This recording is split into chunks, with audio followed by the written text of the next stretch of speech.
Once that's all done, I can get my stream software going. Let's change my monitor. Go. Come on already. Go live, you damn thing.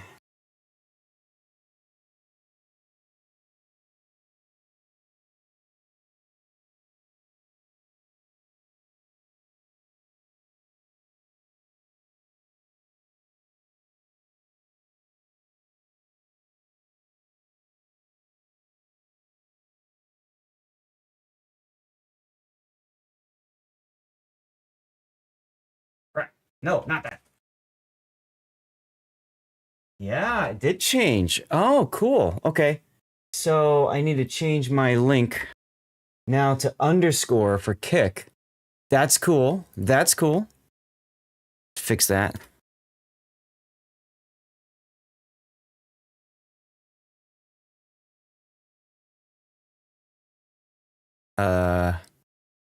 Is the broadcast working on X? You refresh and see. I don't know if it's working. Is there like a create invalid broadcast? Your change scheduled time must be in the future. Ah, okay. Okay. So it has to be in the future, so 1203. Sure, create broadcast. Okay, fine. All of a sudden 1203. Why can't I do 1203? 1204?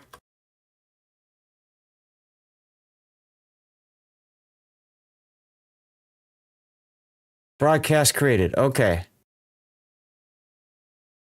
Whoa. Okay, now it just scheduled a recurring. Oh, I see a Okay. Okay, got it. It scheduled a recurring stream on X. Okay. Well, we'll see if that works. I can go live over on YouTube. Jackal, how's it going, Jackal? Give me a moment. I'm just, trying to get everything started here.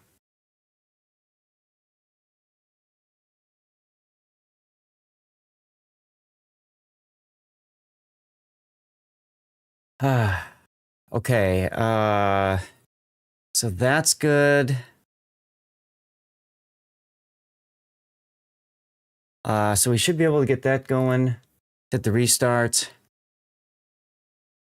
Close that. Go here. Submit topic. I can start putting up my beacons.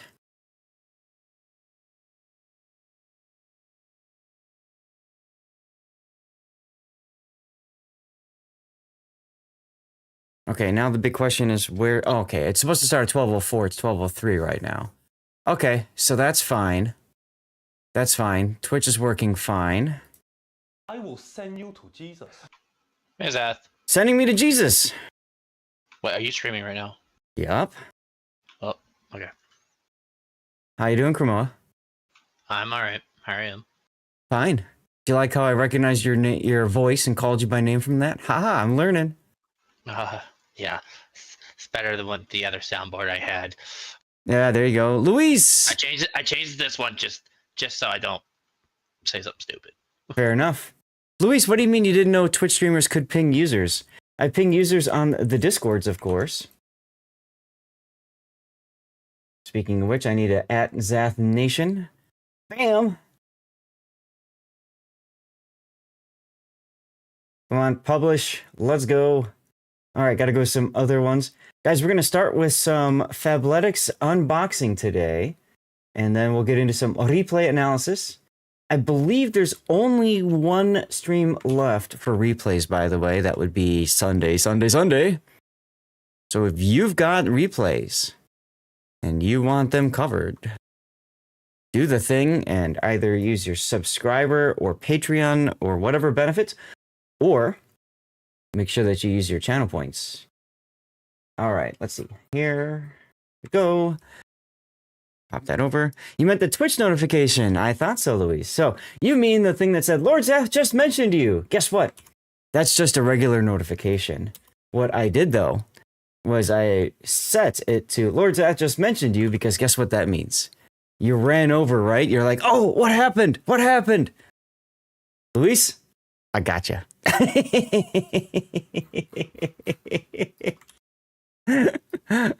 Oh man, I get somebody, yeah, LOL, right? Seriously, I get somebody new every stream. It's just kind of fun. I got people come in like, whoa, what, Zath, I heard you mention me. I'm like, yeah, I did. Just now. What's going on? And they're like, what? Did It's you just fun. start streaming? Yes, we just went live about 2 minutes ago, so I'm trying to get everything okay, up and running. After your stream, can I talk to you personally afterwards? Most likely, yes. It really just depends on how things are going and stuff and timing. Yeah, but yeah, of course. Yeah. I know Yeah. you've wanted to. I've had a severe migraine since Sunday. Yesterday was the me. first day that I felt like the headache was breaking, and part of that was because I switched to my old glasses. I got new glasses about a week before TwitchCon. Oh, jeez. See you would break him in. Yeah, well, you know, you don't think it's going to be that big of a deal until it is, right? Yeah. Why does it not show? I have to, maybe okay, so for Twitter, I think I have to log in. Is that how that works? Let's see if it's working on Twitter. Oh, and I should run my programs now. Lumia, StreamerBot, SpeakerBot. Go! Are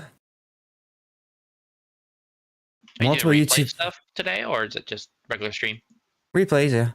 You can select what multiple YouTube streams find. You can. Why can't I select both of these? That's odd. Have I lost the ability to do vertical now too? Let's see. Lord Zath is here. Oh, I'm talking about Lumia. So Lumia hooks in. And usually when Lumia hooks in, it gives me, let's see, it gives me the vertical channel and it gives me the horizontal. So maybe there was an update. Yeah, there was an update and I updated it and now it told me to select one, which I don't like because in the past, hey Drogan, because in the past it was working fine. I wonder if I have to make another connection to YouTube. Maybe I can do that. Let me try that real quick. It'll probably like yell at me profusely, but I don't care. Continue. Open Lumia stream. Connection successful. Refresh. No, it's still only. Oh, that really sucks because now I lose the ability to interact with my vertical channel. Oh man. Axthelm, thank you for the sub, man. Appreciate you. Appreciate you. Appreciate you. Let me see. How's the Twitch? Okay. So Twitch looks like it is now broadcasting. Can I see that over here? Where can I see the viewer? Media? Highlights? Lives? Huh, okay. Let me see.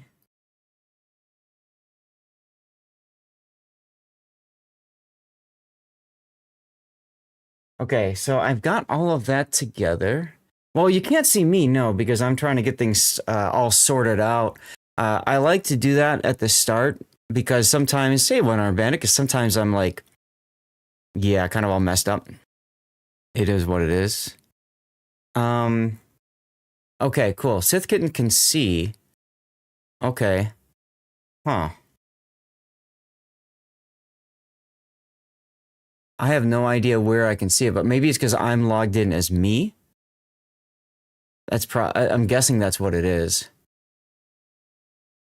Huh. Okay, Kitten has been chatting on it.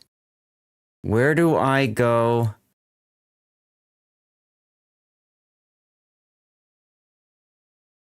Okay, so let me hit post.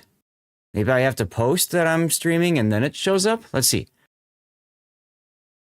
There it is. Streaming live on X. Okay. So now I can click into it and I can see the chat. I can see Sith Kitten saying, welcome to X. Perfect. Okay. So now what I have to do is I have to pop this window out. And I also have to pop out, oh my goodness, I have to pop out the Rumble one too. Okay. All right. I will add this to my collection of multi-streams is how I'm looking at this, y'all. We'll give you guys one more here, but we're ready to go. And thank you, Kitten, by the way, for helping me out with all this. Live streams, go into here and pop out chat for Rumble. All right. I'm really bad at catching Rumble chat. I have too many windows. One of the things I think I need to do is I need to work on closing just a couple of them, I suppose. Okay. What can I close? I can close this one. Oh, by the way, I got another special story for you guys too. I'm really excited to share with you guys something cool, something special. All right, let's get this. No, hopefully not. Hopefully it's not sinister, dude. Oh my god. You know, I wonder if I put this up here. Oh, I don't like that. If I put that up there, then I can't see crap on my... Okay, I have to have this on the half screen. What I could do, though, is I could make... I wish there was a way, when you automatically set the window size, I wish there was a way that you could, like, shrink it down even more so. But I can do that, and then now I can have a special place for the chat pop-outs, for Rumble. Yeah, okay. And then I could put this up here like that. That's fine, because I don't really need to know exactly what's up on Moobot, right? I think I'll be okay there. And then, yeah, we'll leave it at that. We'll leave it like that. I'm bummed though that I can't get going with the other one. Oh well, it is what it is.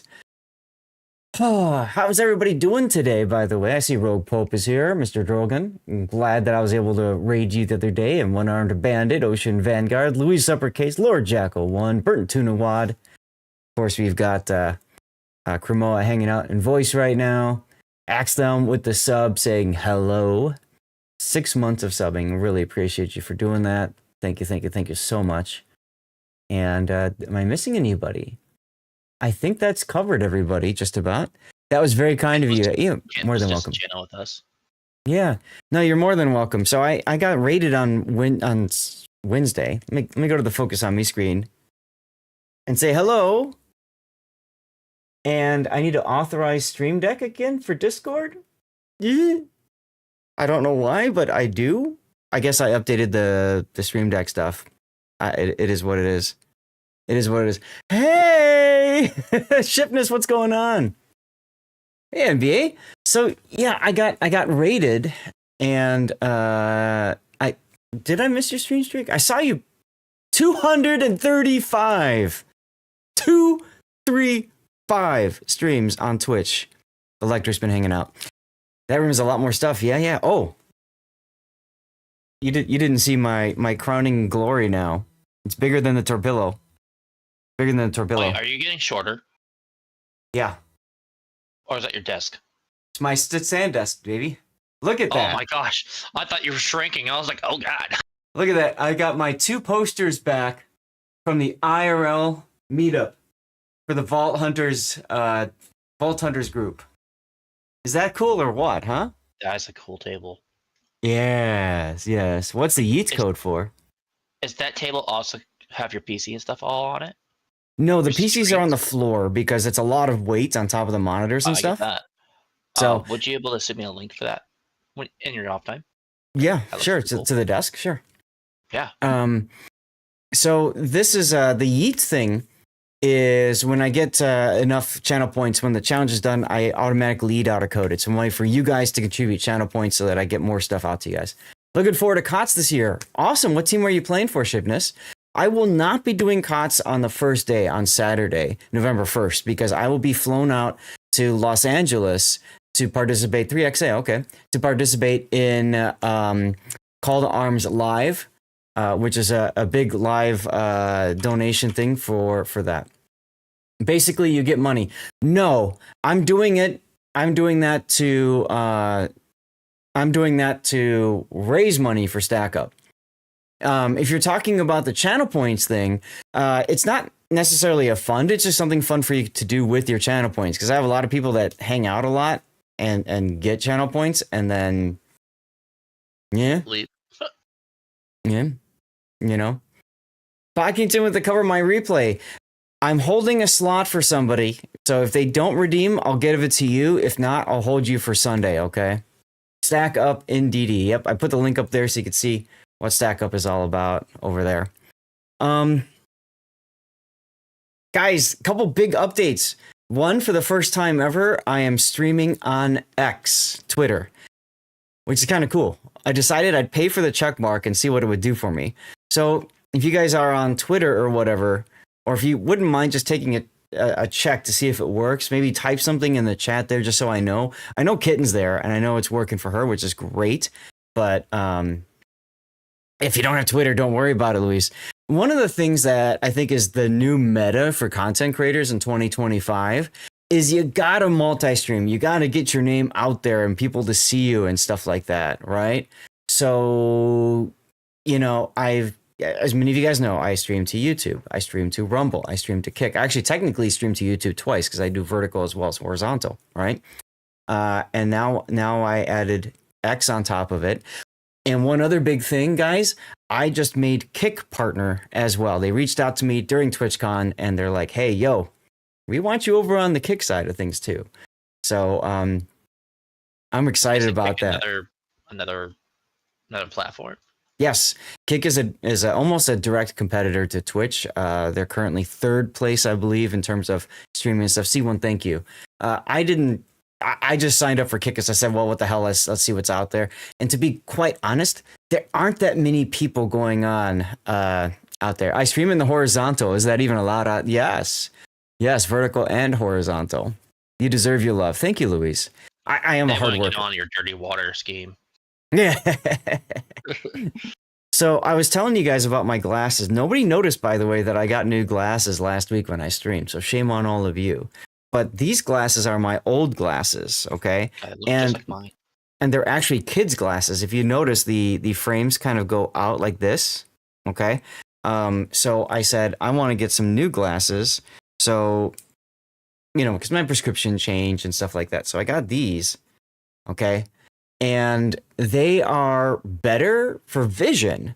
But I think because the lenses are larger, they're letting in more light, which really screwed me when it came to my headache. So yesterday, as soon as I took these glasses off and I put these old ones back on again, night and day difference. Now I'll hold this up so you guys can see the difference in sizes of the lenses, okay? My prescription sucks. See how thick they are? My prescription sucks, okay? So these things let in a buttload of light, and I think there was just way, way, way too much light being let into them. And, when you've got a migraine, it was an audio-induced migraine, but when you've got a migraine, you don't want extra light being in. You think you have the same frames? Like, these are like bendy, twisty ones, that like pop back into position. These are just old school. Like, I bought them in the child section because, one, I needed smaller lenses because smaller lenses, like smaller frame, it means smaller lenses, means less thick lenses, means you don't look so bad, right? And two, they were cheaper because they're kids. Say like $50 on the lens. So, water break. Kindred Spirit, -15 and -21. Axdome, I think I'm right around there with you. Transitions, these are transitions. These are not. And Sunday at TwitchCon, I got the headache booming like crazy, right? Especially my left ear. And then I'm walking around all day outside in the sun and everything else. And I think these glasses just let in too much damn light. So I think what I might do is I'm going to take him back to the optometrist. I'm going to ask him two things. One, are my pupils correct? Because maybe they did it wrong here and that's giving me headaches. And then the other thing too is, maybe they polish the edge. A lot of times they polish the edge so that it doesn't look so bad, right? Doesn't look like your glasses are so bad. But I think it needs to be a frosted edge to prevent the light from coming in. It's the equivalent of helping grandma cross the road without having to leave your house. Okay. Okay. Oh, I need to turn off. Here we go. I need to turn off Lumia on the rerun channel. Otherwise, it'll compete too much. So, guys, I want to get into the thick of things today. We've got a box of clothes that I need to get rid of. Gravity, 6 months. Let's go. Thank you so much, dude. 6 already. Yeah. Feels about right. 6 months subscription is a solid voyage. Thanks for sticking with us. Let's go. So thank you very much, Gravity. And I think I need to thank, I didn't read off at the start either, Axthelm. Axthelm, let me see if I can find your sub message, because I love reading the bot, what it puts out there. And it was so fun hanging with you on Wednesday, by the way. And navigating 6 months of subscription, you found the perfect anagram of loyalty, Captain. Keep those letters forming words of support. Yeah. Let's go. Yeah, I know I read off that you did 6 months, but I didn't read off what my AI bot did. And hey, why not? Why not? So yeah, so I'm over on X. I made Kick partner, and I did make it. I made it back from TwitchCon safely. There are so many stories, and Monday night I streamed. I hadn't shaved in like 2 days. I was super tired. My voice was gone. I had a bloody headache. And I still freaking streamed, and I told some amazing stories, Xanda. So if you missed out on that, it's on my VOD. I'm gonna put it over to YouTube at some point. But yeah, I've got stories. I got so many stories, including how I got something bigger than the Torpillo home on United Airlines. Woof! Your sense of time is horrible. All good, dude. All good. So, like I was telling you all, welcome back from the commercial break, by the way. Thank you guys for sticking through that. It does support me a ton when you guys get commercials. If you are not subbed, that's perfectly fine. But if you stick through commercials and stuff, I really do appreciate it. It does mean a lot to me. I need to write down, we're going to start with Fabletics. So we're going to start with the Fabletics unbagging. I'm going to try to make it relatively quick, okay? You didn't get a commercial. Perfect. Maybe you're sub, maybe. Oh wait, you're on YouTube, aren't you, Luis? Are you on YouTube, or are you over on Twitch? Maybe you've got an ad blocker, or you've got Twitch Turbo or something. Xanda's got Turbo. There you go. You're on Twitch. Okay, if you might have an ad blocker, or you might have Twitch Turbo, or you might be subbed. Both. Well, thank you. That's awesome. That is awesome. I seriously appreciate that support. Over TwitchCon, I reached 1,000 followers on Twitter. It was awesome. Awesome. So anyway, I got a box of clothes I need to get rid of. I need to go through. They were delayed in getting it out to me. You're subscribed to me on YouTube, right? So you're following and subbing. Perfect. That's perfect, Luis. So they got out to me late. So I wasn't able to get the video, the unboxing done on stream before TwitchCon. And then TwitchCon happened. So none of the others have to leave ready. Sure. Yeah, no problem, Electric. No problem. That's one thing I'm always going to do is at the start, I'm going to ask, hey, what's going on? Last night I happened to get an asymmetric game with one of my clan members, Sea Raptor. That's awesome. That's awesome. Guys, we have turned Raptor to PvE content. Like, it is so funny.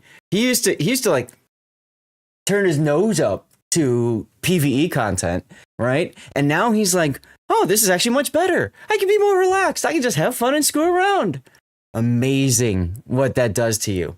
Let me tell you guys, if you struggle with warships and you're frustrated to all hell every night, seriously, just go and play PvE. Yeah, exactly. And that's what it's all about, Lotador. It's all about just going and screwing around, having fun, doing stupid shit.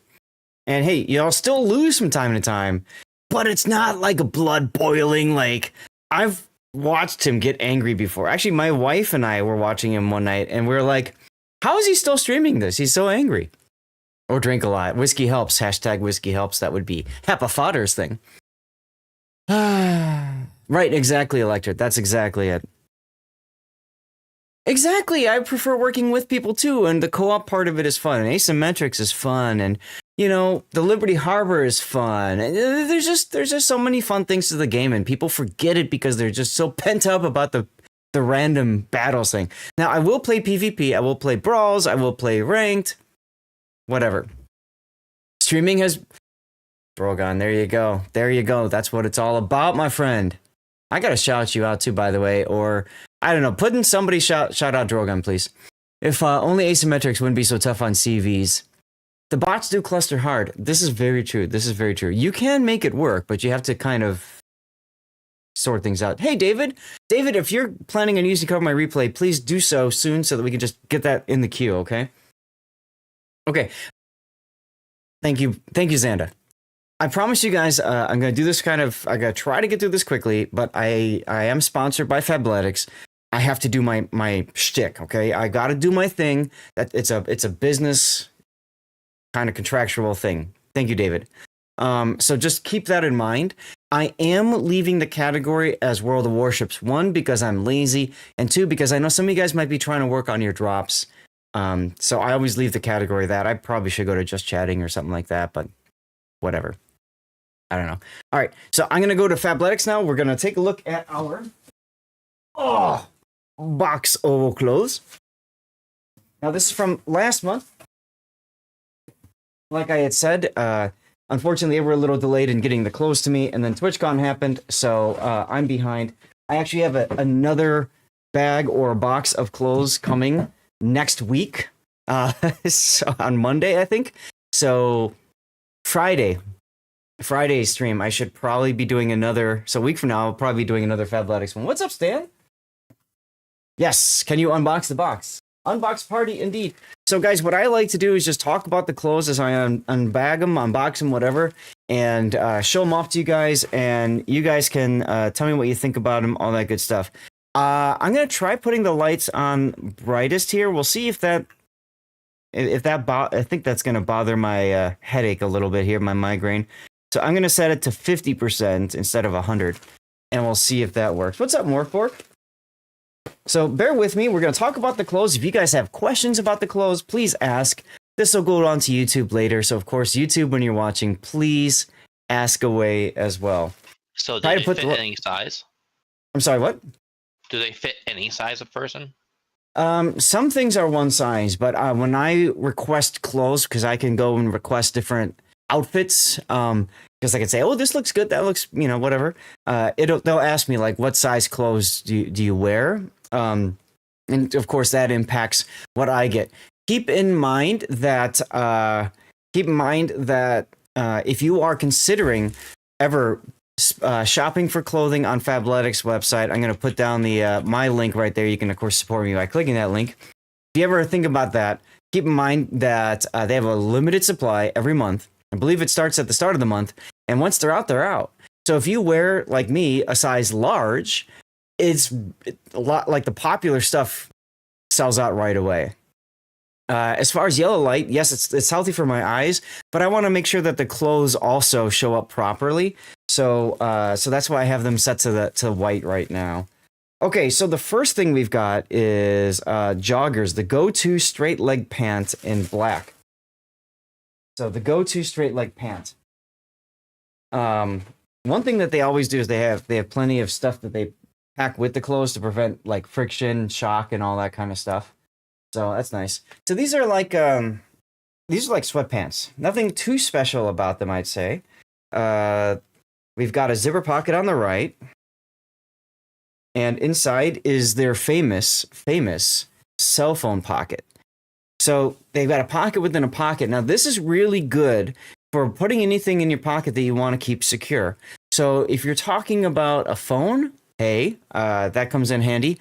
Or what I like to do is put my wallet in it, because that helps to keep my wallet secure. Because my phone is quite large, and I take my phone out a lot. On the left side, there is another zipper pocket, which is really handy.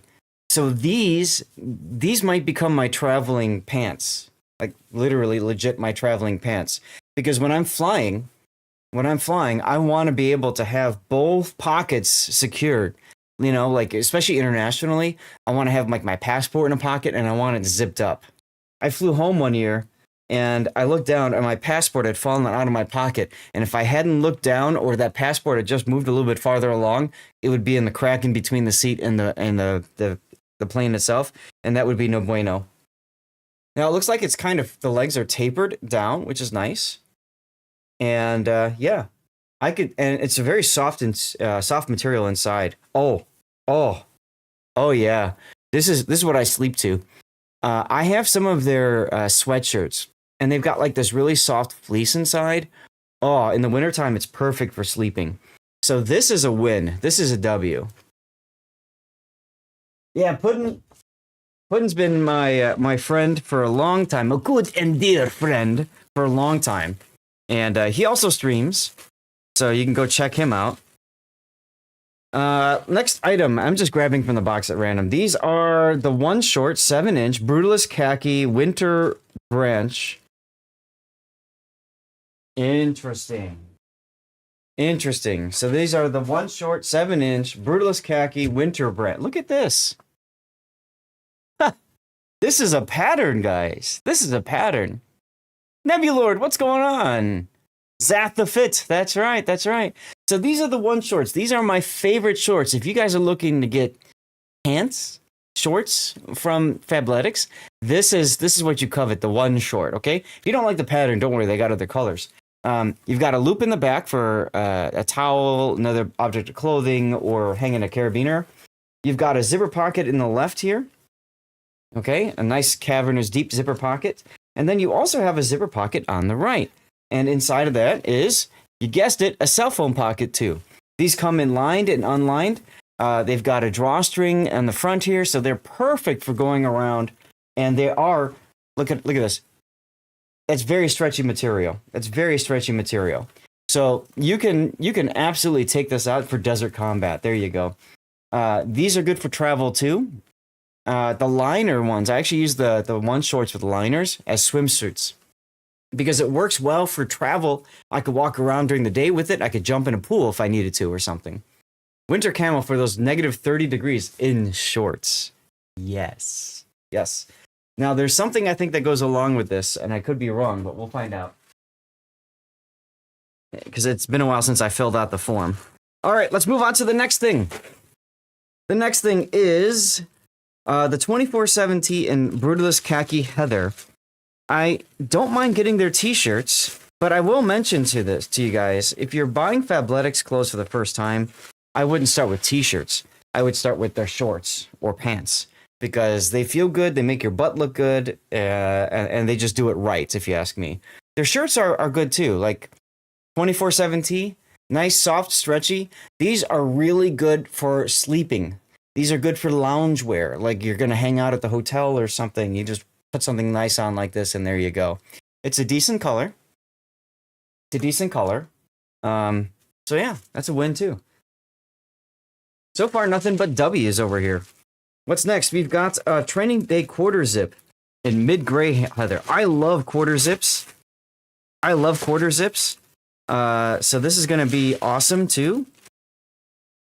These I like wearing for they're for like also for travel.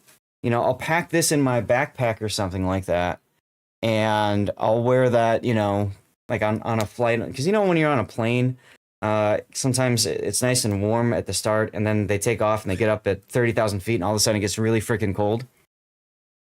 Hey, look, your butt looks good. Lord's Ath 2025, dude. I actually went boating. And the guy that was working the docks, one of the guys working the docks, was wearing Fabletics shorts. And I'm like, dude, I know what you're rocking there because I got the same thing on. We're like, yeah! These are awesome, though. Nice long sleeve, stretchy material. You even got like little... Let me get up closer to the camera with this so you guys can see. These are little kind of sweat breathing holes here on the sides, like by the armpit. You see that? Yeah. So... you know, that helps if you're like running and stuff like that. It helps you to, you know, stay dry, right? which is always nice. Let's see, we got a pair of socks. The Everyday Crew Sock. Woo! It's a pair of white socks, everyone. Yeah, I wear those, but I don't need to open it so much for you guys. Let's go to the next. What do we got? What do we got? 7-inch one short in black. Perfect. Perfect. Are there any jackets? They do have jackets, Luis. And I'll tell you what, the one jacket is what I wear. Now, I've got a bit of a smaller frame, if you will. I have shorter arms. And most of the time when it comes to jackets, it's like this on me. You know what I mean? Where like you can barely see my hands. The one jacket fits me like a glove. Fits me like a glove. Can you have my navy belt bag? I have to ask the wife on that one. She loves it, actually. She really likes it. So again, this is the same thing as what I showed you guys before, the Brutalist Khaki Winter, but it's just all black. That's a win. That's a win. This goes with everything, and I think I've got like at least one of these so far. So, okay, I had to hold that because that might be my cover picture. Unless I see something else better I like later. I need more jackets that fits me well. Yeah, the one jacket is good. But like I said, the problem I find with jackets is they're often too big for me. Okay, what do we got next? This is the 24/7 in Charcoal Heather. 24/7 in Charcoal Heather. 24/7 Charcoal Heather. Let's go. It's another t-shirt. But it's a nice pattern. Good color. So, it'd be good for lounging around, sleeping in. That's a W, everyone. That's a W. Let's move on. How can I open this? They put this sideways. Ah, okay, there we go. This is the Sleeveless Training Day Muscle Tank in mid-gray heather. Now, I don't wear tank tops because it's a muscle tank, and in my opinion, if you're going to wear a muscle tank, you need to have muscle showing. I'm not there yet, chat. You like the gray? Yeah, the gray's a nice color. Here we go. Yeah, see? In my opinion, if you're going to wear a tank top like this, you got to have some sort of muscle coming out the side. So, this is like the goals one, right? You set it aside, you look at it like one day I'm going to wear you and I'm going to look good in you. But that is not today. That shirt would feel comfortable, right? That shirt would feel comfortable for sleeping in a tent in a cold. Yes. At least the sleeves will fit. Well, yeah. What sleeves? Then you like go around and you're like, are people looking at my side boob right now? You know what I mean? Like, no thanks. No thanks. Trapper, all right, we'll get you covered in a little bit. So we got another one short. Oh my goodness, this is awesome. Another 7-inch one short. This is in pine green, right? Pine green? Pine shadow. Pine shadow. 7-inch one short pine shadow. So I'll just hold up the color here. And you can see that's a really nice looking green. It might look a little gray for you guys.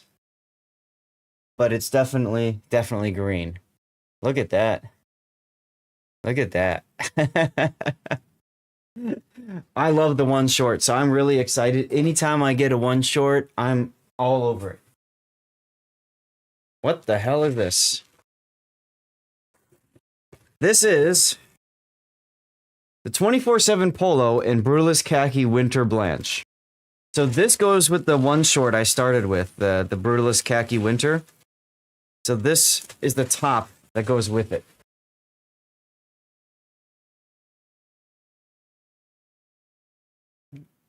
What do you think? You guys know me. I love polos for casting King of the Sea and stuff. You're colorblind. You think it might look dark gray because the camera doesn't exactly have the best of color, right? That's why I put the lights up brighter so that it's better color reproduction. So yeah, it is definitely green. Yeah, the pattern on this is amazing, isn't it? Let's go. Okay, that might become the cover pick, Luis, and I might try it if you don't mind. Screen grab your comment about that. The tree pattern is awesome. I really like the tree pattern. I like it better on the shirt than the shorts. The shorts, I feel like it's a little out of place, but the shirt, man, that pattern can go with anything, can't it? Can you get? I can wear that casting cots, can't I? Right? Like hell yeah. Let's do it. What do we have next? Okay, we've got the one jogger. So I showed you guys the one short before, and now I'm going to show you guys the one jogger. You don't mind me using your comments? Awesome, thank you. As long as you can still get a job if you try to get a job. So this is the one jogger. Similar to the one short, it's got a zip pocket on the right side, and then it's got inside that zipper pocket is nothing. No. Okay, this time, really? There's no cell phone pocket. Does that mean they've got a zipper pocket on the left side too now? Yes, they do. Okay. These also make for really good travel pants because it's got a zipper pocket on both sides. So it does secure your stuff. And then on the bottom here, you can see there's like elastic, right? So what's nice about that is you don't end up stepping on it with your shoes, right? So that's what feels comfortable. Even all these things are so. All of their clothes are so comfortable. I went to TwitchCon. I wore Fabletics bottoms and I wore World of Warships t-shirts and stuff like that. So yeah, absolutely, they're good stuff. So the one jogger, good stuff. Next is the Dawn trouser in Pine Shadow. Okay, Dawn trouser in Pine Shadow. So this is the same color as the one short earlier. Okay, keep that in mind. Same color as the one short earlier. Close out of this. Now these are meant to be looking a little bit more formal, more like golfer style. You've got the pleat. You know, you got the belt loops and stuff like that. Okay. Same deal. You've got your regular pocket in the front. And then you've got this zipper here, and inside that zipper is a nice deep cavernous pocket. Oh yeah, they are nice, Ocean. They are nice. In the left side, you've got a regular pocket. You can see the belt loops here. And then on the back, you've got two butt pockets that are both zippered. So you can unzip here. Whoop! And then you can unzip over here as well. These aren't shorts, these are pants. These are full pants. Something you wear on a movie night. Yeah, you could. Like if you're going on a date or something, like I could see some. You probably wouldn't wear the pants like this, but I could see you wanting to look nice for somebody, for a nice lady, and there you go, right? Like this is the Dawn pant, So not bad. It's still probably comfy, yeah, but it feels more like a more formal clothing, right? Okay, what do we got next? What is? Oh, geez. This is a big bag, guys. This is a big bag, y'all. What do we got here? A lot of tape. We got. Oh, this is a bag. I got a duffel bag. The gym duffel bag in black. Okay, the gym duffel bag in black. It's like Christmas, you know. In Christmas, you always hated getting clothes and stuff, right? You always hated getting clothes for Christmas, and now I love it. Okay, so I've gotten one of these before, I think. These are awesome. So this is the duffel, right? Now this is the gym duffel. So let me walk you through this real quick. You've got this area here. You've got this area on the side here where you can put your shoes. It comes all the way out. So they've got this nice pocket here for you to put your shoes, and then you can zip it up. It's got holes here. There's a hole here. I thought there was a second, but I think there's just the one. Obviously, that allows for breathing so that, it doesn't stink too much in there, right? On the other side, there is no zipper pocket. You've got the main zipper pocket up on the top here. Let me undo the button. Let me undo this. And inside of that, you've got a very nice, deep, cavernous bag with a couple of mesh pockets here. So you can put other clothes, or dirty clothes, whatever. There's a Velcro right here so that you can put, let me see if you guys can see that. Yeah, so you got Velcro up here, and inside is a pocket. and then you can close that up, and then you've got 2 pockets, one here and one next to it in front. So you need a duffel bag. That's right, Luis, you do. Everybody needs a duffel bag. Shoulder strap is included, of course. Oh, and even on the corner here, there's a very small, I love the attention to detail. There's a very small mesh here. This is perfect for like your keys, you know, or something really important that you don't want to lose. Like, you know, when you like dig through your bag trying to find, you know, something that you really, really need, like your car keys. Yeah. And then we've got in the front here, we've got one final pocket in the front. Right? Yeah, there's a lot of space in here, Luis. Yeah, I've gotten, this might be my second duffel that I've gotten from Fabletics. And look, the clasp even says Fabletics on it. Like, that is awesome. That is sexy. So they did a fantastic job with their bags. Absolutely. My wife loves bags, so she's going to be super excited when she sees this after the stream. Just saying. Oh my God. Oh my God. Okay, well, Luis, you were asking me about jackets a moment ago. Your keys normally go in your pocket, but that's too, yes, it's very risky, right? So a duffel bag would help. Luis, just for you, it's like Fabletics knew you were going to be here. This is a jacket. This is a jacket.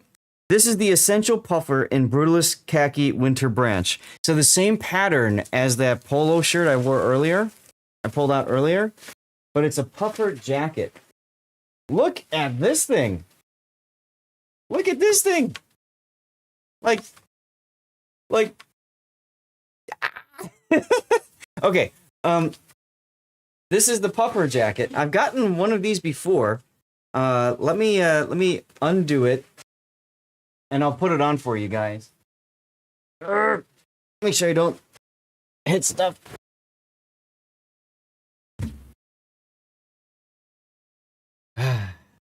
Snow tree, right? Look at this. Look at this. And you'll know, look at my sleeve. You see this? Like, my hand is actually not. That's what I love about their jackets. My hand isn't like stuck inside. Do they have hoodies? Yes, they have hoodies. They do Altador. How big size do they make? They go up to like double or triple XL, I think.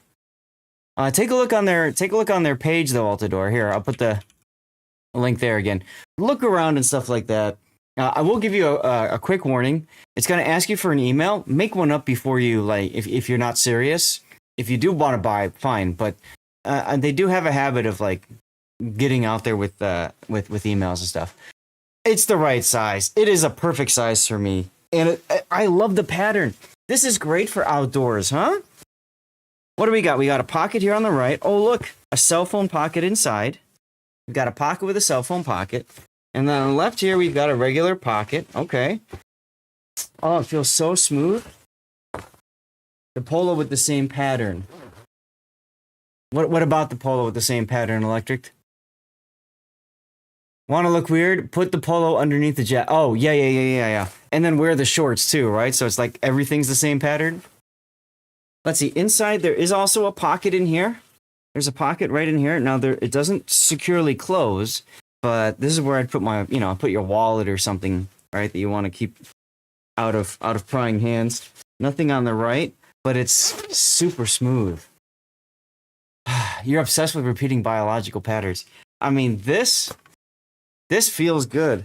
I'm not gonna lie, this is amazing. If I could stream the rest with this, the rest of the stream, I would. All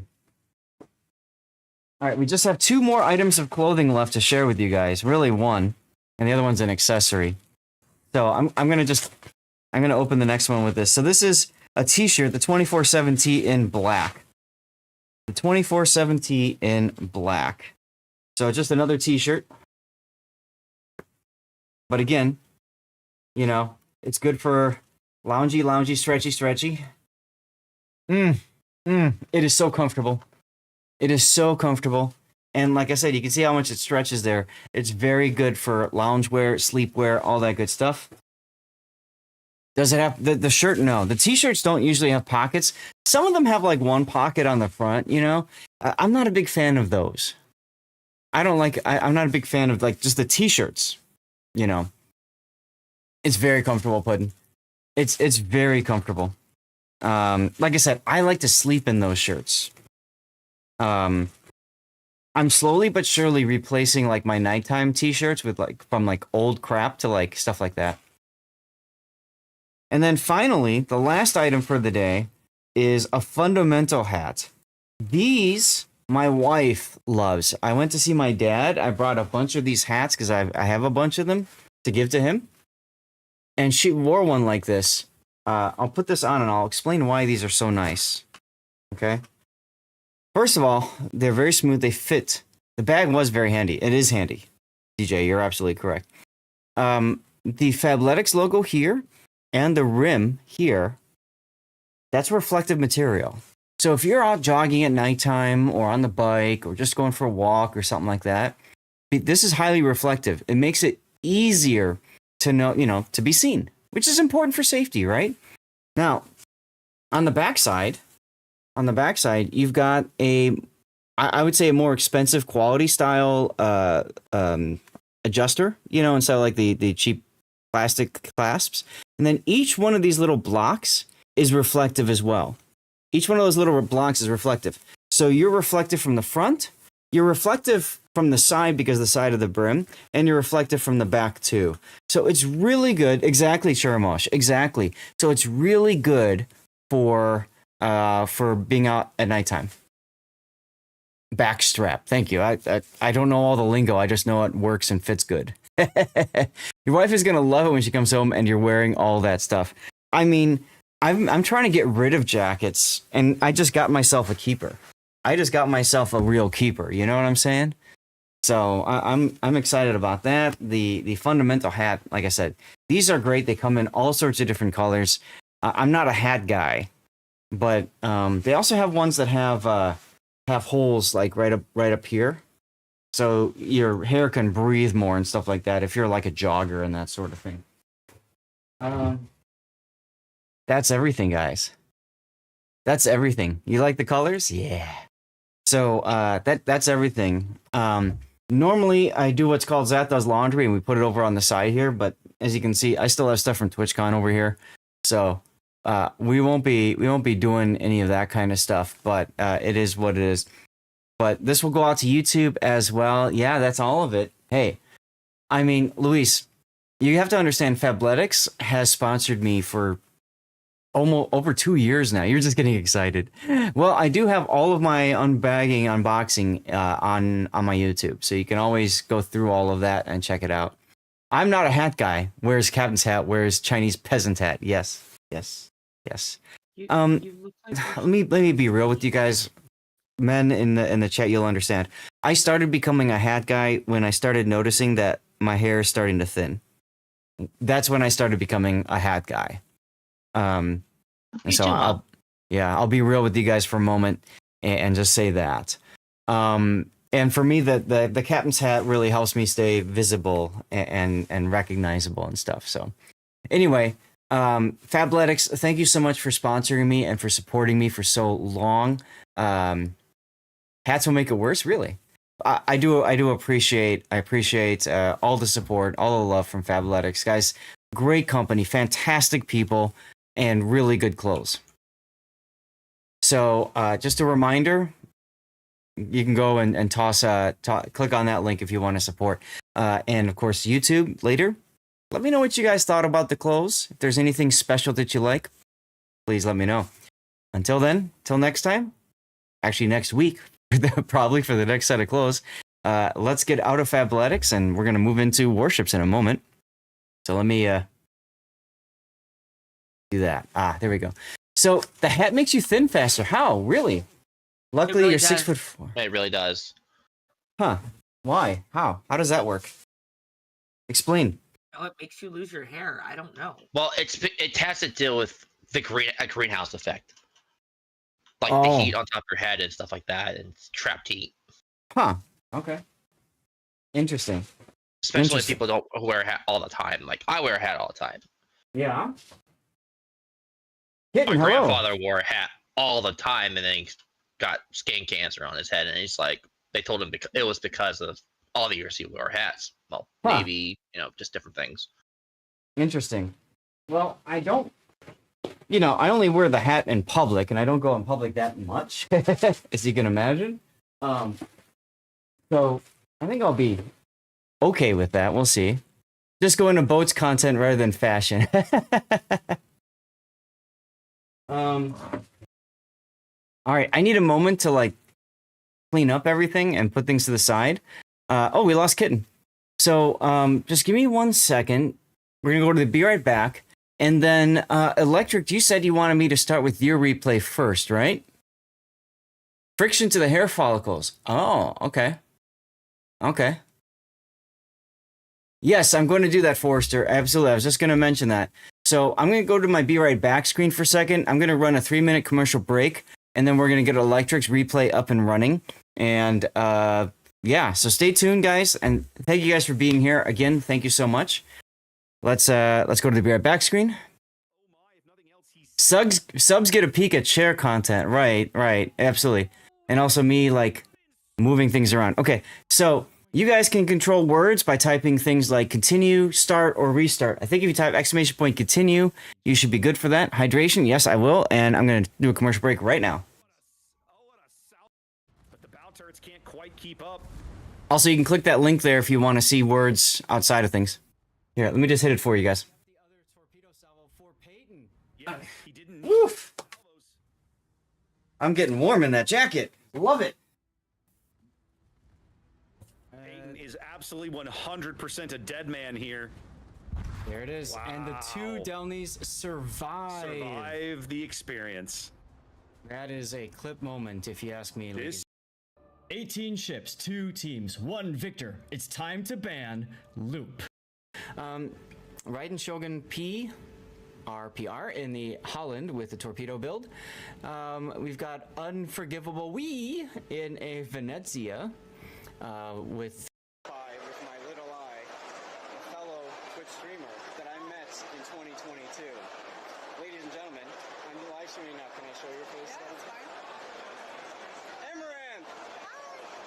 I took a selfie with you in 2022. I sent it to my wife. She said I looked good. She had no idea who you were. Oh, that's probably for the best. Probably for the best. I came home, showed her your stream. She said I could never see you again. But we are here right now. Ammo, is it okay if I took a selfie with you again? Is she gonna divorce you this time, though? Probably not. I hope not. It's a gamble. I'm gonna risk it for the biscuit. So let's see here. Photo. I don't. So many hands. If you wouldn't mind. And chat, we'll get you guys in this too, okay? There we go. We got it. Thank you so much. Have a good day. he would have been better suited just turning his turrets right. Luis. Oh yeah. She's definitely a Twitch partner, all right. She's been she is well known. If you look at Amaranth, words are blocked covered. Oh yeah, when I do the shout out thing, I gotta figure that out. It's one of the things I have to kind of sort. Sorry about that, David. Oh, Zath, I have a great picture for you over in Pet's channel. Okay. It's my cat. That's why I woke up and I saw it. Aw, that's awesome. You don't know her? Don't worry, Luis. You can click the link above, and my wife didn't know her either. You know what she said now? What context do you want, Luis? What context do you want? That was me IRL streaming at TwitchCon last weekend, and I ran into her. She is one of the most infamous, if you will, streamers, because she's the one who started like the hot tub meta and stuff like that on Twitch, where people would go into like literally an inflatable pool in a swimsuit, and like all kinds of people would goon and watch and all that. How did I meet her? She was at TwitchCon doing her own stream. She was IRL streaming, and I met her, just ran into her. Literally just ran into her, walking around the TwitchCon floor. Moore's Elite just snagged your captain's quarters with that sub. Your support helps us sail the digital seas. Enjoy the perks and thanks for joining the crew. Thank you very much. Yeah, what? I just ran into her at TwitchCon. I ran into her at TwitchCon in 2022. You said what casually? Yeah, I just casually ran into her. That's it. Just said hi. Just said hi. Meanwhile, like Duckman is like, they're back. How's it going? Did I hear goon? Yes, goon. People goon over her. Like they just goon. There's the Twitch Prime sub. Thank you, Moore's Elite. Or whatever. I don't know the slang anymore. Yeah, I don't know this slang. I'm not. I got no riz. It's not working. It's not working. Thank you very much. Thank you very much, Moore's Elite. Mod abuse. I love it. I shout, they're back out, and you delete his message. There you go, Puddin'. Anyway, Louise. Yeah, like, she's a nice person, but there's a lot of controversy with her. Way back in the day, she used to make content like going to gyms and trying to be all skimpy and work out and try to get like thrown out of gyms, and that was like her big thing. I remember that way back when. But she is amongst the top 200 Twitch streamers, and she's probably top 10, maybe even top 10. Oh, she's been on OnlyFans for a long time, Gabe. She actually makes over $1 million a month. At least she did a year or two ago, so she probably still does. $1 million a month on OnlyFans. Famously bought a gas station too. Peyton is absolutely 100%. Thank you, Chermosh. You're talking about the rerun channel, right? Thank you. Oh, I need to make somebody a VIP, right? Who am I making VIP? Trapper. Here, Trapper. Enjoy your VIP-ness. Bam. See what you did there. Yep. Now, I added that in, and then for 10 times the channel points, you can cut off someone's VIP-ness.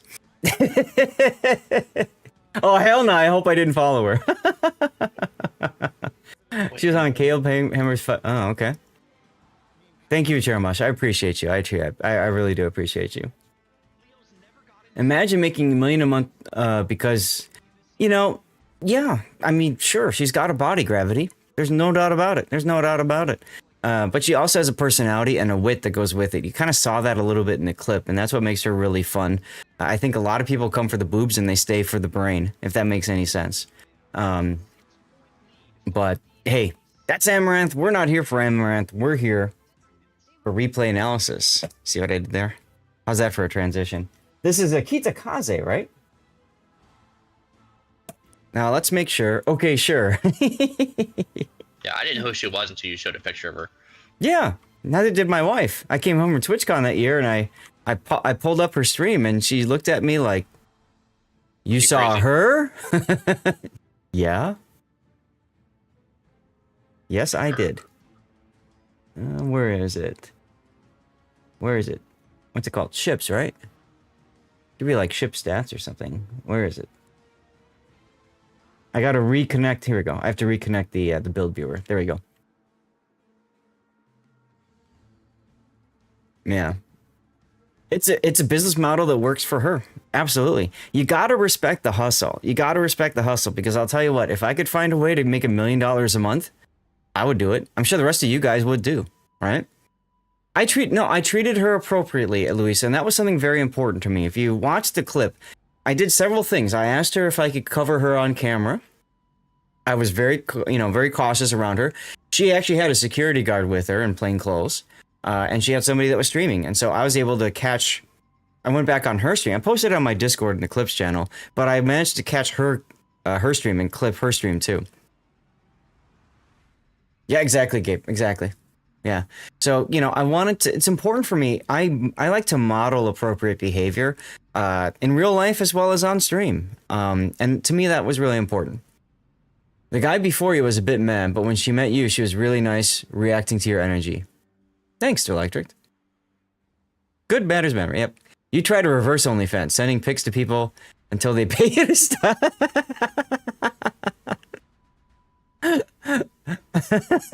There you go. You didn't get far. I can see that. All right. Well, Electric, are you ready for your replay? Now, I'm guessing you're regrinding the Harugumo line, right? So, ladies and gentlemen, this is a replay from Electric he sent in. The second after selfie might as well not have run into her just a second Do before. I smell cigarettes? Must be put in here. No, Puddin's definitely here. Yeah, it's alright, Electric. It is what it is. So anyway, I believe he's regrinding the Harugumo line because that's what everybody does, right? It's the cheapest and quickest and easiest to get Research Bureau points. So you can see that Electric has chosen not to go with the B hull, or at least free XP up to the B hull. He doesn't have any of the torpedo upgrades or whatever. I think the big thing for you when you're regrinding even is I always recommend free XPing at least the hull. You get more HP, you get better responsive rudder, better anti-air, stuff like that. And then for some ships, free XPing the torpedoes is nice too. Like the Kitakaze, I believe you get 12-kilometer torpedoes instead of the stock 10s, which is handy. Now that being said, if you're only doing PvE content, you probably don't need to worry about that extra 2-kilometer. Yeah, you found a fix for the rudder. I see that. So Kitakaze, really good as a gunboat. It's also got torpedoes, but one thing I like about it is that in general, gunboats are a little bit more effective in the game than torpedo boats, at least in my personal experience. I like to go around and just murderize destroyers and move on to the next. What do you mean by engine customization, Luis? So let's get into the build. We talked about his lack of progression upgrades here. For his slots here, he's gone with main armaments mod 1, engine boost, aiming systems, propulsion, steering gears, and then finally main battery mod 3 for reload. You forgot which game this is, no worries. Some games in the battleships used to have engine upgrades. I don't know if they still do. That was kind of a thing that battleships had. Originally, you had like really bad HP for propulsion, then you could upgrade the engine.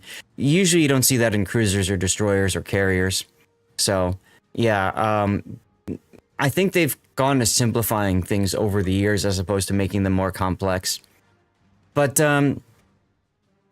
yeah, thank you, Electric. I couldn't remember 100%. It's been a while since I've looked at that. If you aren't free XPing upgrades, what are you using free XP on? That's a good point, Forrester. That's a very good point. A very good point. And Not it's for the auctions. You can use it for auctions, I suppose. Hi, Puddin. You can use it for, you can get upgrades to max speed. Nesperkex is correct there. The other thing is it increases your acceleration. That's the big part that people forget about or don't recognize.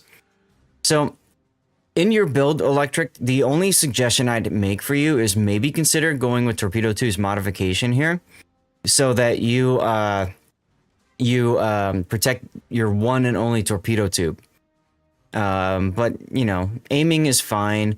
Engine is fine. This ship is a Japanese destroyer. It's the gunboat destroyer line, and so it's the Harugumo is the tier 10. And then steering gears instead of concealment. If you're in PvE content, you only use the smoke to break line of sight, so you don't really care about concealment so much. So that's nice. Well, that's true. They don't permanently break anymore, but still, they, you know, even when they do break temporarily, it's a pain in the butt when they do break. So I'm just bringing that up as a possibility. You know, you're about to fire your torpedoes and boom, they've been stunned. Now you got to wait for them to come back and, you know, whatever. So anyways, steering gears mod 2 here is a good choice if you're doing this in PvE content. Let's take a look at what your maneuverability is with that. Your rudder shift time is 4 seconds. That's exactly what you want for destroyer. You want under 5 seconds for maneuverability. This is Japanese. This is a Japanese World War II style destroyer. For your captain build, standard captain, I actually have my Yamamoto on Kitakaze because I play it all the time in ranked battles. Preventative maintenance, last stand, adrenaline rush, radio location, fearless brawler, main battery anti-air, and Mabas. So you've gone for full PvE content. You don't care about concealment. Obviously, if you're playing in ranked, you do. And you don't care about survivability expert. You don't need it as much in PvE. You'd much rather have the extra reload of your main battery. You have Fubuki as your main commander because she is adorable. Great. And this is an operation, so no flags being used. That's fair. All right, let's put the builder off and let's get to the replay.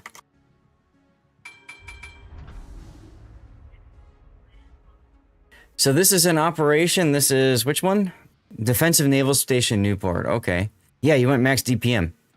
If you've got enough commanders, or if you always play operations, then sure, go max DPM. There's nothing wrong with that.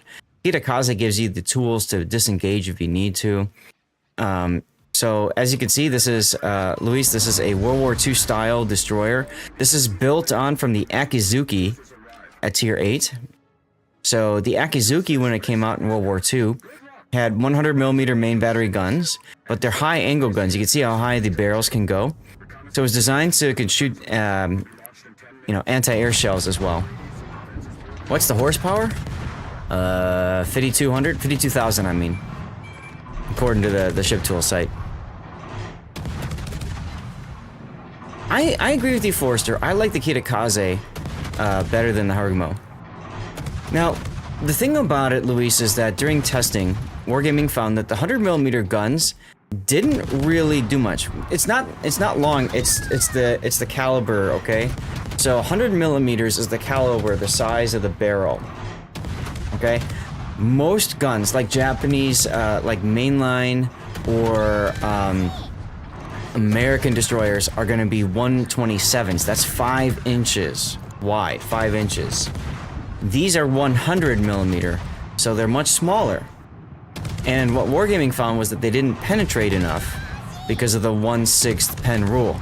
So what they did instead was they switched it to 1/4 HE pen, which means these can pen 25mm right off the bat. And you can see the effect of this. They just chew through stuff like crazy. Now, I wouldn't have gone for that Amalfi because he was already low. And Electric, you can see, is looking for... Now here, I might switch to AP. I'd probably switch to AP unless you're doing a mission for incapacitations or something. I'd probably switch to HE, or to AP. Is it 30mm flat? Let's see. Yes, you're right, they pen 30. So they actually got boosted pen as opposed to 1/4 pen. Fair. Thanks, Altador. Right, the Germans have the 1/4 HE pen, but I could have sworn that they increased the... I didn't realize that they increased it by more than 1/4, essentially. I might ask you a question that you weren't sure the answer. You spitballed it and said torpedo reload feature was in real life just a more efficient crew. In real life, it takes a good amount of time to properly reload a torpedo because you're talking about handling heavy explosive ordnance. But in this game, you know, timing is very compressed and stuff, so... So Electric is trying to use the island here to break line of sight. And you can see he's trying to nail the Elbing. You don't have the game volume of 50% music going. Oh, I turn music off. I have a little bit of music on for me, just so that anything I put to YouTube has a little bit of music on it. Then if you slap IFHE on, you can pen 32mm of armor. The problem when you do that, of course, is you lose half of your fire chance. So it really comes down to what you value more. For me, especially when I play this in a ranked environment, my main target is going to be enemy destroyers. So I don't gain anything really from the IFHE pen, if that makes any sense. Now you're setting up for torpedoes. There's the reload. You've had maybe 100k fire damage in Aegis. Right, the fires stack up quite a bit. And the thing is, again, since you pen 30 mils, you also don't care about cruiser bow plating and deck plating and stuff like that. So the 32 is really only for some battleships, and I want to emphasize some battleships. So personally, I wouldn't run IFHE on my Kita. I've experimented with it. It's only useful if you're going to long-range farm with it. And if you're going to long-range farm with it, you're not going to win battles. Randoms, ranked battles. If you're doing it in PvE, that's fine. But in PvE, the thing is you're playing against lower tier enemy ships anyways. So it doesn't matter too much, in my opinion. I don't think it's worth going IFHE on these. All that's left is the Brindisi that made Inky. You're already at 146,500. Now, Electric, why did you send this replay in? Did you have things that you wanted to talk about or something? Oh, look at you. Guest firing. And you even killed it! Wow. This tells you how much of a PvE main Electric is, and how much he loves these boats. You wanted to show off the build. Okay.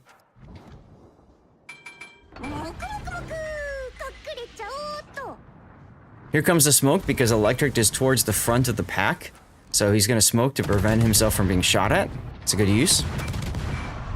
What are my thoughts on radiolocation on Japanese gunboats? Absolutely necessary, especially if you're playing PvP content. If you're playing ranked battles especially, or randoms. You definitely want RPF radiolocation. Because you need to know your closest enemy target so you can just charge at them and gun them down before they can do anything about you. You buzzsaw them, they just melt before your eyes. Now Electric is moving farther forward in the smoke because of course the rune could have hydro, and that rune's hydro lasts out to 6 kilometers. So that's why he's leaving the smoke and turning south and trying to continue to use that smoke by keeping it between him and the other ones. You got 1,000 doubloons from a super container, let's go.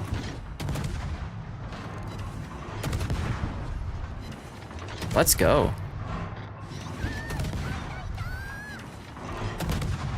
Now, I might turn the other way so I can use my torpedoes with the reload booster on the middle of the pack there. Try to hit the Venezia and Hindenburg with them. But I have a feeling you're trying to hold them for the later part. Yeah, I think my Fearless Brawler does work as well, because if you're spotted, of course, that gives you a boost to your DPM. And if you're not running concealment, you have the 4 points to be able to pop into that. Sure.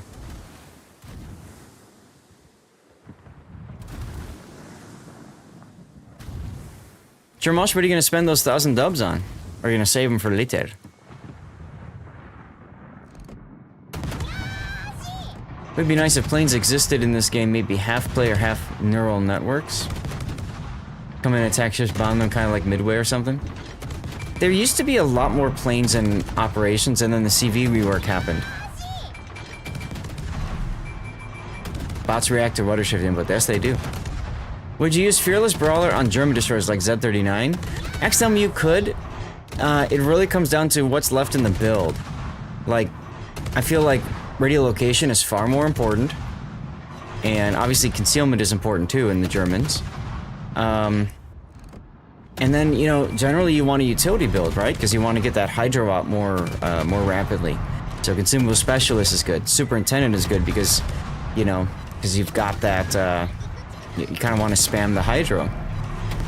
So there might not be room for Fearless Brawler in the build, and that's okay. Because to me, the German destroyers aren't so much designed for DPM anyway. They're designed for utility, right? You spot the enemy, you pray to God, your team shoots what you're spotting.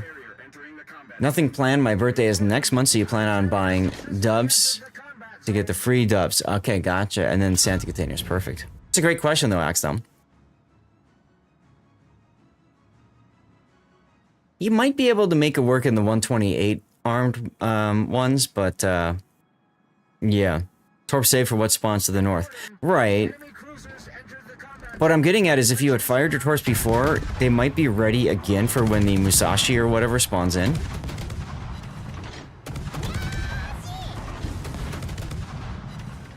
I'd switch to Venezia here just to make sure you clear the island.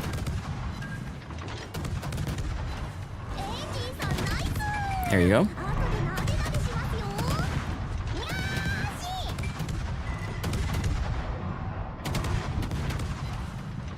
Now, a fun hack that a lot of competitive players do is they actually turn off the foliage, the trees. If you turn off the trees, you can see over and around the islands better, because the trees actually don't block shells. They're just there for visual prettiness. Yeah. You're trying to farm the higher tier bot. Sure, damage against the super ship is worth more XP and credits than damage against tier 10. That's fair. Yeah, I thought I'd share that.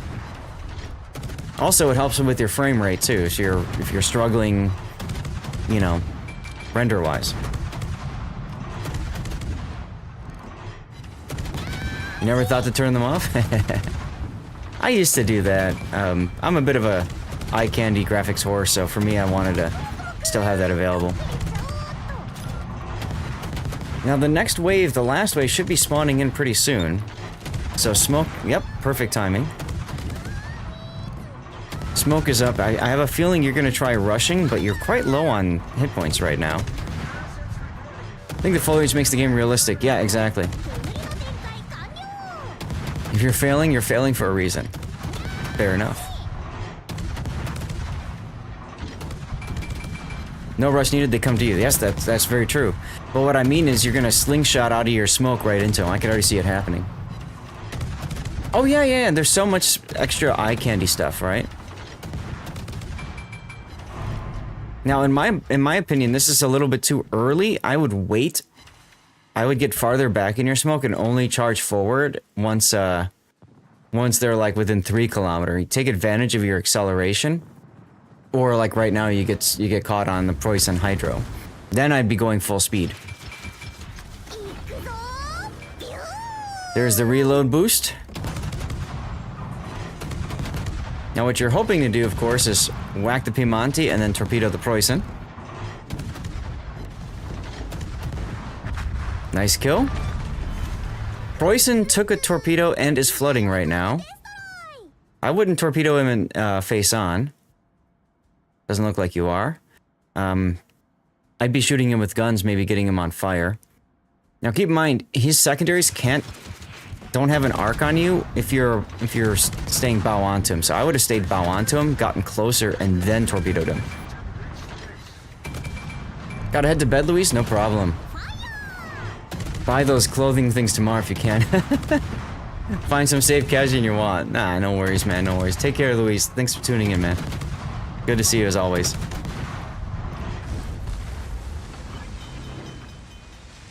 On that note, any advice on angling? You've been knowing some general rules, having a hard time trying to find specifics for your preferred ships.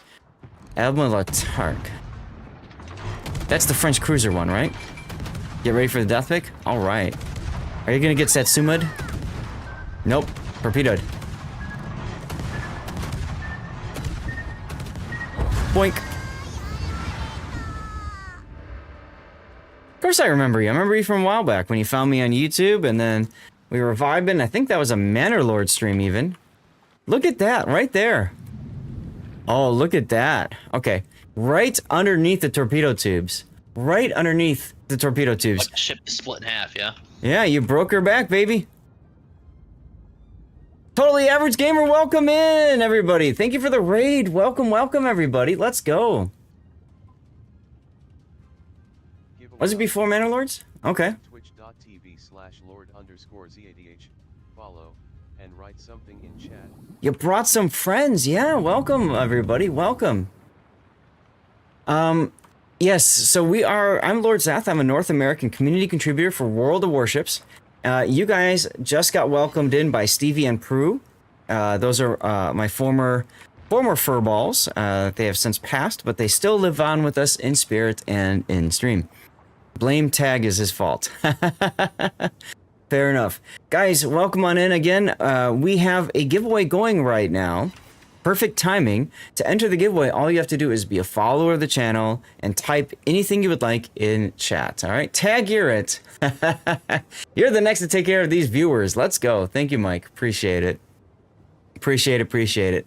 This is for a World of Warships community contributor container. If you play World of Warships, a great opportunity for you to get some extra loot.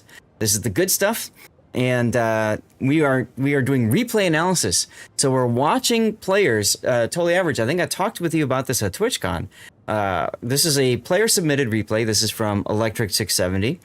And we're watching his replay. You got in here just in time to watch our death pick, which is something that I do when people send in replays and they die. Yes, anything you like in chat. That's right. That's right. See, so I actually mean what I say, right? Let me go to the other side here, and let's take a look at this angle, and let's see if we can get a really fun zoomed-in one. You don't know how to do raid message. Ah, well, any message will do. There we go.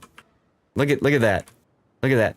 Luis, sorry, Electric, I believe your ship is broken, sir. I think your ship is broken. Look at that. That's cool, huh? That's cool. Yeah, that looks nice. Everyone salute. Somebody got Titanic. That's right, you got Titanic. Everybody to the back. Oh no, you sank my battleship. This is actually a destroyer, but similar idea, similar idea. We'll just get a picture of Electric's butt there. Got some duct tape? There you go. So, let's see. 446,000 damage in this operation isn't too bad, isn't too shabby. When did warships stop having wood decks? It depends on the ship. Battleships, carriers, for Americans especially, all the way through World War II, had wooden decks. It was found to be a cheaper, lighter alternative to steel. And, It's lighter than steel? yeah. It can be repaired easily, too. It's easy to repair and easier to run on when it's wet. So, we saw a lot of those ships. Now, destroyers, not enough room for a wooden deck. Cruisers, I believe also were steel decks. To show you the power of tape, I sawed this Kitakaze in half. Like bucket of ding, ding, ding. Right? Very nicely done, though, with the game here. 34,000 XP, almost 1,000 main battery hits. Let's go. Genesis, by the way, thank you for your followage with the raid. Appreciate you for doing that. And look at you. You came in first place and you got an assistant achievement. What's up, Strangen? It is me. Wood floats. It means it weighs as much as a duck. That's right. So therefore, the ship is a witch. A witch! Burn her! Makes sense. Makes sense. Yes. So post-battle report screens, nothing really, sticking out to me other than just you gunned all the things, my dude. You just gunned all the things and you had a great battle. Let's go. That's how you do it. So we're gonna bring up the replay render. Here we go. And chat, if you guys have any ideas for a title, Free. let me know. How you doing, Blue Bear Kai? This is why you play fire spewing HE spammers. Burn the witches. Very true, very true.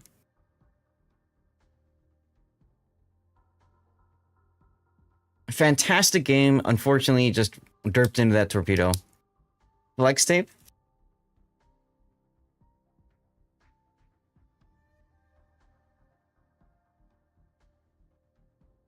At work watching ships get destroyed. Let's go. This is the first of 5 replays that we're going to analyze today also. Good timing for those that came in. I'm streaming on Twitch, YouTube, both horizontally and vertically. Soon to be streaming vertically in Twitch once I get that sorted as well. And then also on Rumble, Kick, and X too. We just added X as well to the list. And Totally Average, something special too. I just joined the Kick partner group. So that's kind of cool. You cannot figure out vertical. Hit me up later. I'll help you out with it. Close enough for government work. Ooh. That's a good title for almost any video. I agree. I agree. So Electric doing a nice job, as you can see here, staying off to the side so he's not being focused. He did take some damage, but he's okay. You thought the blind cool was pretty cool. Yeah, I did too. Title around that could work. Twitch has a vertical streaming beta. There was an alpha for it. I got in at the tail end of the alpha, and then they switched it to the beta. Inside joke in your house. Anytime the wife contradicts me and is obviously right, I just make full-on eye contact, start yelling, "Witch!" Awesome. That works. It's slowly rolling out. It's about time. Is what I would say to that one. Told that average. It's about time. It's about damn time. And since I'm already streaming vertically on YouTube, I might as well have that feed going out to Twitch vertical as well. Quote an old warrior being deaf from World of Tanks about Soviet guns. They are sufficient. Yes. I'll have to ask your computer about how to opt in on my phone. Go for it.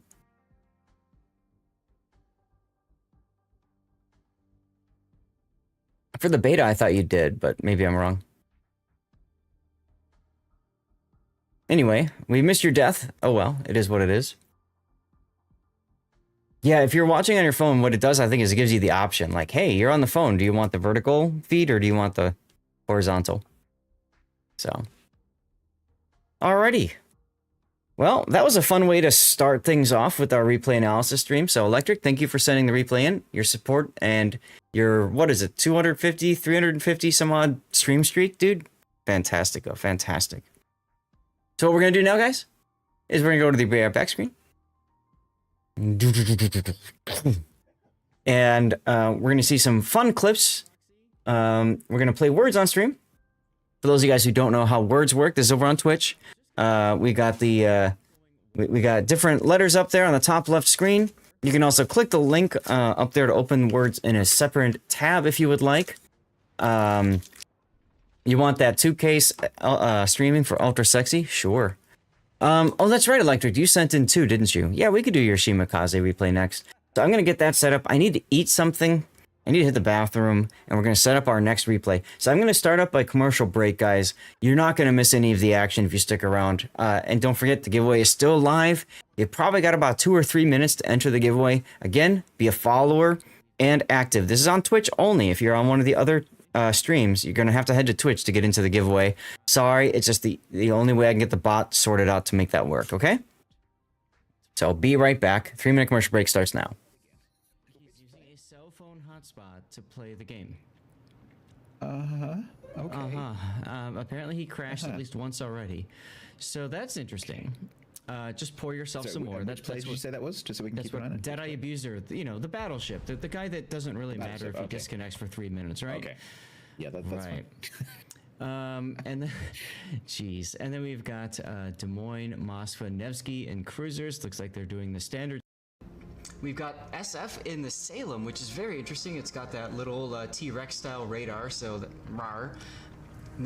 P and some secondary and some turning and some again, this is like a little bit of everything build. I think I want this, I'll take this. I think I might want that, I'll take that.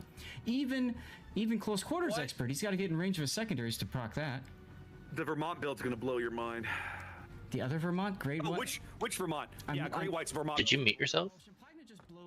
Who's that? No, he walked away. Oh. You got tired of your yapping? I think the story I'm going with? I'm tired of my non-existent fucking teammates. Sorry, YouTube. Oh. Non-existent teammates. Yeah, I know all about that. Because of his enterprise, that his team had the chance to win. I don't know if you can do it. There isn't any other. There's few other ships you can do this in. Maybe Lexington. Yep, but they're all CBs. And then you do 20,000 damage with 4 citadels on the Queen Elizabeth. Just because you can. We got me to a second supply crate. We got Raptor halfway to supply crate, but the jerk only put $500 for his goal, so that's where we left him. Papa Fodder, we got to supply crate. Rita Gamer, we got to a supply crate. Chief Injamin, we got to a supply crate. Who are we working on now? Pops? I think it's Pops. Now we're working on Pops. Dude, are you kidding me? What the fuck is this? Alright, okay, I can say what Oh, let's go! Let's go! Let's go! Let's fucking go! Oh my god! Oh my god! We just Pops! Vert is a battleship main, so it's interesting to see him. I was so gone. Huh? In that clip. For context, y'all, for those of you that caught the clip, for context, I was doing a fundraising stream for Stack Up. And I was working for Stack Up at the time as well. I'll put the link in the charity there so you can see who we're talking about. So I did the fundraising stream for the Stack Up. And then we hit our goal. My goal is always supply crate. So we got to a second supply crate. And we got a little bit farther than that. And I said, you know what? Let's go support some other people that are also fundraising for Stack Up. So I switched all of the overlays and links and stuff to other people's. So when I said we got Pops, a supply crate, when we got Happa Fodder, Rita Gamer, Chief Engineman, a supply crate, I was literally putting that donation link out there in chat, and some awesome people were donating to their causes. And what was so cool was we got them supply crates too. And that's what it was all about for me, was getting sponsored supply crates. So a supply crate for Stack Up. Let me back up. Stack Up is a military charity that supports mental health amongst veterans, active duty and former military as well. And not just in the United States, but around the world. Pretty much anybody that's not on the United States naughty list can ask for help. So Stack Up has helped, British veterans. They've helped Norwegian veterans. You get the idea. Australian. And so one of their cores is a supply crate. When you raise a certain amount of money as a streamer, as a community, your community then sponsors a supply crate, which is essentially a care package that's all gaming goodness. So instead of like clothes, socks, and letters like, hi, thank you for your service and stuff, it's like video games, like things that like veterans actually want to be able to take and use and disengage from the life that they're in right now if they're on base and deployed or something like that, right? So to me, it meant so much to be able to get other people, other communities, supply crates, other sponsored supply crates out, because now they're going to get pictures. Hey, we helped somebody. Here's a story for who we helped and stuff like that. Aldeus re-rolled the code? Okay. Did you already get your max 2? I can do that, sure. So that was what that was all about. And like, I was drinking very heavily because we were having such a good stream. I think that night we managed to raise like over $8,000 for Stack Up or something. It was amazing. It was absolutely amazing. Go to twitch.tv/Lord_ZH. Okay. Follow and write something in chat. Which reminds me, a week from tomorrow, I'm going to be in Los Angeles for a special Call to Arms live event where we'll be doing more fundraising and more of that kind of stuff. I should probably update my link. Where is that link? Let me think here. I sent it to Taterus. So while I'm doing that, guys, don't forget we have a new giveaway up. We're re-rolling. Okay, we are re-rolling right now, and I think I can just copy this one and put this one in. Yeah, we can do that. So again, all you have to do is be a follower of the channel and active in chat. That's all we ask. Okay, that's easy enough for you, like Mr. Peckin did. Okay, perfect. Yeah, if you win, the bot just messages you directly, so you don't have to worry about, claiming your code or anything like that. Try to make it easy for you guys, because y'all are chill, right? We're chill here. Charity command. Where's my charity command? Here's my charity command. Okay. That's my old fundraising code, I think. Yeah. We had to start up a new campaign for Stack Up for our Call to Arms live. So I think, let me double check this. What's up, Old Man Gaming? Puddin', can you shout Old Man Gaming out when you get a chance? And I saw also KIA was here. I don't remember if we shouted him out or not. Can you give me real teammates that know how to play the game? Sure. Join me in PvE content later when we do live play. I need to do the stuff in PvP. Oh. Well, then play in ranked and turn your brain off. That's how I would do it. I could just do that in random. Fair But enough. ranked is just randoms with less people. Yes, and they're but just more toxic. But because there's less people, I find that I can do better at getting through the games. They're faster, and you might also get stuff and things like steal out of it if you haven't done your max. You know, if you have already done your max, then I agree with Electric. Go to Brawls, because Brawls you get stuff and things too. I hate Brawls. It's a waste of my time. Next week, whole week without Brawl for PvP missions. Got it.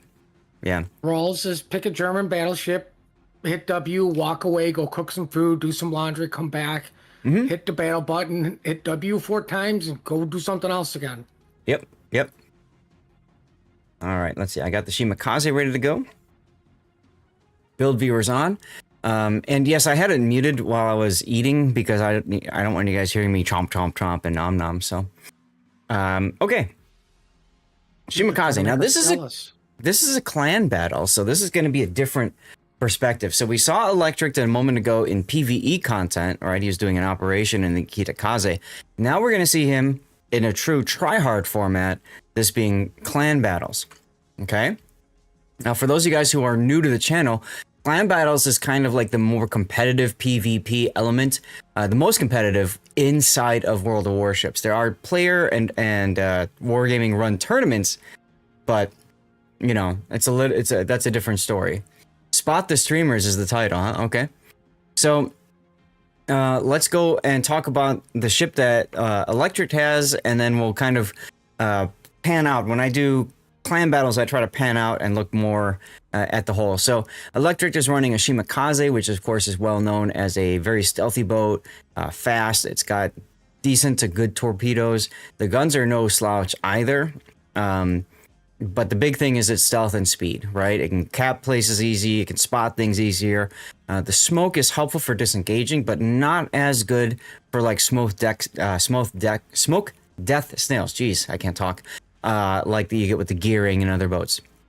So, and I see you're running the Type 93 Mod 3. These should be the 12s, right? Yeah. Okay. That's standard on the Shima. Shima's got 8. The stock are 20, and then the middle are 12s. That's the most common, and then the Suicide Rush. Those are the 8-kilometer F3s. Generally, don't recommend the F3s, especially in competitive, because 12 kilometers is the range of radar, which spots you. So you have to keep that in mind. You can't make Hayate work anymore. Fair enough. Decent to good. Shima once had the best torps, then they buffed gearing. Well, not only did they buff gearing, but they also nerfed Shima. They nerfed the torpedo visibility. So, yeah. Anyway, the build, you've got main armaments mod 1, engine boost, torpedo tubes, modification, propulsion, concealment, and then torpedo reload. Electric, why do you not use torpedo reload systems, the unique upgrade? If you look at this, you've got a better risk of incapacitation for your torpedo tubes, but they reload a lot quicker, but you also have worse traverse speed. It turns the turrets into almost like battleship guns. You can't flip your sides that easily, so that's the reason you don't run it. Fair. Okay. This is if you know you're going to shoot like always in one direction, but if you're always like flipping around, then you don't want to use the unique upgrade. Fair. Well, I'll be honest with you, like, because I do this way more than you. If you're going with the unique upgrade, you go with the 20 km torps because they reload faster. Yes.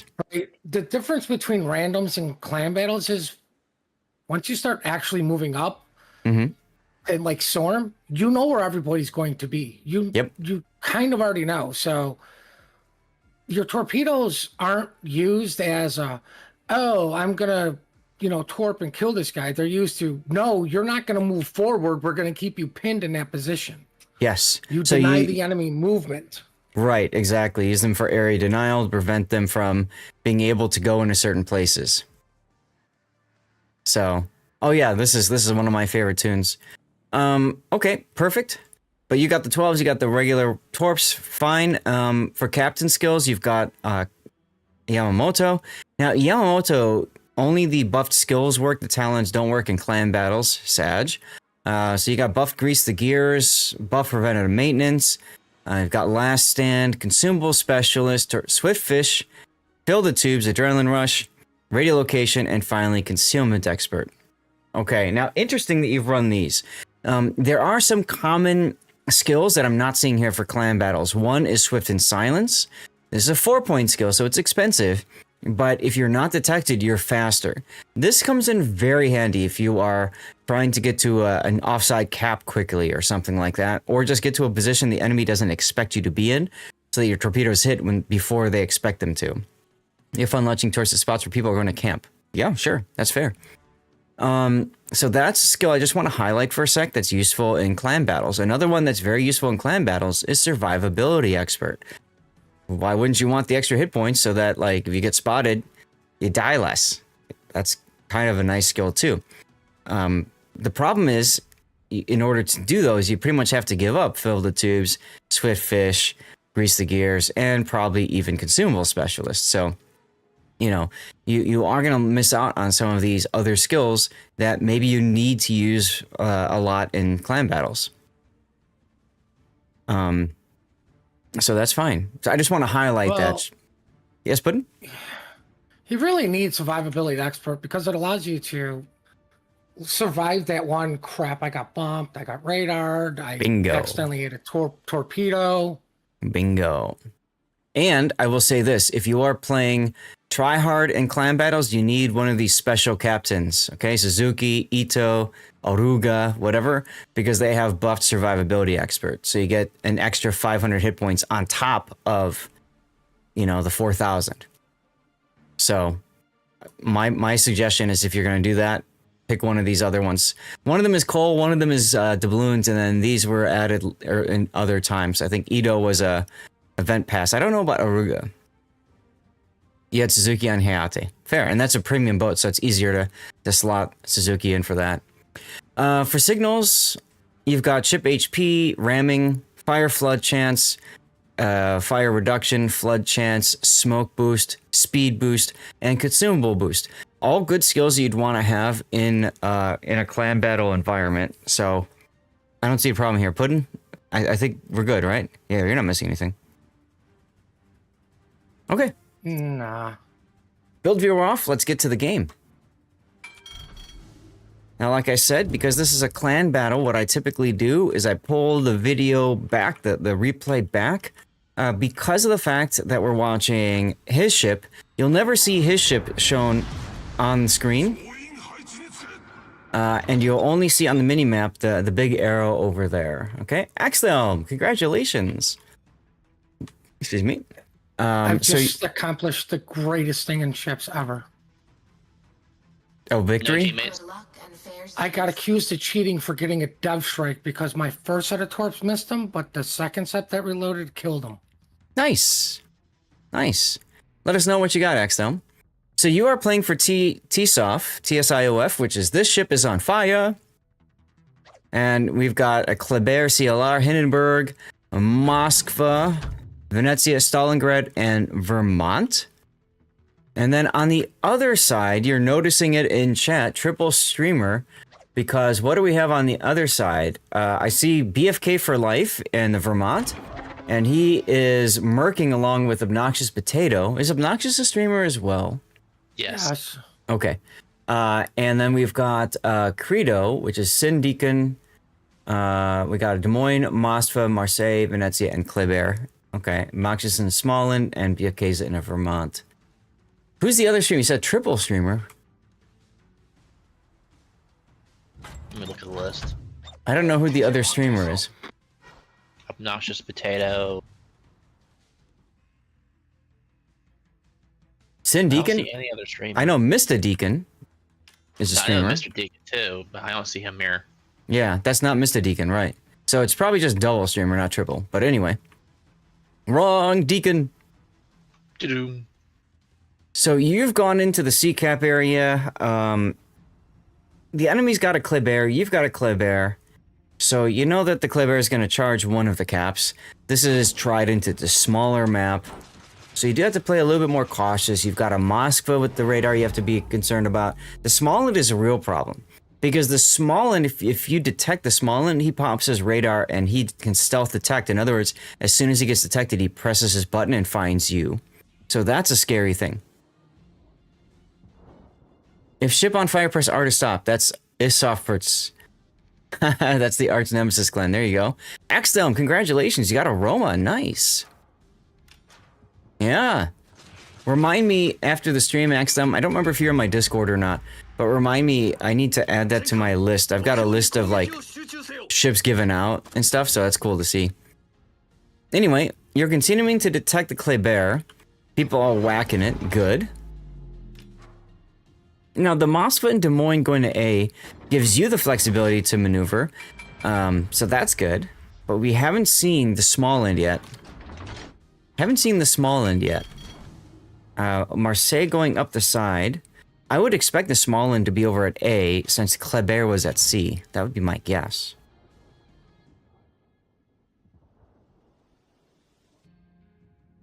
Your Moskva and Hindenburg are chilling in the backfield right now. You're expecting a hard push at A, and you're setting up to receive.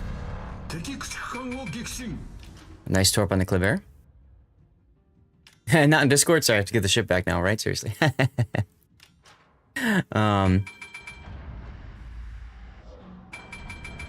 Now what's interesting is I say receive the push, and you guys don't have any cap at all. Goofy is trying to get the cap at A, which I think is a bad idea considering how he's already less than half hit points. I don't think I would have sent Goofy forward. Lurch can do really nasty things with the sap. It felt like you were just invited. Hey, you're welcome to come in next time anytime. You know that. You know that. But I would never say you have to enter because I'm with you. I've got so many Discords too. And I feel bad when I need to free up Discord space and I leave someone else's Discord. But at the same time, if I don't, you know, see them a ton, Goofy was calling this. Okay, well, then that's Goofy's choice. Yeah, I agree. Alright, Syndeacon does get taken down in the Des Moines. That's good. Hindenburg doing a nice job of long-range farming with the Moskva. With the kill on the Kleber and seeing the Marseille turn around, you're deciding to go into the sea cap. You've got the Vermont. Ooh. I don't know if I like Tigers' position in the Vermont just charging through the middle like that. Oh! He was pretty healthy last I checked. BFK just bricked him. Absolutely bricked him. Ouch. BFK now you're yeah. Right. Now you say you're gonna make the Moskva move in a minute. So you're not on voice. And you're clicking there, because what you're gonna do is get on his side and fire torpedoes. You're radio located. You know what that means. Those are Smalland torpedoes. Plus you're radio located, so you know you're gonna see the Smalland soon, which is why you're backing off. See, here's the problem with Tigers' position in the Vermont. I kind of called it already, right? We see this all the time in COTS.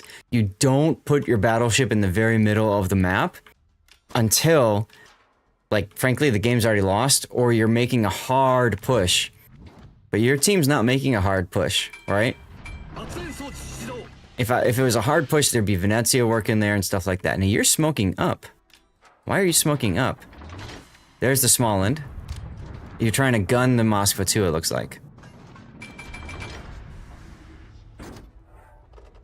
3 torpedoes on the Moskva? Nice hits, nice hits. Okay, now you gotta get him out. Yeah, your Vermont guy just donated his Vermont.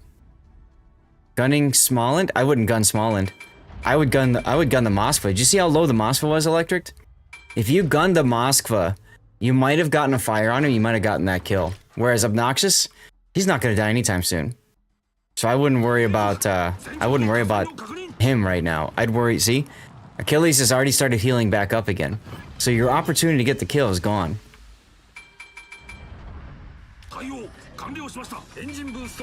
Goofy manages to make his way through the A cap, but he's gonna come out right in front of BFK's Vermont. And he might get bricked. Let's see if we can catch that.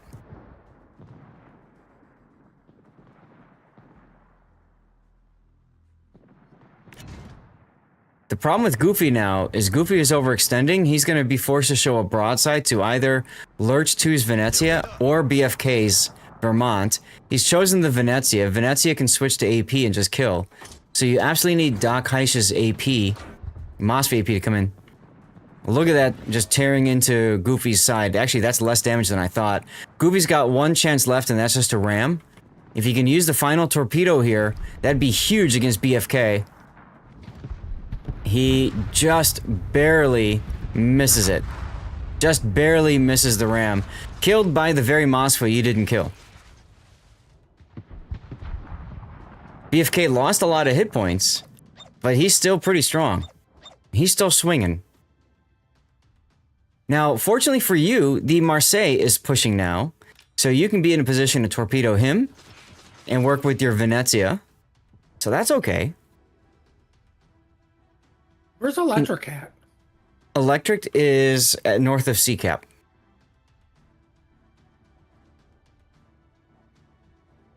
You trying to guess what kind of car I drive? 2016 BMW? God, I wish. Jam knows because he's actually seen it.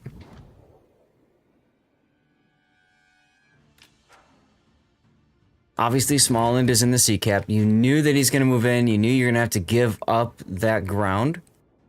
So I think your focus needs to be on the Marseille and getting him out, working with the Venezia to do just that. What's going on with the Moskva? Moskva is dark. I disagree with that decision right now. The Moskva really needs to be out, spotted, so the BFK is shooting at him, as is sort of Achilles. Because your Clay Bear needs to be able to go on walkabout and do his thing. So I'd like to see Doc coming out and being spotted here. And also doing chip damage too, but he's either going to be ignored and gets free shots, or he's going to take the heat off of Rattlesnake's Kremlin. Hey, Rob.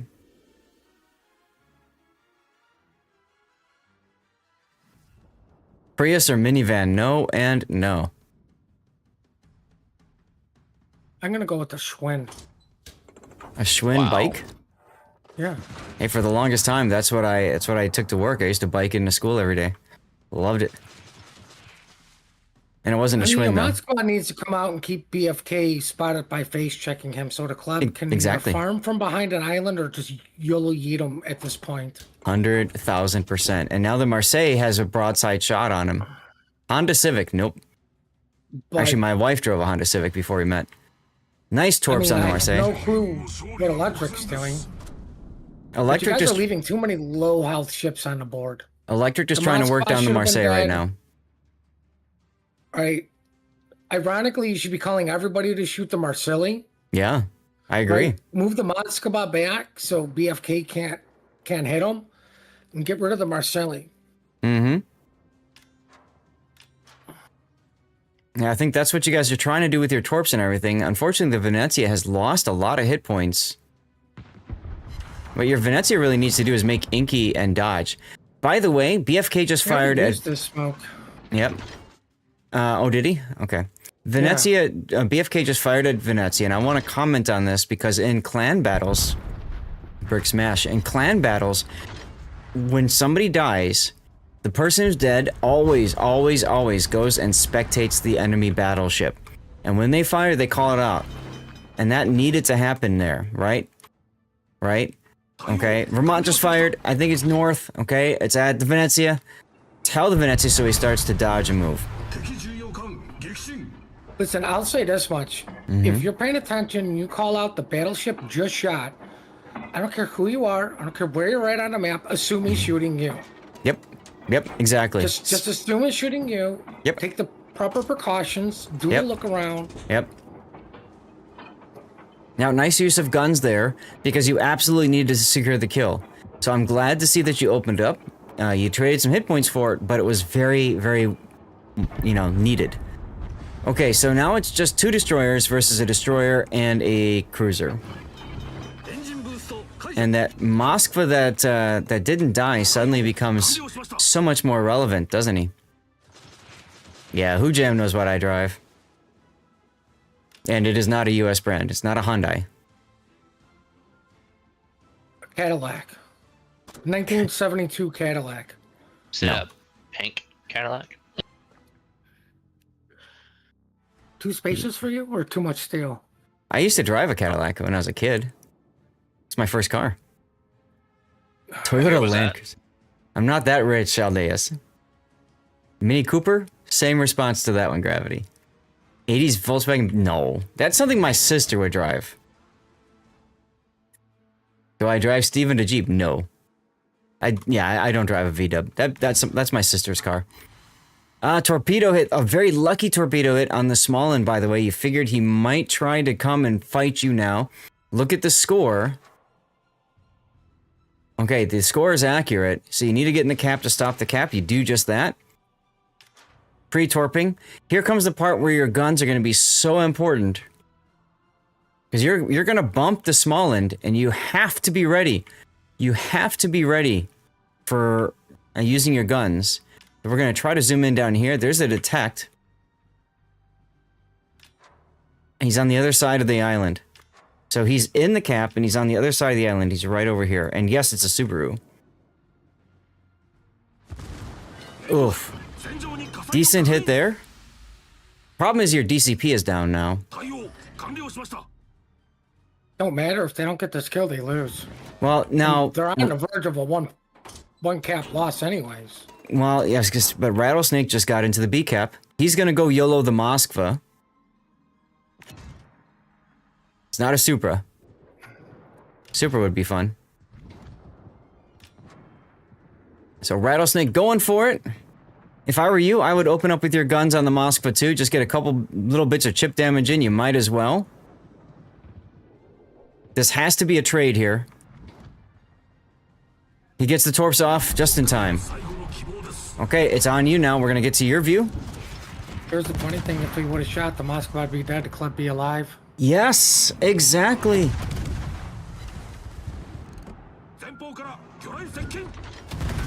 Oh no. And there's the kill. Just in time, we got ourselves a double death pick, everybody. Down to the wire, down to the wire. And like I was saying, at least several, actually this is a quadruple death pick. As I said several times, your team threw away a couple of boats. Second season for the team, I moved up this season to this team. Okay, so the second season that the team's been playing, and then you joined this team now. Okay.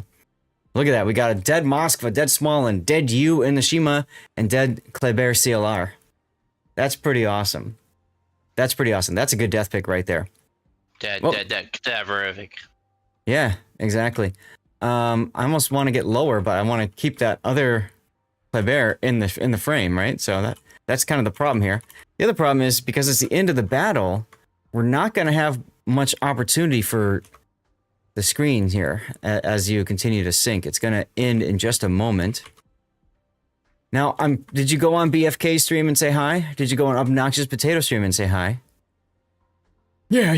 Did you do that? I streamed clan battles with BFK before. It's fun. Nope, you're busy. Duh, right? I know, seriously. Yeah, that's crazy, man. That's crazy. Look at all that death.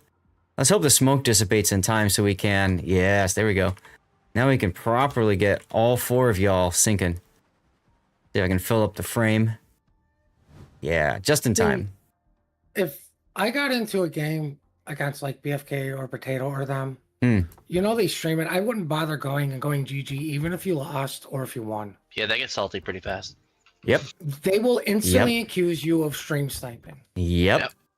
I was just gonna bring that up. That's exactly why I asked Putin. Well, I mean, because what's funny is, like, I will watch Sea Donkey, right? I'll put them on, put the volume at 1%. We'll go do our clan battles. And yes, we faced them, and I've gone. I'm like, hey, GG, was, good game, And I'll point out, like, some things for him. And then, somebody goes, oh my God, he's stream sniping. And Donkey's like, no, he's not. He's like, he is, like, they are that good. He's helped us out enough to where I know what he's going to do. And I will say, even if you are listening on their stream or you have it up on the screen, there's a lot of, like, there's a lot of stuff going on for you specifically to even keep track of. To add a stream on top of it and relay things, I often find that actually makes it worse for your team. Your team performs worse because you're so busy worrying about what they're doing that you're not thinking about what you're doing. So, it's too much. Exactly. All right, well, let's put the replay render tool up. Chat, ideas for a title for this one. This was a very good game. I think for you specifically, Electric, I would say don't be afraid to use your guns a little bit more frequently and make sure you're using them on targets that matter. So when you were using your guns, make sure you use them on the Moskva, for example. Try to get him down. Try to get him on that sticky fire, whatever. Get survivability expert. If you're going to do this for clan battles, you need that survivability expert. Your role as a DD it's a multi thing, like trust me. But if you can't keep things spotted because you're too low on HP and combat ineffective because you accidentally ate a torp and probably die because you don't have it, you're not helping the team. 100% agreed. I would say maybe gifts would be a good title for this one. I mean, here comes your Vermont gifting. Your Stalingrad, I think, if he wants to make the plays he was trying to make, he did. Like right there, he had an opportunity. He had an opportunity right there to pull forward and straight at the Moskva and get him on the side. He didn't take it. Here's another stupid thing. Like, one, that Moskva is not in the greatest of spots. Yeah. Right? If you're going to shove the battleship into something, you should have shoved it into B because now you're stalling their points. Bingo. Yep. Right? And he's literally right next to it. The Moskva has two options. Sit there and just do nothing. Great. Now he's not in the game. Or he's got to pull forward and deal with the Vermont. Not a good option either. Hey, Reza Cups, how's it going? Another awesome person I met at TwitchCon. But I completely agree with you. I completely agree with you, though. Like, take advantage of opportunities to go and close out areas and stuff. Last Dying Breath? Yeah, this is Civ 5, baby. You got it. Well, I don't know. Everybody dies? Big Bang Attack! No, I'm kidding. Everybody dies. I like that idea, actually. Everybody dies. my auto chat auto mod held that. Like, that's it, killing you both. I was sitting there debating on it, and I'm like, it's just such a good misspell, you know? Oh my god. How are you doing? Oh goodness. I'm doing fine. I'm finally recovered from TwitchCon mostly. I still have a headache from Sunday. Everybody Dies in the End. Isn't that the name of a movie or a play? Or you could do like Ashes, right? A lot of as a title going on, considering you're in the water. They dissipate very quickly. Yeah, this is true. I don't know. Just call it. See, everybody dies in the end. It's too long, so you just gotta get rid of the in the end, and just everybody dies. Right. No, that's what I would do. Is everybody dies or no witnesses? Ooh. Ashes, because they all fall down, right? Or everybody dies. One of those two. What do you guys think? So far, my health has not been the problem, but if you want to move up higher, it might become more important. Yes. Next season's tier 9, though. So not worth retraining now. That's true. Can you imagine if Deadeye was still in the game? Ugh. Ugh. Anyway, Electric, thanks for sending in that replay. That was fun to look at. Hopefully I gave you some things to think about. Feel free to send this VOD, or when it comes out to YouTube later, to your clanmates. Let them look at it and see if they agree with what I called out as well. But appreciate your support on your stream streaks. Electric's kind of right, because isn't the next season just 1 month to tier 9? It's a short season. Okay. I don't know. I don't follow too much. I mean, unless you're making a Typhoon Hurricane push, don't bother retraining. It's not worth it. Even for a long season. Why? Yeah. If you're trying to go real hard, like if you're hardcore focusing, then you definitely want to retrain. Otherwise, don't bother. All right. We're going to move to the Be Right Back screen. So thank you, and let's go. Risa Cuffs, by the way, I met at TwitchCon, so I'm glad that you stopped by to say hi. Thank you very much, dude. You were hanging out with Kuranobi a lot of the time, so that was neat meeting you and meeting her as well. And it was fun running into you on somebody else's stream. Whose stream was that? I don't even remember. That was yesterday, wasn't it? Did you see the ship restrictions for next season? No. They put the donkey on the list. Donkey? Donkey's Yeah, and I'm like, what's the donkey? I'm like, why are you gonna the Donskoy? Mm. I'm Okay. like, why are you gonna put that on the list? Like, do you know how many people know how to play that ship correctly? Well, they probably think it's the same thing as the 10. What am I thinking? The Nevsky. But it's not. So, yeah, whatever. It is what it is. Chat, who's here? Real quick, I've got another thing for you guys for clan battles. I would strongly recommend the minimum is get the score timer mod. Yeah, mods definitely help. A lot of people don't think about mods. You really should. Aldeus, your Essex isn't on my list. I don't know anything about an Essex game. I don't see one. Oh no, I do see one.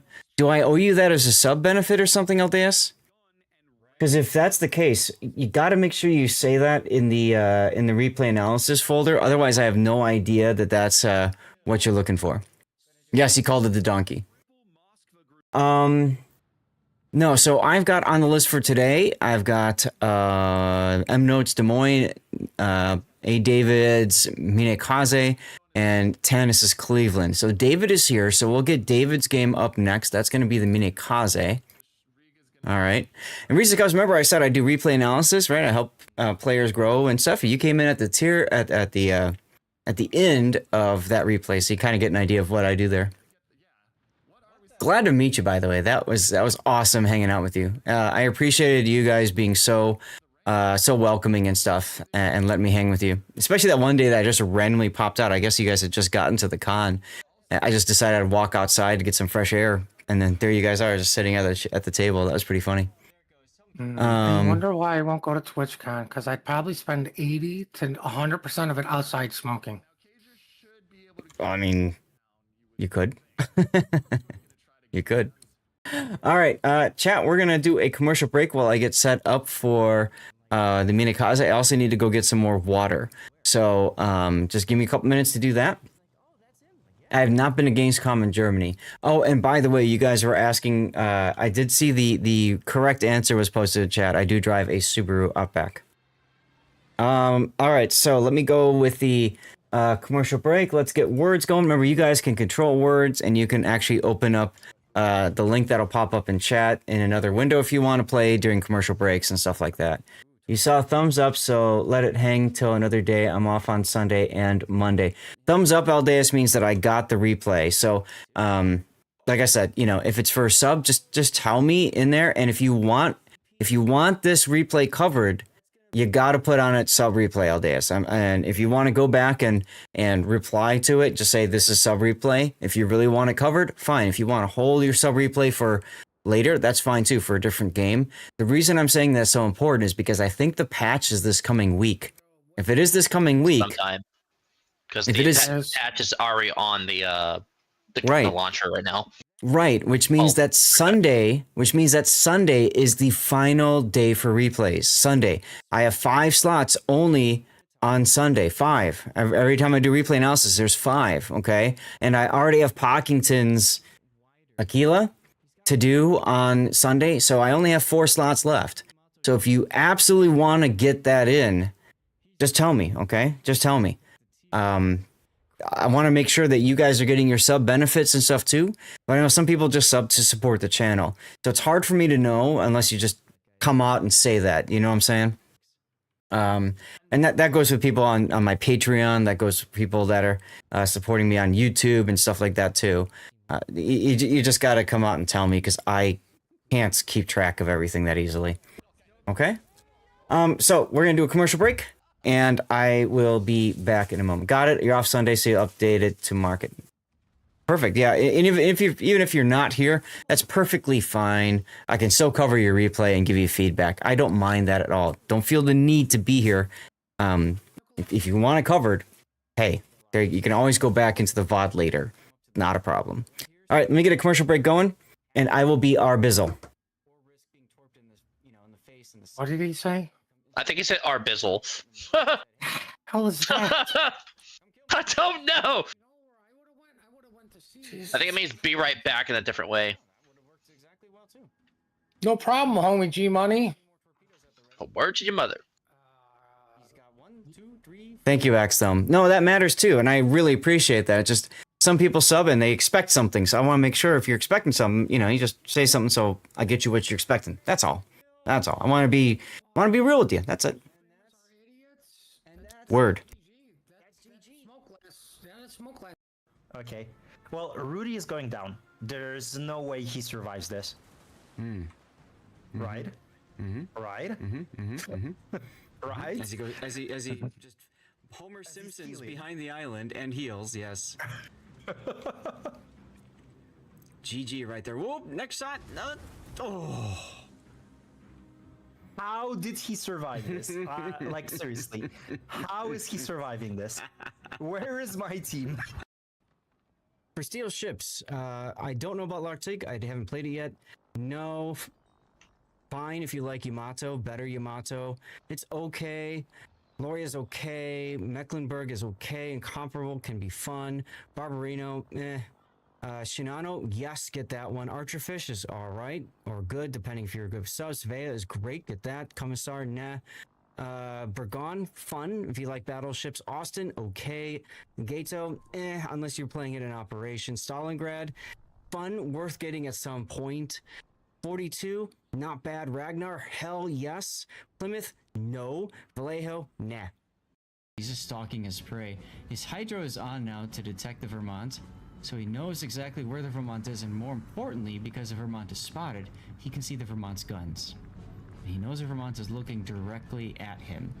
So that means he cannot come out completely broadside. He's got to turn in. And he is coming pretty broadside. And that just happened. Oh my god. Somebody clip that. What the? Ow. Rob. No. I love that. I'm telling everybody how awesome they could, it is that this guy's there, and then that happened. Oh, Dick Spray, I remember this. How long does this go? Thank God it stopped.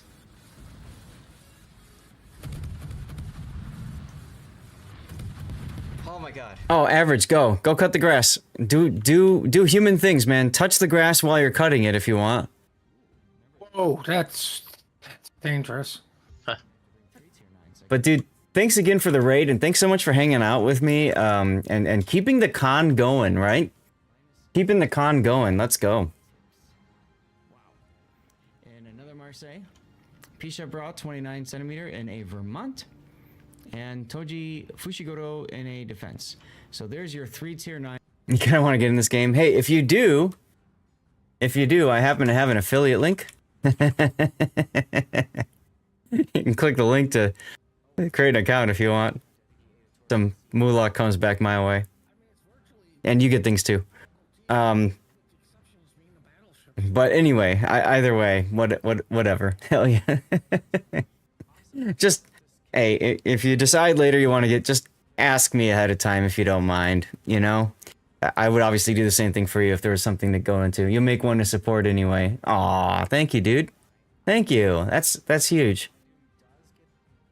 Broken Stoic, Tag, what you doing here? How you doing, man? Good to see ya. Broken, I met you at TwitchCon as well, didn't I? You over here lurking? Did I meet you at TwitchCon? I don't remember. I'm following you already, so I want to say I did meet you at TwitchCon. Hard to keep all the names straight, though. Let's see. No TwitchCon for you. Well, okay. Well, congratulations. Now you are officially part of TwitchCon because we're keeping the con going by hanging out with awesome partners like you and Totally Average Gamer and others. So there you go. Make sure you toss a follow to Broken Stoic, who I was already following. So you're doing something right. I don't know. There you go. Let's do it. Let's do it. Ah, that's why. That's right. LA Stack Up. Let's go. I get to compete with Stoic in a week for a bunch of games and trying to fundraise and all that kind of stuff. This is a small world on Twitch. Good lord. It is indeedy. It is indeedy. Speaking of lurking, did you hear that after 15 minutes of lurking, people don't count as viewers anymore? I heard of something about that, Nusperkex. One of the reasons why I always say when we go to commercials, if you are here, just say something. So... You tag from Quattro Stream. Yeah, Rogue Pope, it's something that Twitch has kind of like changed. I don't really understand it myself either. But it is something that we creators kind of have to deal with, to put it nicely. It has had an impact, of course, on my rerun channel because that is all about lurking. But you know, it is what it is. What they change about lurking? I thought you said twerking.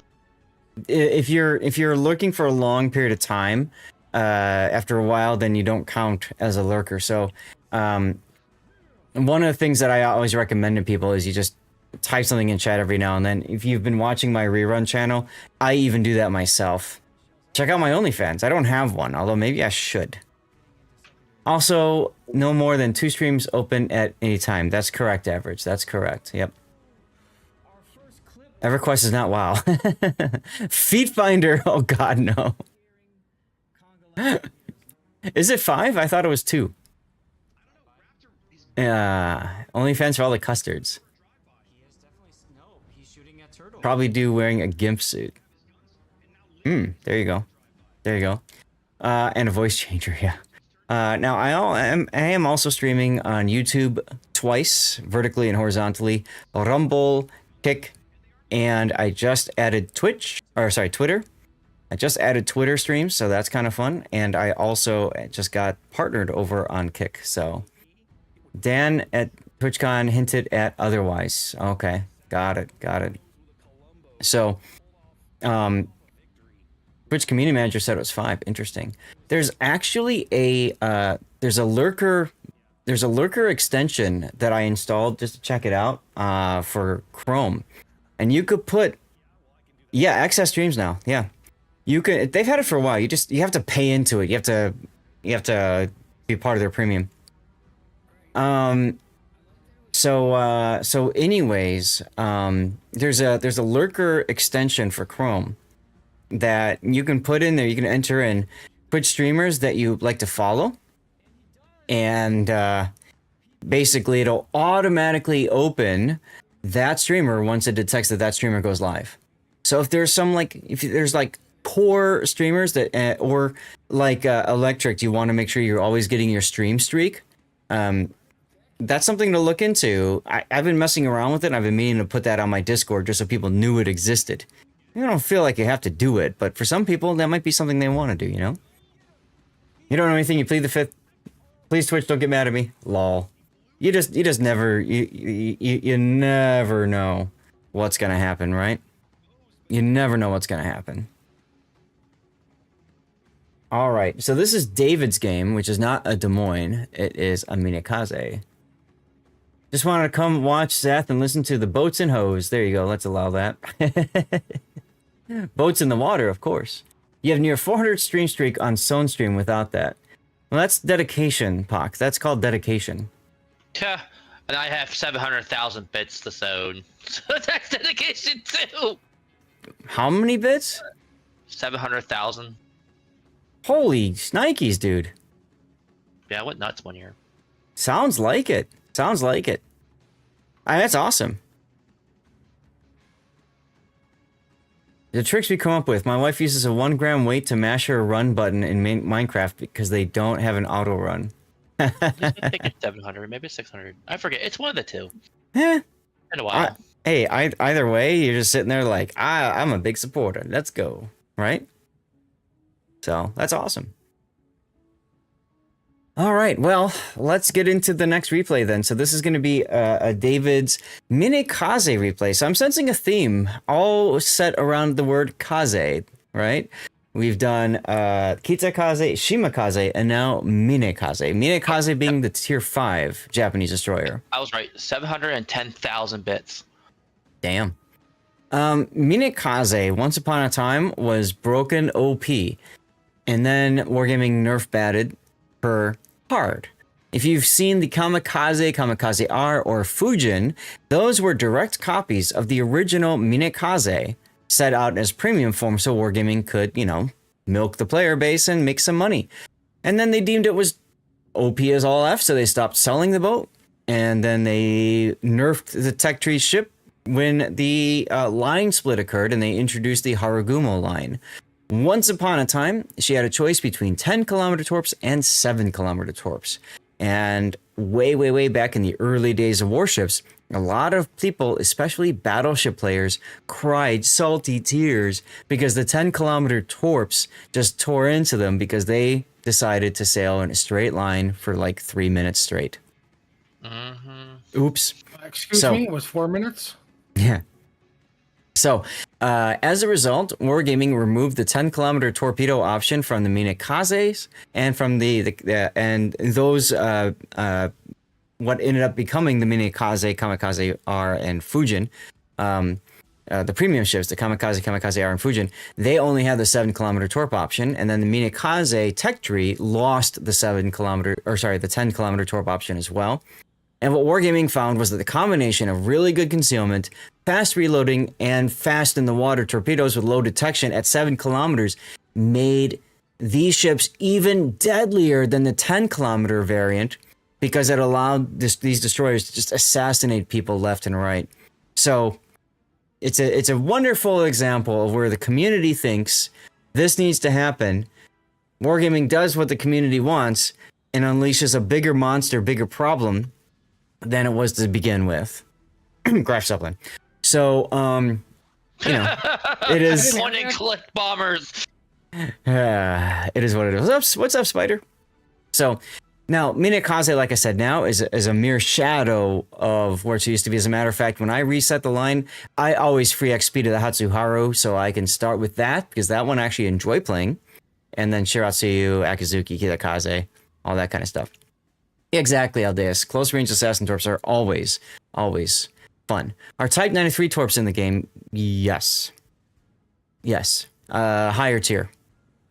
So, with that, let's take a look at David's replay. David, I know you're in chat. Can you tell us, are you regrinding the line? What's your purpose of playing this boat, if you don't mind sharing? There's only 3 options at tier 5, of course. That's going to be main armaments mod 1, engine room protection, and you went with main battery mod 2 because the other thing about Minekaze is she only has but 4 guns, and they are very slow turret traverse. So a lot of players like doing main battery mod and or grease the gears instead of the traditional torpedo 2's modification to keep the torps alive. So that's fair. You're just grinding lines on your alt account. Okay. You got a 10-point captain, so preventive maintenance, last stand, adrenaline rush, and finally concealment. This is what I call the core build, although personally I would recommend survivability expert first over adrenaline rush, but that's fine. And you got no flags because you're just screwing around. Perfectly fair. The Japanese guns are indeed powerful, yes. All right. And Stoic, how do we just break your brain? You got a Kamikaze R out of a super container. It was 190 till pity. Damn, let's go. I got all 3 of them at the same time. I could help myself. How do you make your map big? Great question, Ghost. All you gotta do is press the plus button. Plus or minus. Plus or minus. I like to keep the mini map here. It's not quite the biggest. Right? But I keep it to that size. That's a good size for me. There are mods that allow you to make it even bigger if you want to. Yeah, it's one of those little things that really have an impact in your gameplay that Wargaming just doesn't tell you exists, and you're just like, WTF. By the way, during the break, I had a chance to check in with the wife, and I asked her what she thought about the clothes and stuff, and she said, I didn't see the clothes that much, but I saw the bag. I told you she was going to be all about that gym bag. As little as you know about tanks, you know almost nothing about ships. I had to be corrected by a guy in the Navy to not call them boats. And we call them shooty boats, it doesn't matter. What if Ghost is using small factor keyboard and doesn't have a num lock? Well, I mean, I don't know. Yeah? Why can't you call them boats? So, you're in a tier 6, 7, you're bottom tier game, bottom tier. And you've got 2 carriers on each side. Ouch, because carriers kind of counter you a bit. I think this is a test boat. Okay. 1. Alright. So the battleships are high tier. The battleships are high tier, which is really good for you, right? Your whole job is to destroy battleships. That's right, they are kind of boats, aren't they? Well, I'm just curious, why can't you call them boats? Like, there's got to be some stupid reason. I don't know. And number 2, you're a tax-paying citizen. You call it whatever the hell you want. You paid for it. There you go. I was in the Navy for 20 years. They still called it a boat. That's right. What's up, Sensuki? And then if the guy wants to give the attitude, look at him, tell him I pay your salary. Shut up. Dude, you almost made me spit my water out. I gotta do it at least once a stream, right? Yeah. What's the rubber duck mode on PTS? I don't know. Oh. He's in the Navy and born in 1936, so you listened. Hey, it's fair. That's absolutely fair. Off to work, locomotive engaged. Thank you all day. Take care, dude. Henkin, how's it going? Henkin, did I meet you at TwitchCon? I see the partner check mark, and I can't remember everybody I met, so... Let's see, let me make sure I'm following you. You're raising money for St. Jude. Yes, sir. Excelente, excelente. How have you been after the con, man? You recovered? I've had a headache since Sunday, but we discovered it was more my glasses than anything else. You were in the guy with the Assassin's Creed hat. Nice, okay. Well, let me get you a shout out at the very least and say thank you for coming in and hanging out with us, huh? Let's go. Bad glasses suck. Yeah, so I got a new prescription, and I wore them. I started wearing them 2 weeks ago, and I, wore them obviously to TwitchCon, and I got an audio-induced headache streaming at the Capcom booth. Captain Richard, yeah, you probably met me with Captain Richard. That sounds about right. And the headphones were way too freaking loud, and I know I got like a real bad headache from it. Uh-oh, somebody has an ice cream headache. So, and just kept, it's still going right now, by the way, because obviously when you got a headache, especially a real bad one, light causes problems and that sort of thing. And yesterday I switched back to my old glasses here, and I immediately felt better. So I think these glasses are letting in too much light, especially for when you already have a headache. So I'm gonna see if my optometrist can do something about that. You're complaining that your glasses let in too much light so you can see. Yeah. Well, I said at the beginning of the stream, they're larger frames, so they're bigger lenses, and so they let in more light that way. And then because they're bigger lenses, there's more light coming in on the side too. I think you got all the protection stuff on it. Yeah, and my eyes are so bad, the lenses are really thick. I was gonna say, just looking at it from earlier, they're almost as thick as mine. Mm-hmm. Well, we wouldn't know that because we have no idea what you look like. There's no change in astigmatism, no. But yeah, I get it. They look just like mine too. I think Zad's seen a picture of me, but I had contacts in at the time because I would be smoking up here. I always smoke. Yeah, but I mean, like when you've made contact now, this is your opportunity to smoke up and like not die. The Nicholas is outside of smoke, and yeah, there he goes anyway. Shot glass size? No, we're not doing that. But it always gives you audio-induced headache. There you go. No, but it was really. Later on today. It was really bad. Keep it up, Thurback. Well, what if I say Thurback around? So, David, the way I look at it is when I play Destroyer, I always play as though they are targeting me. As a matter of fact, they did take a couple hits off of you at a certain point. So, the moments that they're not targeting you, that's your opportunity to smoke. That's how I look at that.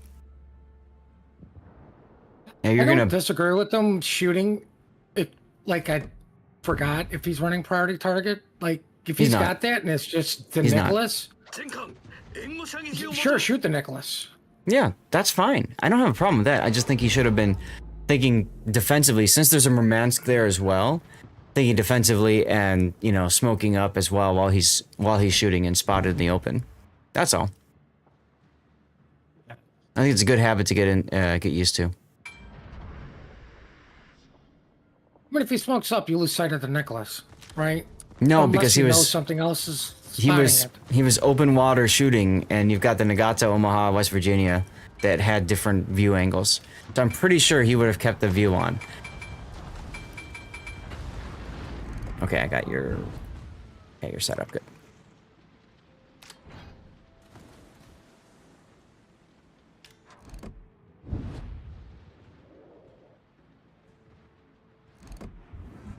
Murmansk is charging, which is interesting. How you doing, Duckman?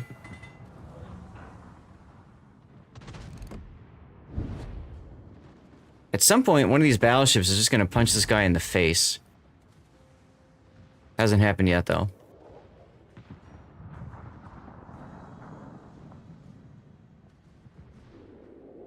You're tired? This is one of the few days I haven't been tired. I slept like 13 hours on Tuesday. I got home. By the time I got home, it was 10 a.m. After taking the red eye home.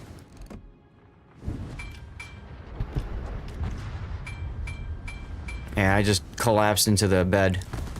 Maybe he likes getting punched in the face. That's true, maybe. Yeah, some people love that stuff.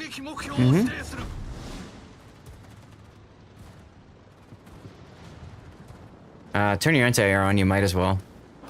There you go. Hey, look, you shot a plane down. That's XP and credits.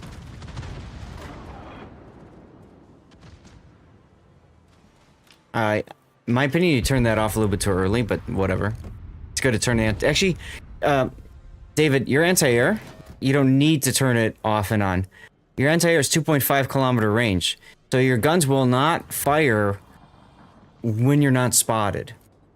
If your anti-air range, like Hatsuharu, for example, I think is 5.8, then you want to turn your guns off, your AA guns off. But because it's 2.5 kilometer, leave them on. One less thing to worry about. And cooking, just got a lot of fresh groceries. Mexican, nice. Okay, let's go. Big clump of enemies over at the seaside. Not much going on over here. It's a habit, but I just want to highlight that, right? I mean, that's something that you could kind of try to learn, like, especially if you play a lot of French destroyers. That's another example of a destroyer where the anti-air range is quite low. So, you know, you just keep them on. That's one of the reasons I like running this particular mod here, because I look at this and I go, oh, it's 25 kilometer? I'll just leave them on. The York getting B cap was the key. Well, you are down on points right now, and you are even. Are you looking for the carrier now, or are you looking to corp the Strasbourg? Well done, Commander. Looks like you're going for the carriers.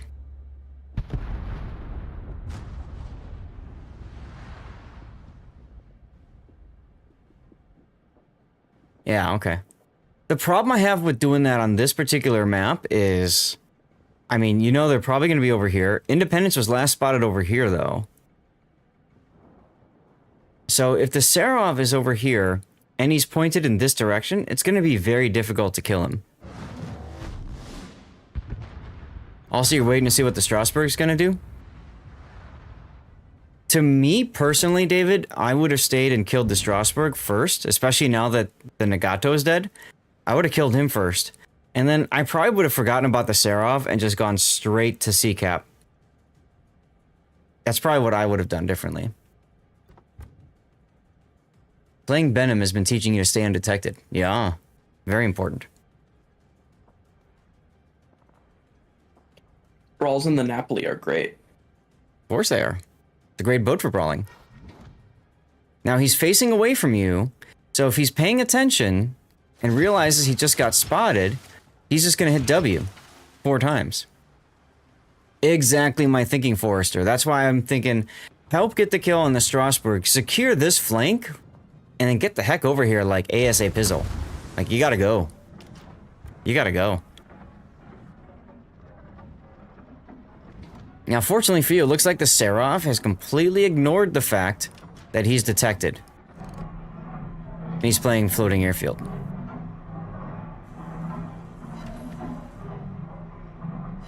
Ding fries are done. What? Where? I know, right? I gotta run. And now the problem is, since you were detected, you can see the Strasbourg is sailing away from you. It's a nice shot. Average gamer, I completely agree, but I think part of that is also on the carrier for not paying attention, frankly. Okay, well, you are down by ships now, and you've decided forget the Strasbourg.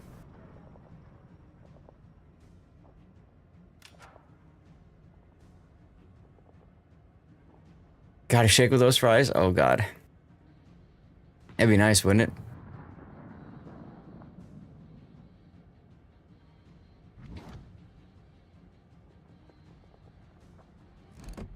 It's Liberty Harbor's fault. You gotta get 500 torpedo hits. There you go. Yeah, I'm totally looking forward to doing some Liberty Harbor grinding once we finish our replays today. Some of these missions are so stupid. I agree with Elusive. Strasbourg would be an easy kill for you guys. And my concern is the Ark Royal is really close now, so I'm scared about that. I would consider it a loss too, but again, I think part of your decision making is helping in that loss. That's sarcasm, DJ. That's sarcasm after the incapacitations one. I had to do 60 incapacitations yesterday. Took me a while. I got a 41 and I couldn't finish it. I'm annoyed. I just played Libertad and spammed HE. It worked. I tried the lower tier too, like playing Scharnhorst, for example, but I just didn't find it being that effective. It doesn't matter, because whenever you need them, it's not going to happen. And then when you don't, you're like, I could have done this in, like, where was this 2 games ago? Yep, I got nothing but cruisers and battleships when I was playing Libertad, and I'm like, really? Where's the friggin' destroyers at? And then I finished it, and I got so many destroyers. I did bomb hits. I did the bomb hits and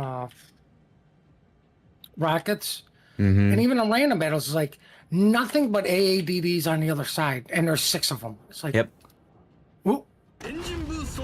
All right, who won the giveaway? Henkin? Henkin won. Nice. He came in to say hi, and he just won some World of Warships loot. Look at that. Jerk. What a jerk indeed. All right, now if you get in the cap, the New York Independence Shotzi will know that you're there, but you also kind of need to get in this cap, don't you? Strasbourg's going to kill your Ark Royal. Oof. We might have a solo warrior coming in the making, guys. Oh, you jinxed it. Well, the thing is, the Independence needs to die. You can see David trying... It's already happened. Trying hard not to get into the sea cap. Smart.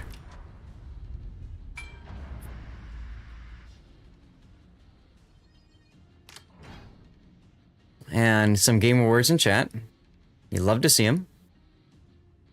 Now, for those of you guys new to the game, a solo warrior is an achievement that you get when you are the only person left and there are at least 4 enemies and you win the game.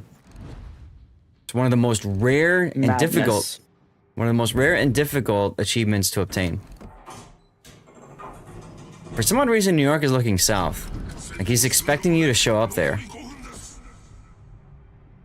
Oh, they just fizzled. Should I use Ragnar for brawls, or is that stupid? Brawls, you really need the torpedo. I use Kitakami for brawl, so no, it's not stupid. You really need torpedo weight. Hey, Stalwart. But, so Napoli for main battery, I guess. Yeah. Good use of smoke here. Make sure you get the cap.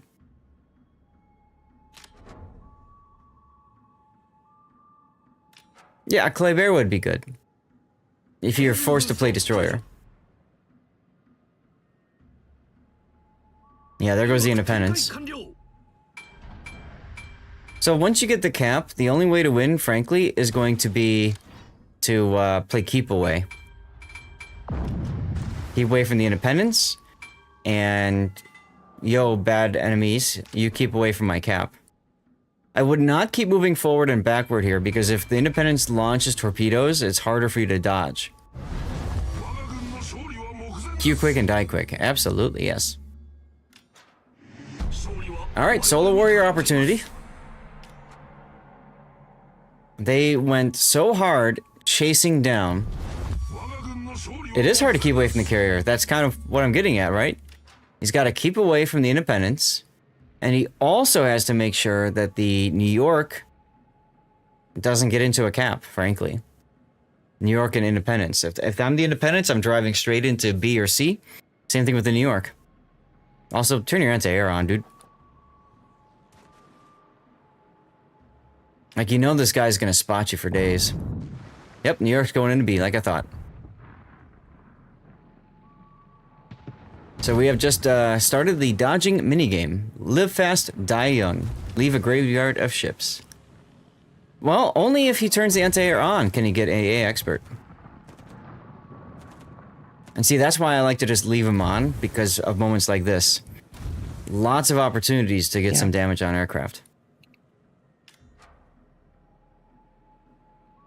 I thought it was something along the lines of if your AA guns have longer range than your air detection, then you have to pay attention to it, but otherwise just keep them on. Yes, that's what I highlighted earlier. Also, I would, if I were you, I'd be heading north here just to ensure that, you know, the New York doesn't feel comfortable going into the B cap. I can understand your concern and the reason why you're trying to stay back, but you have to keep the New York out of the B cap. Because if the Strasbourg gets into A, New York gets into B, they can possibly still turn this around. That's how I would play this.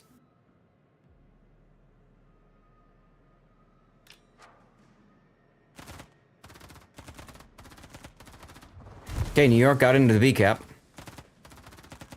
Also, side note, if you happen to kill the New York while he goes into the B cap, then that helps you even more so, right?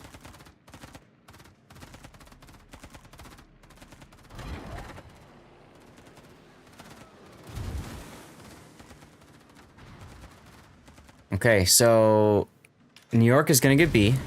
You're going someplace that they can't hurt you, but at the same time, you can't do anything else with the game.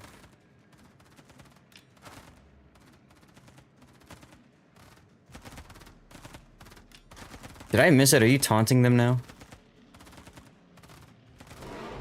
1 minute to go in the game. There's New York.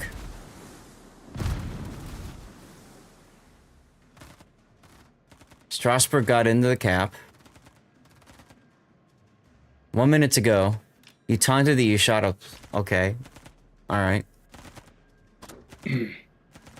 Gotta love the 30,000 case, 30k salvo.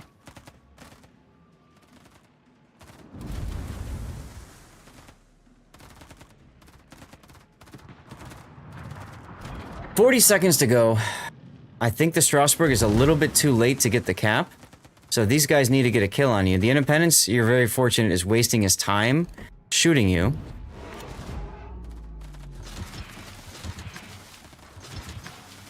But they got the cap. This is going to be real close. 20 seconds to go.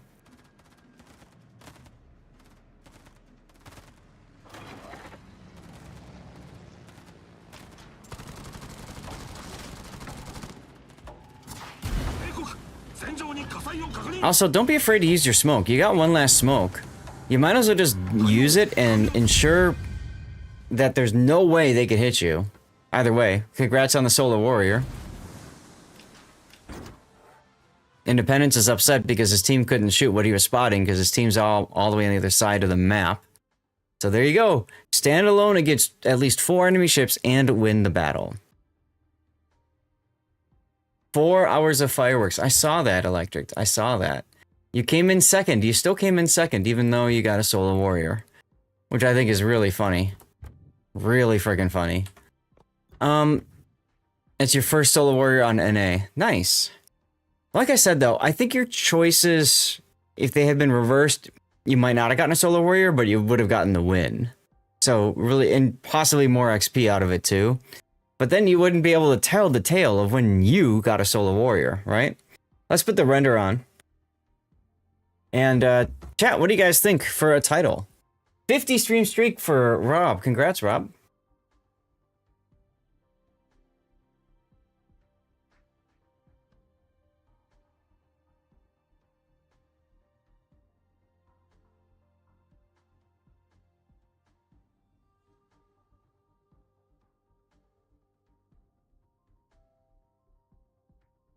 You would have Soul Warriors and Krakens if you play PvP. Fair enough. Dodging minigame engaged. That's a decent title. Any other ones if this goes out to YouTube? If you had gone to B, they would have killed me because CV premise spotting. Maybe? But the thing is, the Independence, like, he's got really good dive bombers, and he wasted so much time premise spotting you there. I don't know.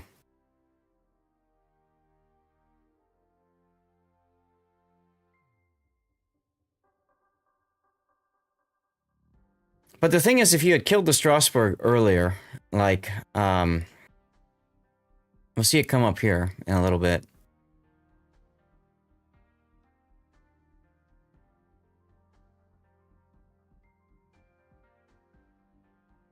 I'm thinking maybe Consequences could be a good title, because we see the consequences of your decision making, both in the fact that you got, of course, the Solo Warrior, but also in the fact that you almost lost the game.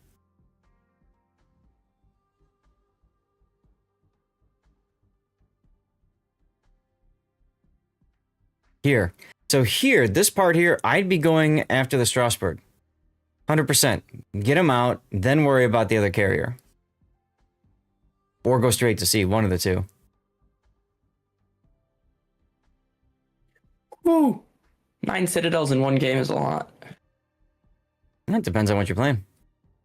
Monopoly. You're looking for a title for this replay? Yeah. And it's a solo warrior? Yeah. You have to go clickbaity, and I know it's going to be a little long, but the rarest achievement in the game.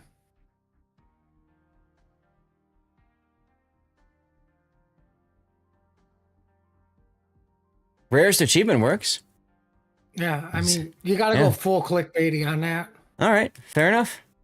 Call it one lucky bastard. he really was lucky. I mean, it was just... You got lucky that they spent so much time chasing the Independence. Like, all of them did. Jesus, Lord Almighty, am I carrying? Wish he had a brain. And like I said, I am just surprised. So surprised that the New York... Like, you weren't able to kill the New York and B. Like, I could have sworn, like, that was going to come back to haunt you there. But it didn't. Yeah, they tunnel vision to the carrier like you tunnel vision to theirs, right? And that almost cost you the game, too. Does shoot down by aircraft work with fighter consumable? Yes.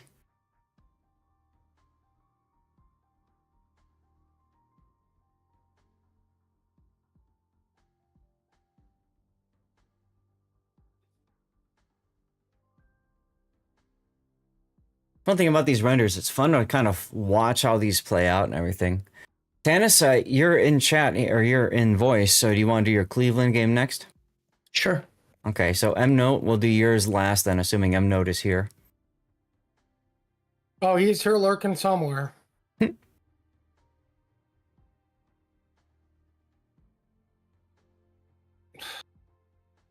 And that's the part when the carrier player got frustrated.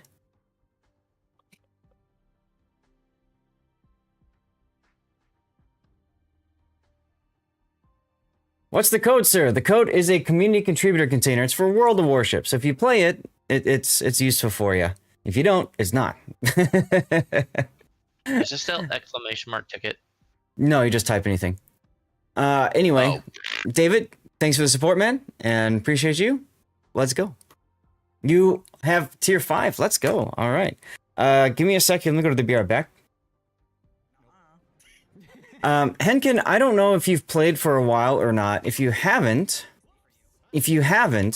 you may be able to click that link and log into the game and get some extra goodies because you haven't clicked in a while. I'm not sure. Maybe it'll work. But definitely redeem that code. You might get a tier 8 premium ship out of that. The word game is legit indeed, Chains. Okay, so here's the deal. I'm going to set up now for our next game, which will be a Cleveland. Hey, Ozjim. You're most welcome. Thanks for tuning in and being here, dude. Appreciate you. So we're going to get Tannis's game ready to go. We're going to get Words on Stream going. And remember, if you want to play Words on Stream, you got to be over on Twitch. If you are watching on YouTube, Rumble, Kick, or X now, Twitter, then make sure you head over to the Twitch channel to get into the giveaways as well as to play Words. Okay, you guys can control Words. You can open them up on another screen if you want. You'll see the link in just a moment. Until then, I'll be right back. 3-minute commercial break.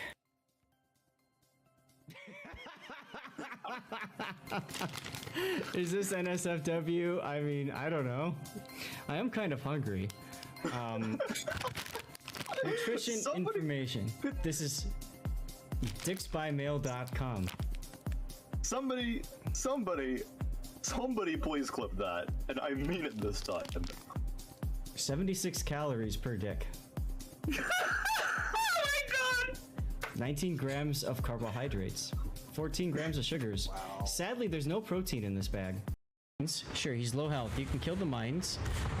Come on. No, what? No, stop. Oh, why? What? No. No. Kill the mines. This is the way I had to trust my secondaries. Well, okay. Now yeah, I see that. Now you're lucky that the FDG is stopped. Now I would probably have spread that out. Widespread. Because widespread ensures that you don't have to deal with saturation. And I would have widespread it there too, but okay. And just as I had mentioned, Puddin, look at that. Torpedoes for both. And he dies to the Brandenburg to your secondaries. Okay. Hey, Flint, ads finally. Did you get stuck watching some ads? I apologize, dude. I tried to not make you watch them, but this replay kind of happened. Luyens! Yeah, something happened to Tigers Napoli all of a sudden. I was gonna say, just sitting there, they know not, like, they need to do it because they're gonna lose A, and they have this huge fleet coming at them. Matsubuku takes a funny torpedo, and I don't know who's down, get down Mr. Presidenting the other, because we have like a triple get down Mr. President happening. Oh no, look at the Napoli torpedoes. 663. He gets the kill on the St. Vincent, and GLHF St. Vincent saves the Napoli. Oh my god. Okay, that's a clip right there, guys. Get that thing clipped. Do the thing. If you're Tiger, what are you shooting there? He was Bowser just salutes Tiger. He was trying to shoot the Napoli. Like, they do need to convert this Napoli kill. They're trying to hit him in the superstructure. Funny. Something else. All right, for those of you guys struggling to play Borderlands 4 at launch, I'm on a 3080 Ti. These are the settings that I have found work well for me. Okay, yes, I'm FSR instead of DLSS, but that does allow frame generation in my 30 series graphics card.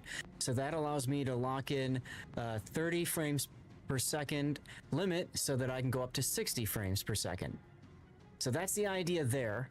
And then the other things to remember is in the NVIDIA control panel, you want to set to prefer max power, and also your shader cache should be set to 10 to 100 gigabytes in size, whichever one you can accommodate, 10 gigabytes or 100 gigabytes in size. Those are the big things you want to make sure you do.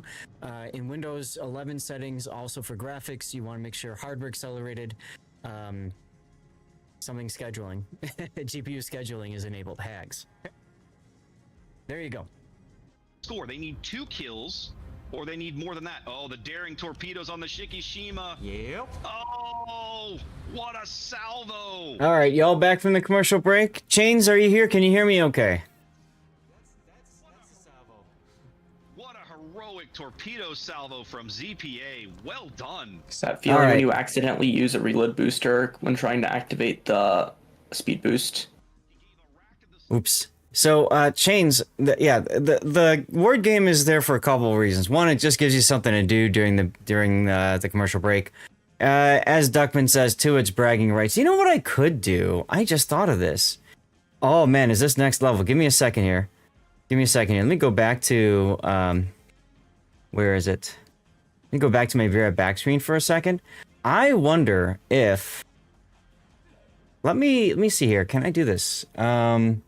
Where is my words on stream? You can just type ! words and you can play, of course, right? Where is words? God, I can't see it now. Is that? No. No.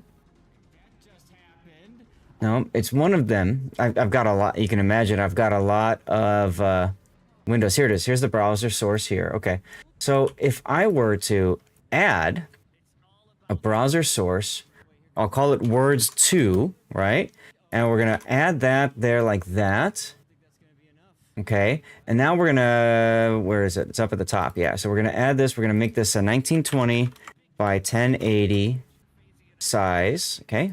Like that. Okay. And then what we're going to do, maybe this will help you out. Maybe I can put this like down here. You know what I'm saying? You know what I'm saying? Let me continue for a sec. Let's see. Let's see if I can isolate the letters. Like that. See? And then just do something like that. So that during a commercial break, you can see it better. Now, there are times where I might have other things that pop up on the list or whatever. Right? But at least you've got that. And then where's my be right back text? This one? Yeah. I just put that up here. Right? Does that work better? And so if there's commercial breaks and it goes smaller, you can see that a lot easier. Right? I mean, I could make it even bigger. I could cut that part out. And then I could, you know, go like that. And try to fit it so that there's room for another letter on either side. I could try that. I don't care. I could try that and see if that works. You know? Now it's easy to see the letters. So the way the words go is that there's no like end game. You just keep going. And as you go up in level, it gets more and more difficult, right? They start putting hidden letters in. They start hiding the letters themselves, so you just have to guess until you get a word right. I mean, it gets insane. I think the highest I've gotten is 20 something, but there are people that have gotten like into the 30s or something. So, yeah. The word is notary. Oh, you already got that one. There you go. Right, they start hiding the correct results as well. Yeah. So, I don't know. But I always tell people they could always just, you know, they can type ! words, and they can, if they're on a PC, it's easy. You just open a new tab with the words, and you got a full screen of words you can see and play with that way. You can dodge the commercials. But maybe I can try leaving it like this and see how that works. And maybe that helps you guys out more. I don't know. Whatever. All right, let's get back to the game. There we go. Okay, Tanis, you ready? Yeah. All right, so ladies and gentlemen, this is Tanis in his Cleveland, and Tanis is currently working through the ship line. He's grinding it, and yeah, so tier 8 Cleveland used to be tier 6 Cleveland, and then got changed around a couple of times because of line change, and now it's part of the light cruiser line. He's armed with the 6-inch guns. These are auto loaders, so they have really good reload. And she's a fan favorite. She's got great HE. She's got good AP as well. A lot of people sleep on her AP. Don't sleep on her AP against broadside cruisers and even battleships. Her AP can dig into stuff. All 360 turrets too. She just recently was given the 360 turret treatment. That is correct. Originally, she didn't have that. And as a matter of fact, the premium versions do not have 360-degree turrets. Only the tech tree, which is wild. I'm surprised they haven't, like Montpellier, for example. I'm surprised they haven't given it to her. When she moved to tier 8, the Wargaming gave her surveillance radar. You could choose between that or planes. Please don't pick planes. And she also has hydro. Silly. Yeah, and she also has defensive anti-air fire. Yes, originally Stalwart is right. This was originally a tier 6 and was legendary when she was tier 6 because nobody could find her Citadel. She had a historically modeled Citadel, which was basically just the engines underneath the smokestack. And so Cleveland was one of the most difficult ships to Citadel when she was tier 6. Now, she's actually pretty easy to Citadel. No fly zone. Cleveland rocks its AP when given the chance. That's correct. That's correct. Yeah, her anti-air is great, especially with the defensive anti-air. So looking at your build, I see a glaring problem, and that is no upgrades. And I called this out on stream, what was it, Wednesday? Right? When you were with it? Yeah. Yeah. So you got no upgrades, and you got no upgrades because you got no cash, right? You got no credits? Exactly. Okay. And so, by that, I mean I'm saving them all up for ships for the Christmas thing. Okay. While you're playing is this a random battle we're going into? I think so, yeah. Why are you taking a Cleveland with 0 modules when you know there's a 80% chance you're going to run into tier 10s with 0 modules? You're better off playing PvE. Yeah. Quest. Like you can play. Liberty you're talking Harbor. about Liberty Harbor? Okay. Then play the Helena or whatever ship that you use to get to this. At least that has modules. I don't have modules on the Helena, I don't think. I can check this right now. He went and he sold as many modules as he could in order to have credits for the Christmas event so he could buy, what, Kushiro and something else? Wasn't that right? Then why aren't you playing Operations? Yeah, Operations. I think I had a main battery hit quest. Right, so that's why I'm playing it. He's doing Liberty Harbor, so he's forced to play a ship that's got really good reload. And hey, Cleveland's got really good reload. So the point we're trying to get at, Tanis, is you are gimping yourself and your team, frankly, by not buying these modules. I get it, it's credits, but if you think about it, if you put into these modules the credits to buy them, then it'll make you more efficient, which means you'll earn more credits because you'll do more in battle. The problem is, as you said, you don't have enough, and unfortunately because of that, you missed the Kushiro, you couldn't get it. The best thing to do is to spam Operations or Asymmetric, or Ranked even, with premium boats because you get better credit earnings from that. I know you've got Brandenburg. That's a great choice, for example, for Ranked. Georgia. Yeah, tier 9 premiums are great too. Any premium boats, you want to spam the heck out of those. I would say back when you needed the Kushiro or wanted the Kushiro and didn't have the credits, the best thing you could have done is not even bothered with tech tree ships and played only premium ships, only the high tier premium ships, and just keep going. Get as many credits as you could. Okay. I have 2,500,000 XP on the Georgia. Mm-hmm. I think. No booster.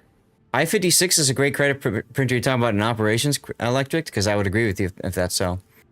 But the point is, get upgrades if you can. You're using none of them. Fine. If you're in a tier 6 battle, you can get away with it. If you're in a tier 10 battle, as Putin said, you're kind of screwed. You got a standard captain, 10-pointer at least. You went with incoming fire alerts, demo expert, survivability expert, and concealment. Now, I will say this, for me, my first 10 points is almost always going to be last stand first because it's far more important that your engines and your rudder live. And if they get broken, it's important to still have some maneuverability from it. So I think last stand is far more important than incoming fire alert. And in slot 2, what I would do is I would pick priority target instead of demo expert. Priority target at least tells me, what's going on. So that gives me the awareness necessary so I don't need incoming fire alert. Alternately, if you really don't want incoming or a priority target, then consumable enhancements is nice because you've got the radar, keeps the radar going. You could also do the anti-air one here, folks, fire training. I don't think I would go for demo expert. The 1% fire chance is nice because you've got high DPM, high reload, but I don't know if it's really that important. Okay. Like, people got to remember, your fire chance isn't like, oh, I hit him 200 times, so I should have gotten like 25 fires. No. That's right. It's every shell has the 15% chance, and it's from every shot, right? It's not cumulative. It's just a total of a chance is only 15%. Bumping it up once by 1% fires through volume. Yep. Yeah, I'm pretty sure I started this commander is just the light cruiser line one, and I did the commander skills back when I had no idea what the deal with them was. It's okay. I mean, that's why we're giving you feedback on your build, all right? Just to help you, and of course, if this makes it to YouTube, anybody else who's watching this on YouTube. For flags, you got ship HP and both fire chance flags. That's fine. That's fine. You don't need to spend more. So there you go. All right, let's get to the game. Build viewer off. Play the game. One other comment I want to make, too, that you could potentially consider doing back when you were so close to Kushiro, if you had mentioned it in Discord, I probably would have caught it. You could actually... I was whining about it. Well, maybe I was gone. Maybe I was when I was seeing my dad. But you can actually sell like a premium ship and then file a support ticket to get it back later once you've got the credits to be able to buy it back. So like you sell the premium boat. I usually don't recommend doing this, but in your case, if you were that close to Kushiro and you really wanted the damn thing. I wasn't that close. I ended up being like 6,000 or 3,000 or something away.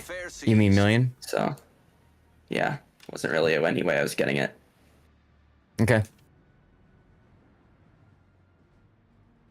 Then you literally sold everything for nothing?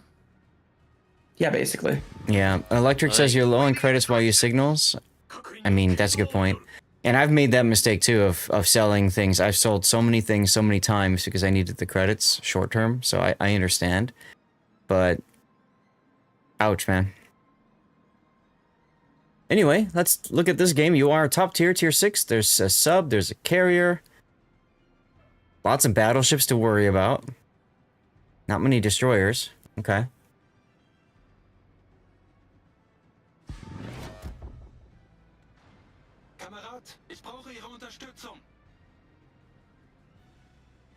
Yeah, yeah, right. You can sell us a premium ship, and then you can get it back through support ticket. They will allow a certain number a year. You just have to have the port slots and the credits, essentially, to buy it back.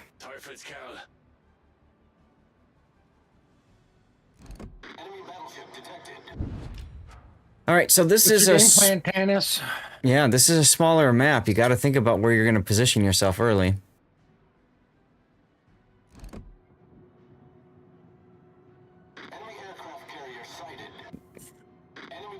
Where were you? What are you just gonna? Are you doing all this movement, Seth, or is this what Tannis is doing? This is Tannis. Why are you doing all this? But why are we even in sniper? Like, what are you doing? I really don't know. I think I was trying to figure out the range at which the back guns engage. I don't know why. Okay. They engage at your max range? Like at what angle? Oh. Well, it depends on what you're shooting. Yeah. But this area that you're going to right here is a decently protected area as long as you don't come out from it. And I would be pointing my bow towards the A cap so I can escape if I need to. You're literally looking at nothing right now. You're also too far away from the island to take advantage of it. Like if you're trying to use it for cover, you're too far away from it. You gotta be right on the damn thing. You gotta crash into it. No, you just gotta be close to it. Oh, look, a sub. Put your Hydra on. Yes. You might be able to spot him. Never drop both of them, especially if you don't know where he's at. The reason for that is because you want to have one available should you need it. If you get a flood and in case it pays, bam. Right. Get another flood. Right. Now, fortunately for you, you're close enough to the enemy sub to where those torpedoes didn't do that much damage. There's your hydro. See, that's why I was telling you to put hydro on. Doesn't matter anymore. Yeah, just like in COTS. Hydro's on after you've been hit. Right. The big thing for you with subs is hydro will guaranteed detect the sub if you're within 2 kilometers of it. Doesn't matter what depth it is, if it's at max depth or not. So what you want to do is you want to have that on earlier, because it will also detect submarines at the regular ship detection range if they are at periscope depth, or I think it's operating depth as well. So that would be, what, 5 kilometer. So you would have detected the sub earlier, which would have helped you for dropping your depth charges, you for shooting it, and also would have helped your Benson for setting up for his depth charges. Why are you alive? Yeah, I know. I was thinking the same thing. They got lazy, I think. He just doesn't really... Like, that was it. I'm pretty sure. Well, they were shooting at somebody for a while. But, yeah. I think they were shooting at your Benson. He's got the force field on. Seriously.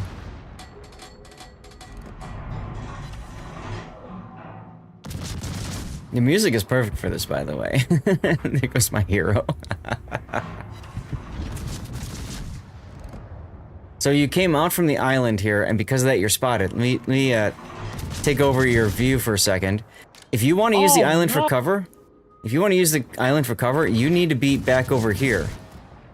So you came out too far forward, and now you're backing up while broadside to the Borodino, which is really a bad idea. But for some odd reason, he doesn't care about you. Well, because he's disconnected. Oh yeah, you can tell. He did. He's now. just gone. Yep. Yep. Yeah, his name went orange. Yep.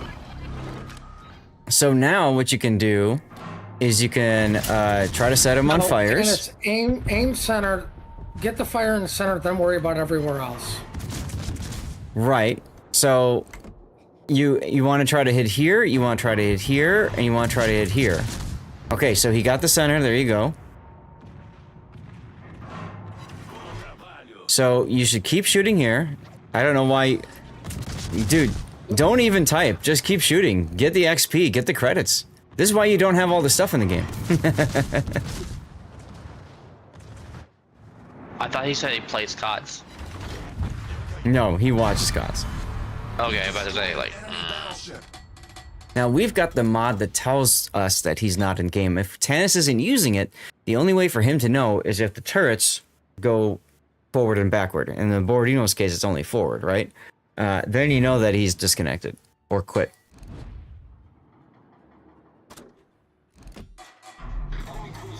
Well, fortunately for you, all that's left is the enemy team that has funneled themselves over by D. So this is going to be easy-ish for you.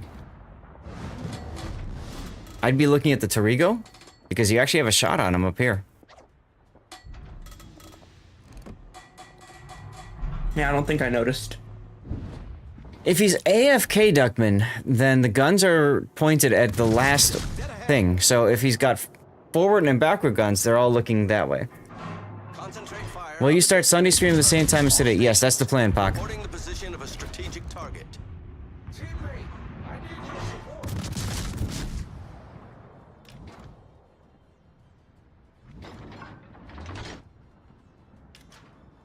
You work in the afternoon on Sunday. Gotcha, gotcha. With that newfangled job you got. Original, same, like, what was your original game plan there, Tannis? Like, WA and pray to God you don't die? I mean, basically. Yeah. Yeah. Get hits. He wasn't sure where to go at first. He saw the sub, and he charged the sub. And this is one of those cases where it worked and didn't get you killed. Which is wild. AP in the barrels for the Miyoko? Now, I will tell you, if you're looking for hits... No, it doesn't, Forrest. If you're looking for hits, you actually want HE in the barrels. Why? Because you don't want to get Citadels. You get Citadels, you do max damage, they die quicker. HE means that you get more hits because they're alive longer, so you can continue to shoot them. Also, if you want incapacitations, that works well. And that's correct. Puddin is correct, Forrester. It does not trigger if you alt-tab out. Our victory is in sight.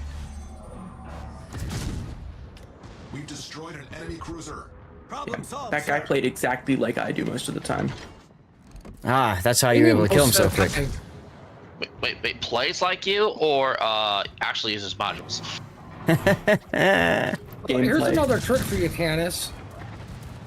Is HE when they're broadside and AP when they're bow into you if you're looking If for you need hits. Yep. Because if they're bow into you got the ricochets. Oh, look, your Benson is giving you smoke. Time to pull out and use all your guns. I hope you reported your Benson for being a team player. Right? No. He's nice.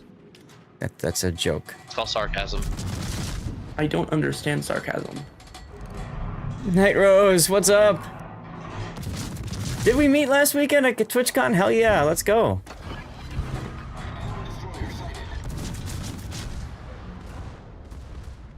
All stations. I want to make sure I'm following your channel. Looks like I am. Good. Yeah, we did meet, didn't we? Let's go. Oh my god, yeah. Let me get you a shout out.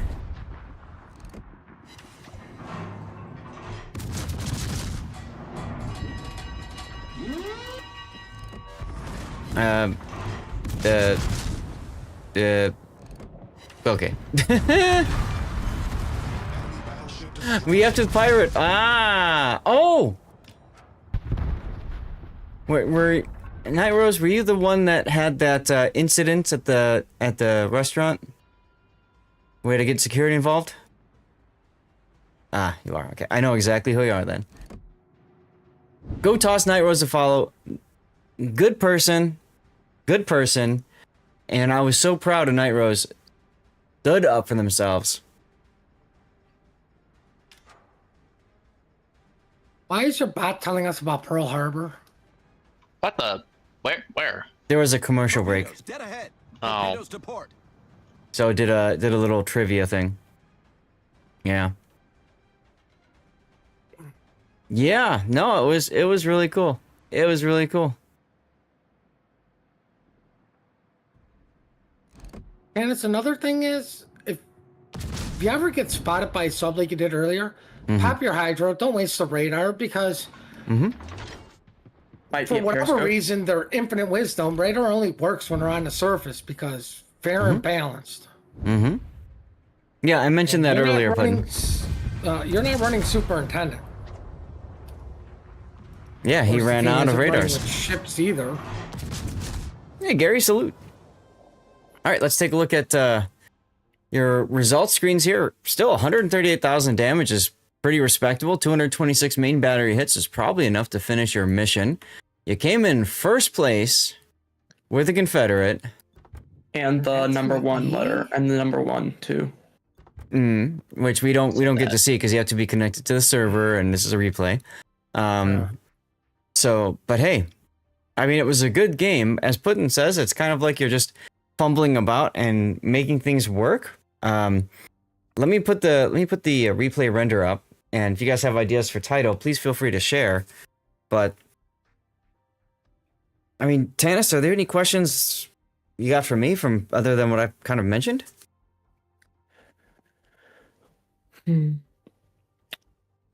I get the feeling that having the acceleration module would have helped when I was in C.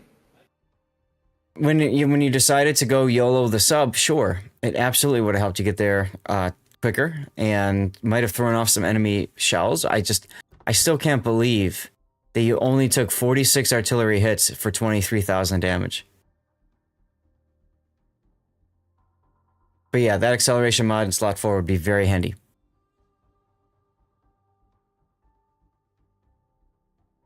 Never thought I had to put a customer service ticket in operations, but here we are. Wow, what happened, Hujam? Boop.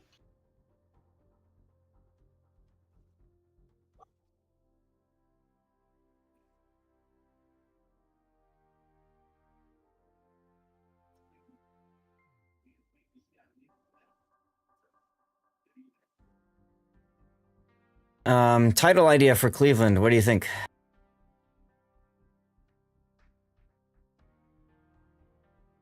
Let me think.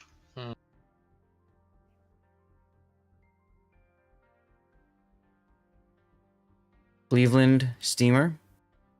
Huh, modules not included. Ooh, I like that.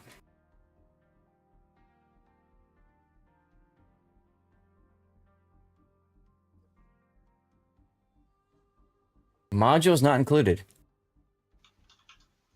I'm special again. Conde. Ah, okay, got it. Or modules sold separately. Oh, that could work. That could work. A little early for that Dirty Water song. I don't even know if I'm gonna try Dirty Water time, today. you know it. All right, fair enough, fair enough. Yeah, he made the operation harder. Yep. As your elder, I'm saying. Batteries Not Included was a fantastic 80s movie. One of my favorites, actually. One of my favorites, actually. Oh, Night Rose, you're gonna lurk? Thanks for the lurk. I was actually gonna tell your story in the commercial break, but if you gotta go, don't worry. It's your theme song. Be true to your profession. Well, it's because I have the headache. If you're okay with me telling the story. Anyway.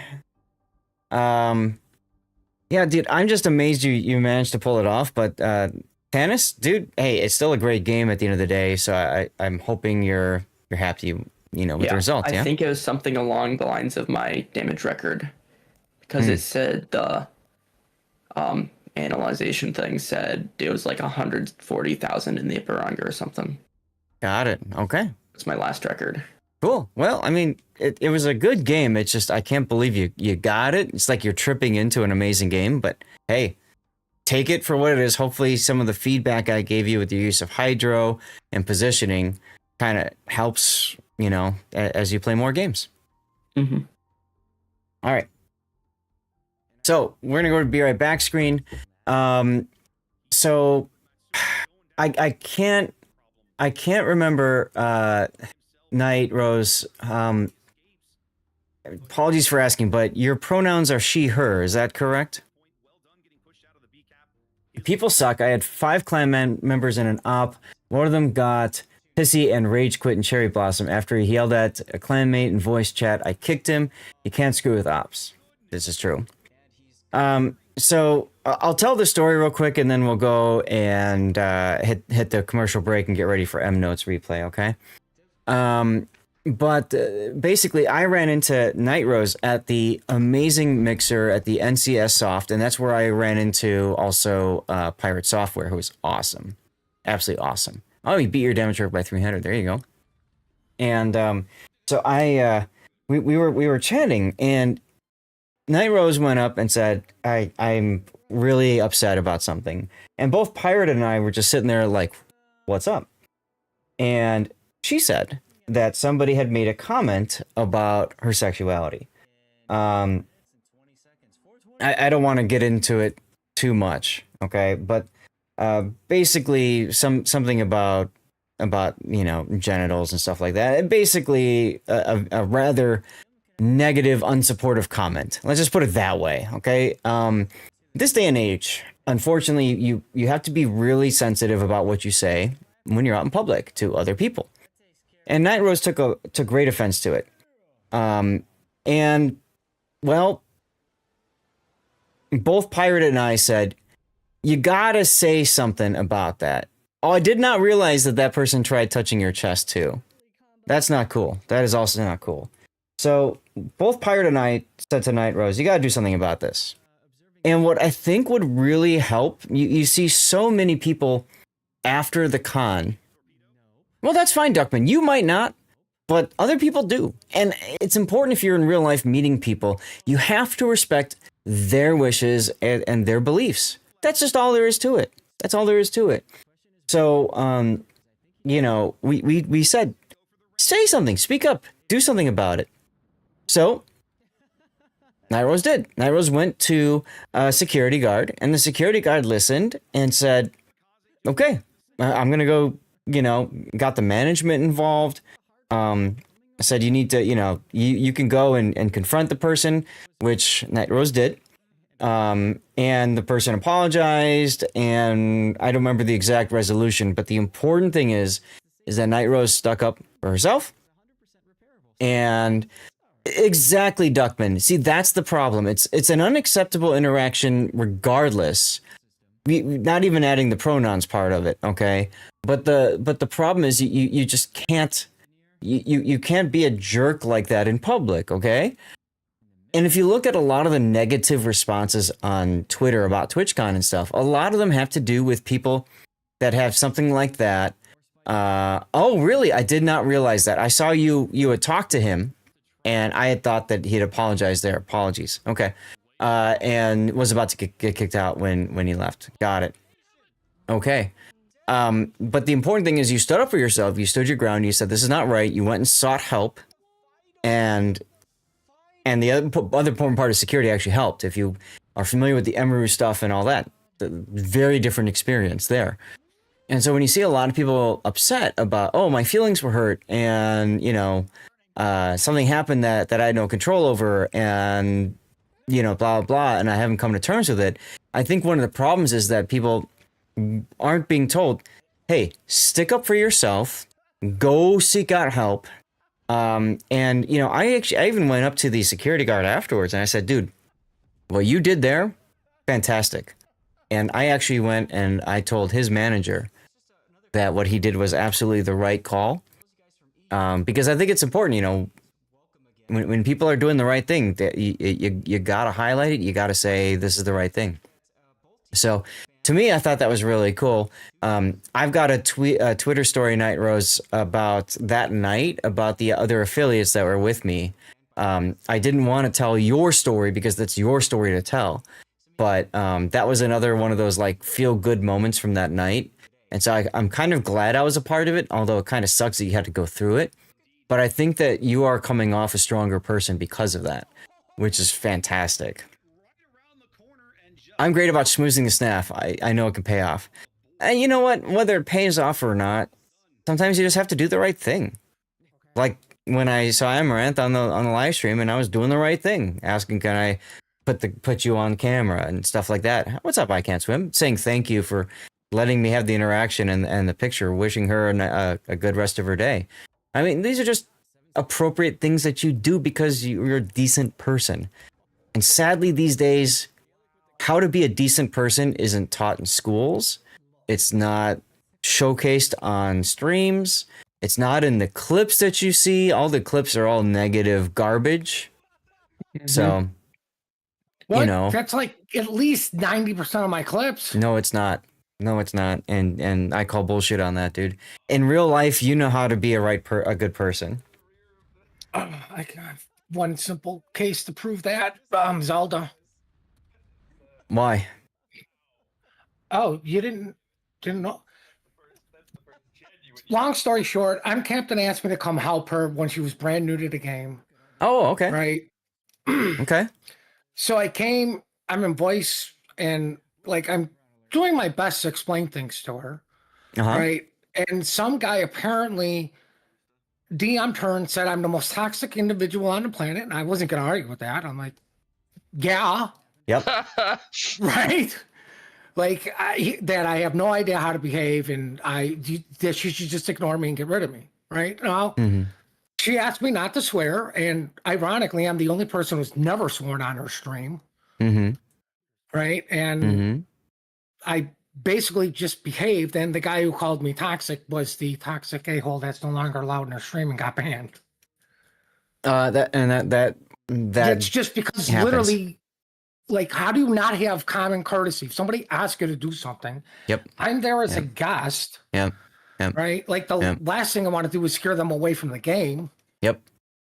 And like now she's a CC because of it. But absolutely. Like, I mean, it's important, right? Unfortunately, you develop a reputation. I'm sure I've got a reputation as being a drunken streamer because of how much dirty water I drink. And I had a lot of really bad streams. Wait, doesn't she just play Operations? Yes. Yeah. I mean, because quite frankly, like I'll be honest, I asked her, like I done this, like the goal of her stream is just to interact with chat. Right? The game's there to perpetuate the interaction. Yep. So you don't need to be playing randoms. Yeah. Right? Because when I'm in randoms with her, like trying to teach her and help her, it's she gets overwhelmed. So like I was focusing on one thing at a time with her, but she really enjoyed operations. Cause I'm like, why don't you just play operations, right? Like learn the game that way. And she really fell in love with like ASIMs and ops and that stuff, and that's what she does, right? That's what it is. Like you have to look at what the stream's goal is. Like we spend a lot of time on replays here, and sometimes Zach gets upset because he doesn't get to do actually play the game. Right.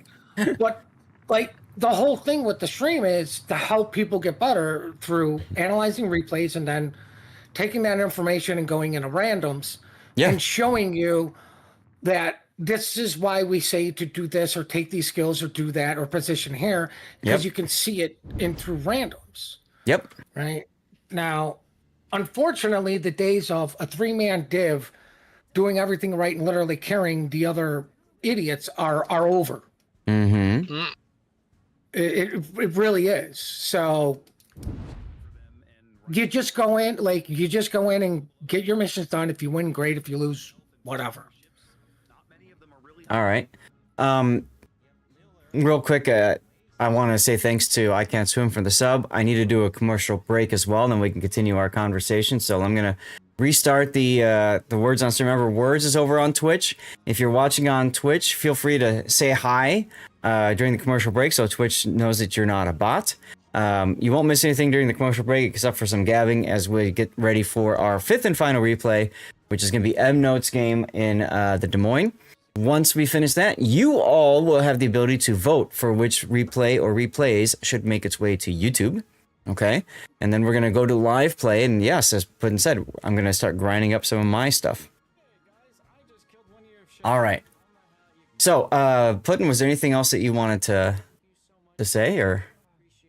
No, what am I complaining about again? It's been a couple minutes and I forgot. I don't know. And Night Rose, thanks for letting me tell the story. Appreciate you. Oh, somebody's horrific time at Twitch. Like,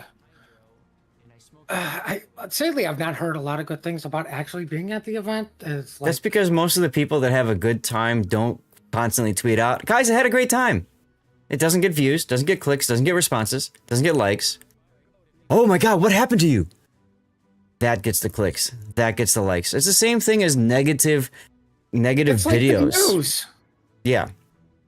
So, you know, who's gonna sit there like my story when I tweeted out my story about the amazing experience I had at the Vault Network Mixer, and then taking 2 affiliates to parties they didn't even know existed, where that's where we met Night Rose, right? Like that story, nobody gives a crap about that story except for like the executives, the people involved in like putting that on, because they can point to that and say, this is a concrete example that we did right by spending the money to buy the place, and you know what I'm saying. But for the most part, nobody cares because it's not a scandal. Nothing bad happened. I think the problem is nobody reacts to the good stories because it's like, hey, great for you. You got to go to a party I didn't get to go to, you know, maybe a little jealousy, but like the bad stuff, you can always like, oh my God, it was so horrible. I hope you're okay. That's what I mean. That's exactly what I mean. And, you know, not to take away from what Night Rose's story was, because, you know, Night Rose had an issue. But what I want to highlight with Night Rose, if Night Rose is still here, is that she had gone, hey, there's the clip of Amaranth. She had gone and, like, actually resolved the problem, or at least tried to resolve the problem, as opposed to just, you know, I'm upset, I'm going to tweet out about it. I've been wronged, I'm going to tweet out about it. You know what I'm saying? Like, I saw so many people doing that. And you know what I saw them doing, which really bothered me, was that they said, I'm so upset, blah, blah, blah. And hey, granted, if you're upset, fine, fair, it happens. But you know what they did right after that? I'm going to go stream about it. Come follow me. Come on. Come on. You know, this is why I believe everybody should carry a baseball bat. Because if somebody does something stupid, you just crack them across the head. But you see what I'm getting at with that, right? They're doing it simply to get the views and the interest, and then they're going to click on the link to follow their Twitch story as they talk about it. They might sub, they might blah, blah, blah, blah, blah, blah, blah, blah. And it turns into viewer engagement. It turns into possibly earning money off of that. And to be quite honest, I'm not okay with it, because if you're doing that specifically for that purpose, you know what? You are taking away from somebody else's story. You're taking away from somebody else who maybe was actually really bothered. That's my problem with that BS. I completely agree. It's just people calling wolf. Yep. Or sheep or whatever the hell the story is. I can't remember. Right. Who's got fried chicken? Right. Boy who cried wolf. I can't swim. Thank you very much for popping in and subbing with your Prime sub. 28 months. Like a true captain, you found your way to the lifeboat of our community with the sub. Now you're not just afloat, you're sailing smoothly with me. Welcome aboard, matey. That person died. All right. Chains, everybody else, did you guys like the letters being so much larger this way? Probably ostrich. There you go. You're most welcome. You're most welcome. Maybe what I can do off stream. Maybe what I can do. What's up, Vaco? Yes, okay. Maybe what I can do is actually make it even bigger. I'll practice this. I'll look at off stream, but maybe I can make it go across the very top and like move the actual game screen down and like the clip stream down. I don't know. Or maybe I can do it live later on or something. But I think we've stalled for M-Note enough. No. I think we've stalled for M-Note enough, so let's get into this game. So this is going to be M-Note in the Des Moines. Oh, wait. You guys were waiting for me? I was waiting for you. No, I told you it was here lurking. Well, I even pinged him on Discord, didn't hear anything back. No, I just didn't realize that you were stalling for me. Like, I was ready to just pop in. Yeah, I've been here the whole time. Puddin was right. I was here the whole time. Cool. Thank you, Puddin, for doing the shout out again. So I was lazy. So, I think that's War Thunder. Looks like it. Anyway. War Thunder? It's pronounced the other game. Ah, okay. So this is going to be. I hate myself. This is going to be M-Note's game in the Des Moines. He sent in a replay of the Des Moines last week in Ranked, and there's a lot of things that he learned from it. So we'll see if he put that to practice. I see that you're still running the enhanced propulsion plant there, the unique upgrade. I did not put anything into practice because this replay is from before we went over my previous one. Aha. Okay, so what are you hoping to get out of this one? Well, this one I think is one in which I play the Des Moines very well. Okay. I think I use it to its strengths, and I think that I make a good play towards the end before I die. There is going to be a death. Woot. I'm probably going to send in another Des Moines replay for Sunday, where I do want to kind of go over that, but I need to review it, make sure that, it's kind of one that I can learn something from. Okay, sounds good. Remember, there's only 4 slots left now for Sunday's replay, and that'll be the final one for replay analysis for the patch. Okay, so... did you see mine? Me. What do you mean, see yours? I put a request in. Okay, when did you do this? Like, a little bit ago.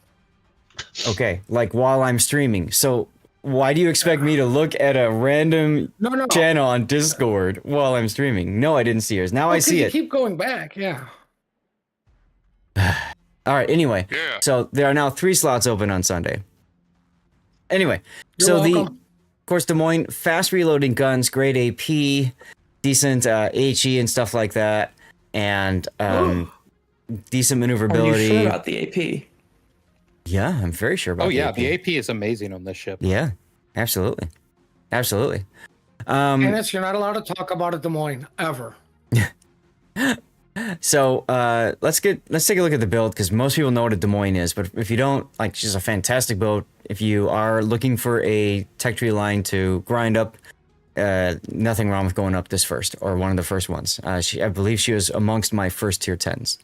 So, MNote's build is main armaments mod 1, surveillance radar mod, aiming systems mod, propulsion, concealment, and then enhanced propulsion. In an earlier replay we covered, which was before he had this one before that, so he's still running this mod, as he said. I had recommended he be better suited with main battery mod 3. I'm going to be very curious to see if I feel that way after this replay. The unique upgrade is nice, but the unique upgrade alters the ship in a way that makes her somewhat different, and that's a good thing and the reload one. That's a good thing and a bad thing. Yes, main battery mod 3 is the reload. Comes with radar, 10-kilometer range, which gets buffed with the slot 2 module. You've also got Hydro, which is fair, which is fine. You've got Halsey. Halsey, of course, has buffed skills, grease the gears, and buffed gun feeder. I will say, on this boat, I don't think you need the gun feeder. Priority targets, superintendent, survivability expert, concealment expert, and then adrenaline rush. So, I really don't think you need the gun feeder.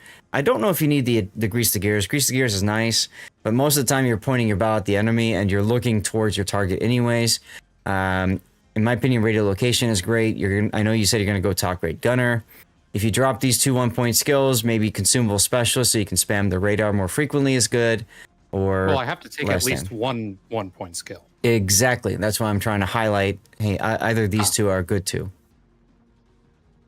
I'm very much a gun feeder enthusiast. I probably am not going to drop that. And as for grease the gears, as I recall, Des Moines outturns its turrets without grease the gears, especially with reload mod.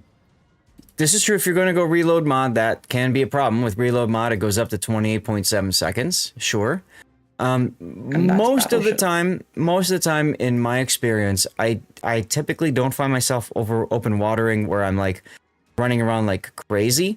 But okay, fair. So the thing about the gun feeder is that your reload in the ship is, especially if you go for main battery mod and then later you pick up top grade gunner.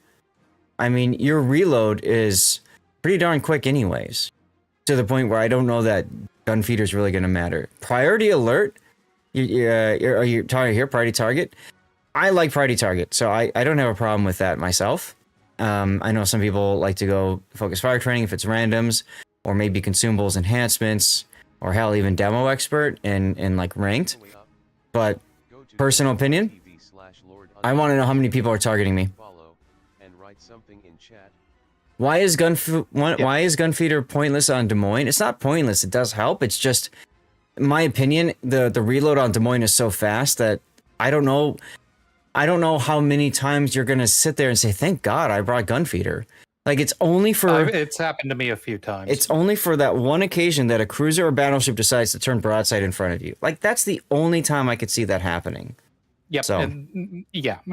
But those are enough. Like that happens enough for me that it's a 1-point skill. I don't feel bad about it. Okay, fine. I mean, last thing I'll say is I certainly encounter that more than I ever lose rudder or engine in this ship. Okay. So what if I don't think you need gun feeder. I think you need to pay attention more.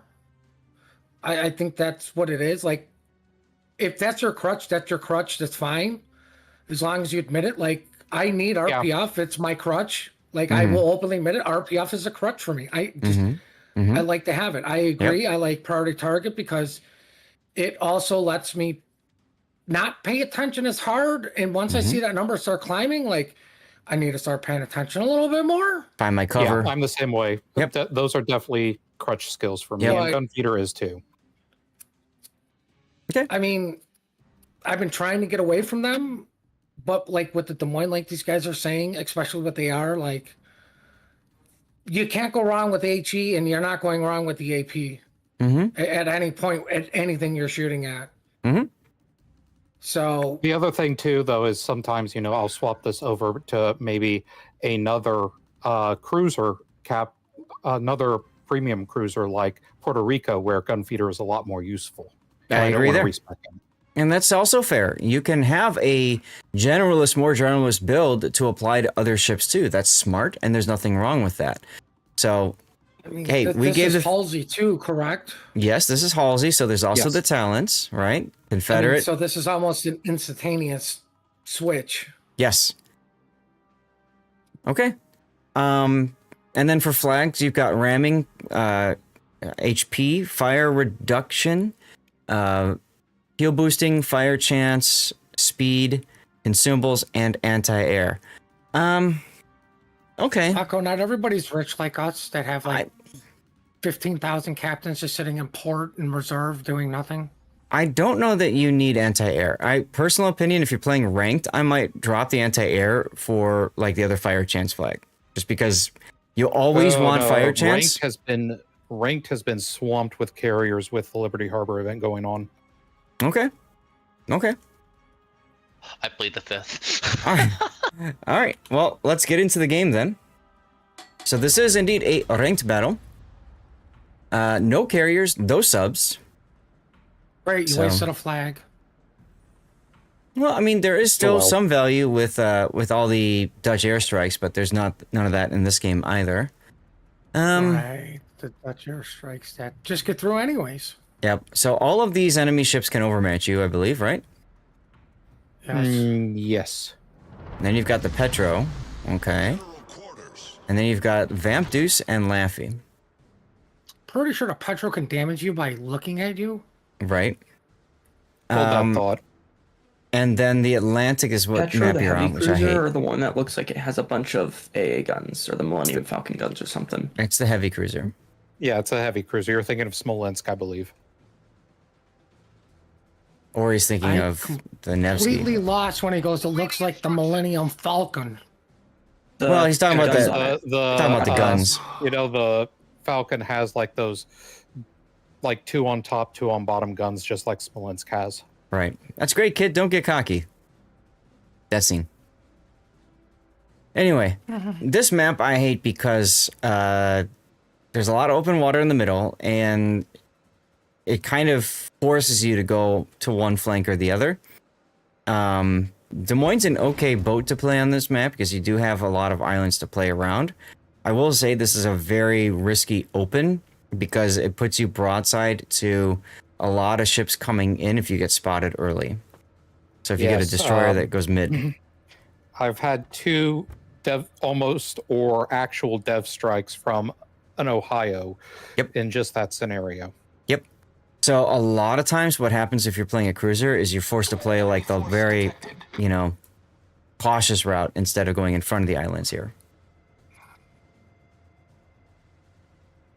I will say that this is after the previous replay, so now I have started calling out where I'm going at the beginning of the battle. I see that, which is good. I did that here.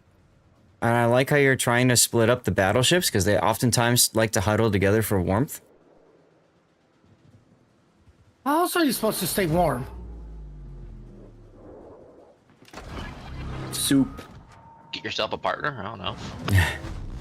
A little early for the radar. I Why disagree. Why early? Because I don't know who else has a shot on him. Okay, looks like the Conquer Kerfers do. But my thing is, if you look at where the Marceau is going, he's very defensive because he's almost dead already. And you don't have a shot. Now, your radar also tells the Vamp Deuce and the rest of the team that you are there. So, personal opinion here, I thought that I was very good with the radar here. I would have just held it until you got closer. That's all. And also, you encourage the Vamp Deuce to continue pushing into C because he thinks he's safe, and that puts him out more in front of you and the rest of your team. Only the Vamp Deuce would have done that. What do you mean? Well, I mean, he popped radar and the Vamp just kept going. Well, yeah, but he went full speed and defensive as opposed to continuing to crawl into the C cap. That's what I'm getting at. Is this close enough to use? The hell? Sorry, go ahead. I mean, I like that he used it because of the 6 seconds, and maybe the Marceau keeps opening up because the thing spotting him is in smoke. So he's dark. Right, that was my thought too. Seth, you okay down there?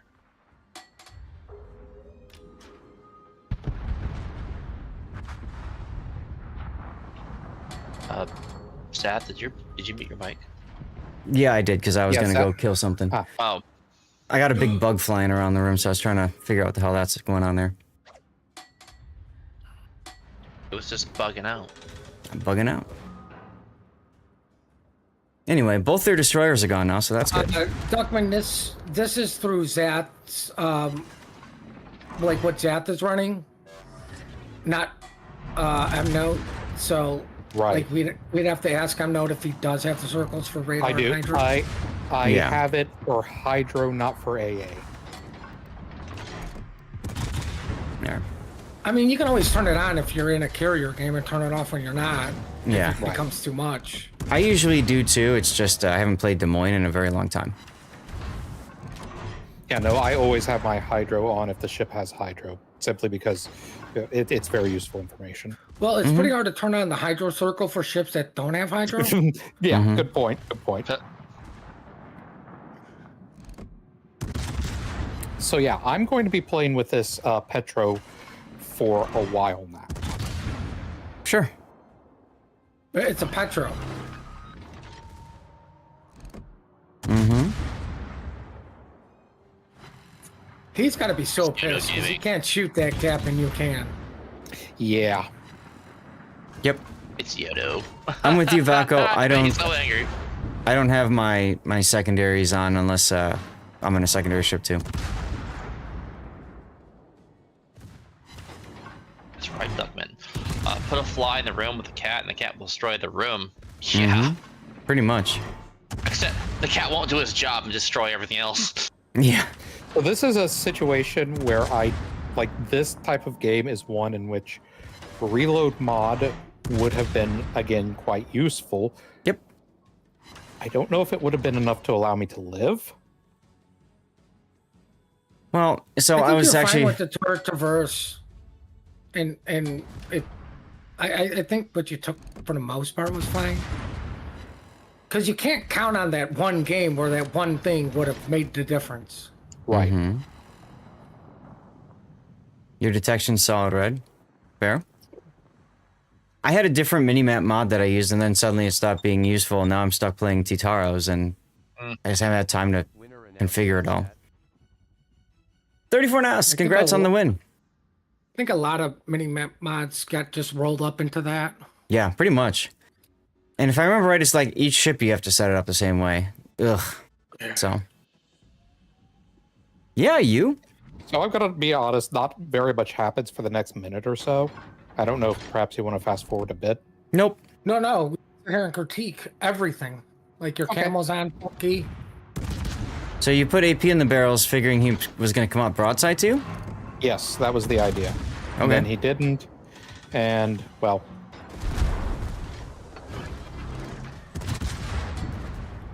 I do switch a few times in this engagement when I think he's going to be broadside, and then turns out he isn't, so...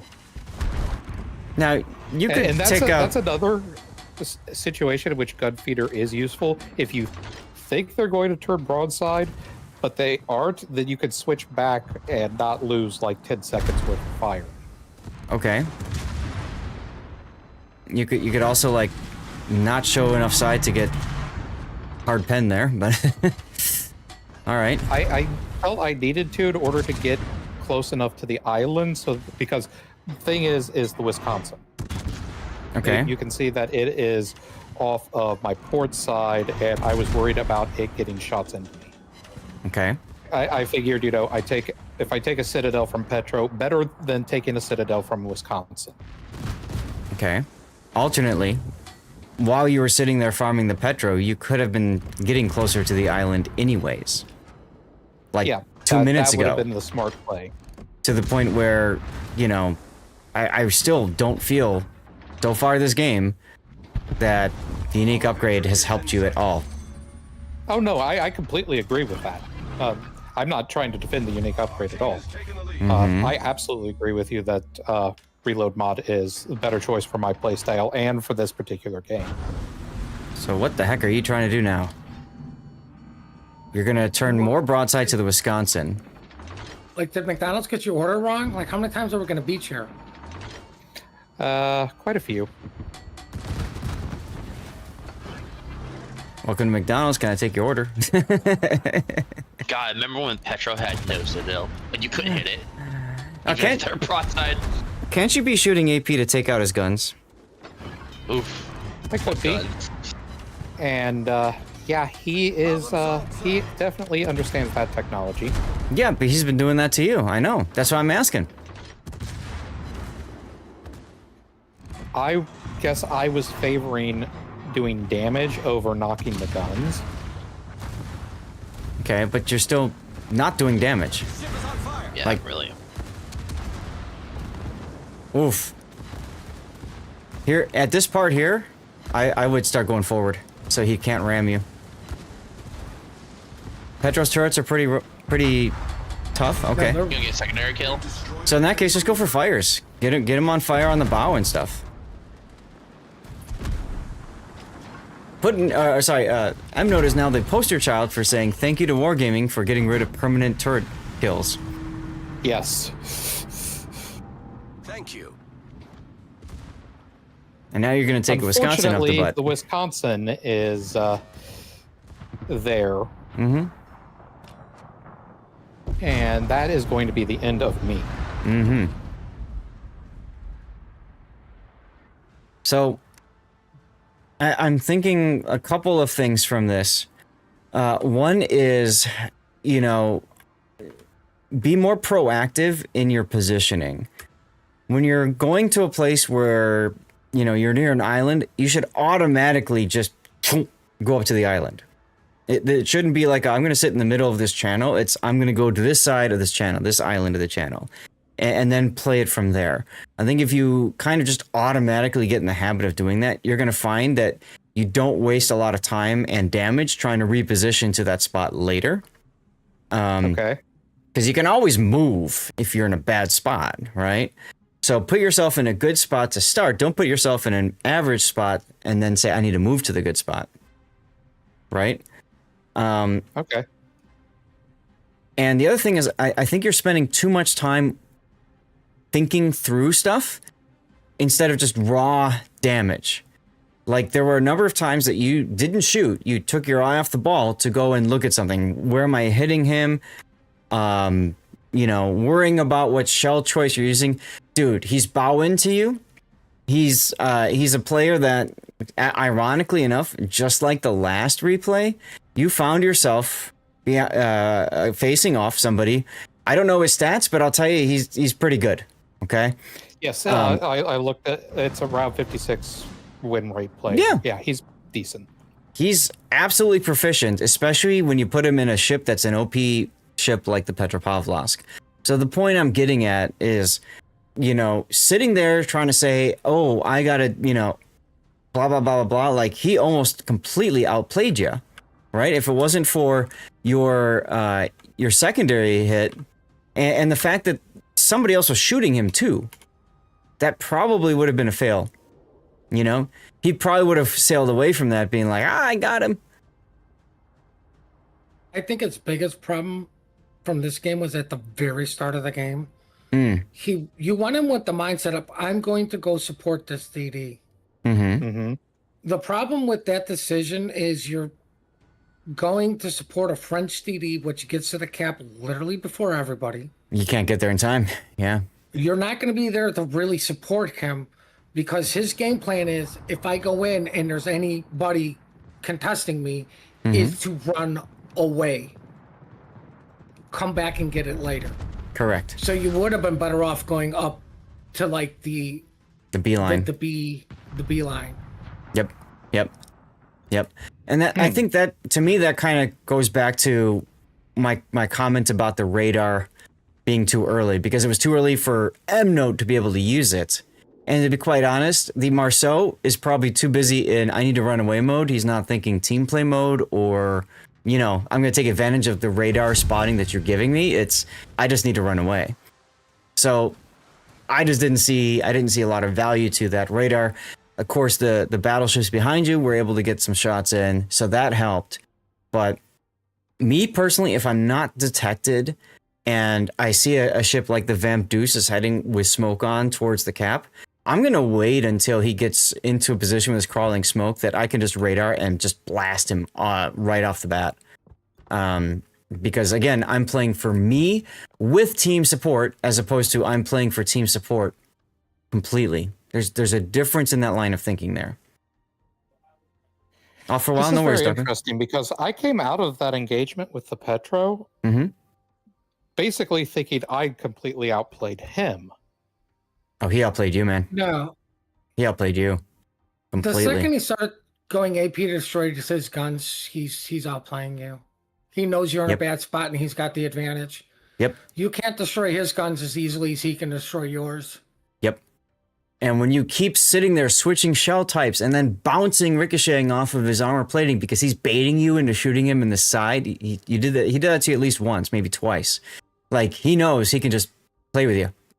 The thing is, if you focus on straight DPM, and honestly, if you had the reload mod and top grade gunner, because I know you said you want to go top grade instead of radiolocation, which is fair, fine, do your thing. Then all you do is turn your brain off, switch to HE, get the bow fire, shoot the superstructure, get the front superstructure fire, he DCPs, do it again. That's all you're doing. That's it. And you win the engagement. Again, that's a really strange thing for me because, you know, I always thought, you know, PvP stuff is where you absolutely don't turn your brain off. You always are thinking about these types of things. In that particular engagement, I would put my brain on other things. I would put my brain on what is the Wisconsin doing? Who's got a cross shot on me? And let me make sure I can isolate this to be a one-on-one fight while I'm holding down my left mouse button and just constantly shooting. Huh. That's it. Remember, this is a gladius. This is not a sniper rifle. This is a Roman gladius. You get in close to the enemy and you just cut, stab, stab, stab, stab, stab. That's it. Yeah, I thought there's no finesse to it. That's what I was about to say. Yeah, there's no finesse to it. It's just, that's it. Done. Yes, exactly. While he's shooting, right mouse button, look around. Check your angle on the Wisconsin. Does he got a shot on me or not? Like that sort of deal. But that's the thing about Des Moines, is you just point about the enemy and hold down left mouse button. Fire hose, baby. I mean, here's the other thing. Like, I think you failed to realize going to this island, this is ride or die. Bingo. Like, you're not going anywhere at all until everyone else is dead. Yep. See right no, there? I realized that. I thought that was pretty much, you know, what I was supposed to do. Like, I where would I have gone other than here? Up to the B6 island? Yeah, all the way around with the Conqueror? Initially B6 Island. You know where I would put myself is Delta 6. I'd put myself in that island right up there. Because now I can worry about the Wisconsin and my right flank is secured. Huh. I mean, the other option is you go into A and use the big islands at F and G. Yeah, sure. Well, earlier. the thing is like, I basically thought that pretty much I should always be going to the contested cap rather than the free caps on the side and ranked, because that's where my radar is most useful. Okay, what is contested? Right? You can contest B. Doesn't have to be C. I would almost argue the AB side is more contested than C side because both teams are encouraged to get their home cap. But I mean, that's what I'm saying. Like, just because like C is the further cap and most people would consider it the contest cap. Right? Like, if we're going to use like clan battle terms, like the AB, like the home push would be A to B. It doesn't mean that not like B is now their contested cap. Like, they have to fight for it. I mean, I agree with you, Hujam, that typically, traditionally, radar goes to C. It's just in this particular matchup, it's really difficult to make a huge difference there. But you have to look at what your DD is. Like, your DD is a fast friendship. So his game plan is to get it early or leave. Yep. So what DD support are you going to get if you go there? Not very much, because his game plan is to leave.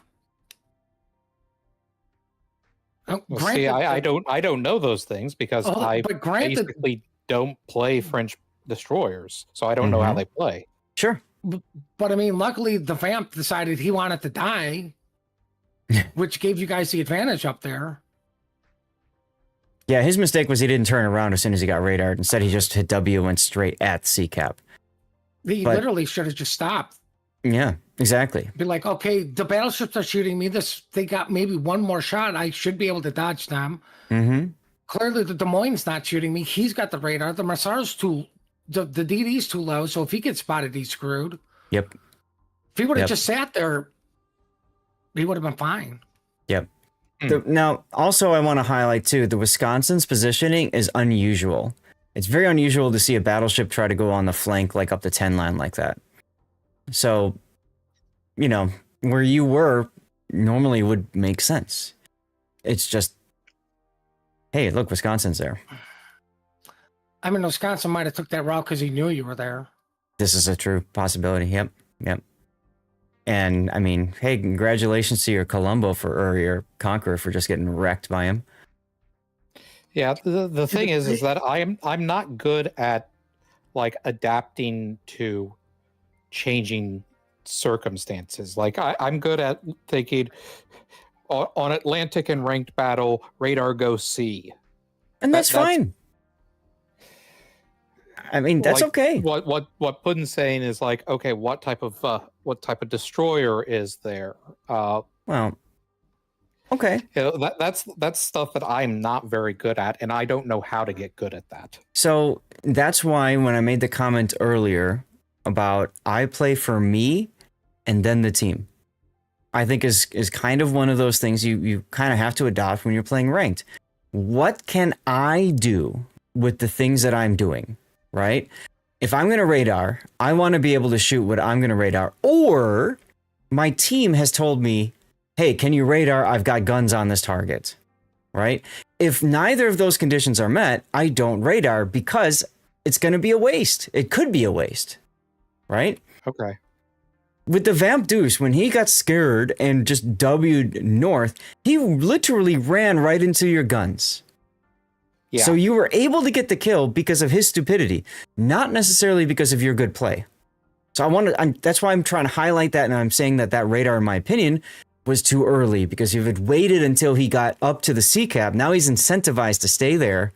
Now you blap him because he's moving at a quarter speed. I mean, here's another thing. Like, you said at that island being like, I'm going to take 4.5 years to kill a Petro, instead of going, the battleships are going up the 9-10 line. My ass is going to get left out in the wind. I need to leave now. The battleships are behind an island and can't shoot me. Yep. Okay, yeah, I may be Citadel a couple times by the Petro. Hopefully he won't. He's still stuck there. I need to get out of here. Okay. Before the battleships come around. Like, you completed your goal. The DD's dead. I need to live. I need to get out of here. Right? As much as ranked is a team play game, and I use that very, very, very loosely, it's all about you. Play for yourself. Like everyone else does in every other freaking game mode. And, you know, we want to say, we want to go for teamwork and all that, but if the teamwork doesn't exist, and it hasn't been demonstrated that it exists, then you'll play for it when it's available. But otherwise, you play for yourself. Okay, so that's why I go in the comment about the reload module and the radar. The reload module, by the way, the best thing about reload module is it allows you to reposition to get out of situations like you were in. And the fact that you didn't take advantage of it reinforces my opinion that reload is better for you than the unique upgrade. Right. Okay. I mean, here's the other thing. You got the unique upgrade, so you should be thinking, I can island hop way better than anyone else because exactly. I get up to speed right away. Yep. So you could have gone up north to the island at sea, for example. You could have ran up there. You could have run to the D6 island if you wanted to. Okay. Like, what you could have done was, like that was saying, like the D6, basically come around on the Petro. Right, because ironically, if the Columbo wants to shoot you, guess what? He's not shooting the things that are going to potentially kill him. Right. You know, which would actually demonstrate team play by the red team. But you know, Columbo's dead. Yay, team play. You just lost a teammate. Yeah, and I 100% I want to highlight what Hujam said. The enemy team's stupidity is why you won, which is very true. Very true. In a couple of cases, mostly the destroyers on their team. The Laffy dying to get the kill on your whatever it was, and then you know the Vamdus dying to you, like completely took away their eyes and their ability to control areas. And then the battleships didn't really seem to be able to do much. I mean, okay, shout out to the Wisconsin for just completely clobbering the Conqueror and getting in a position to force you forward. Like, he did great.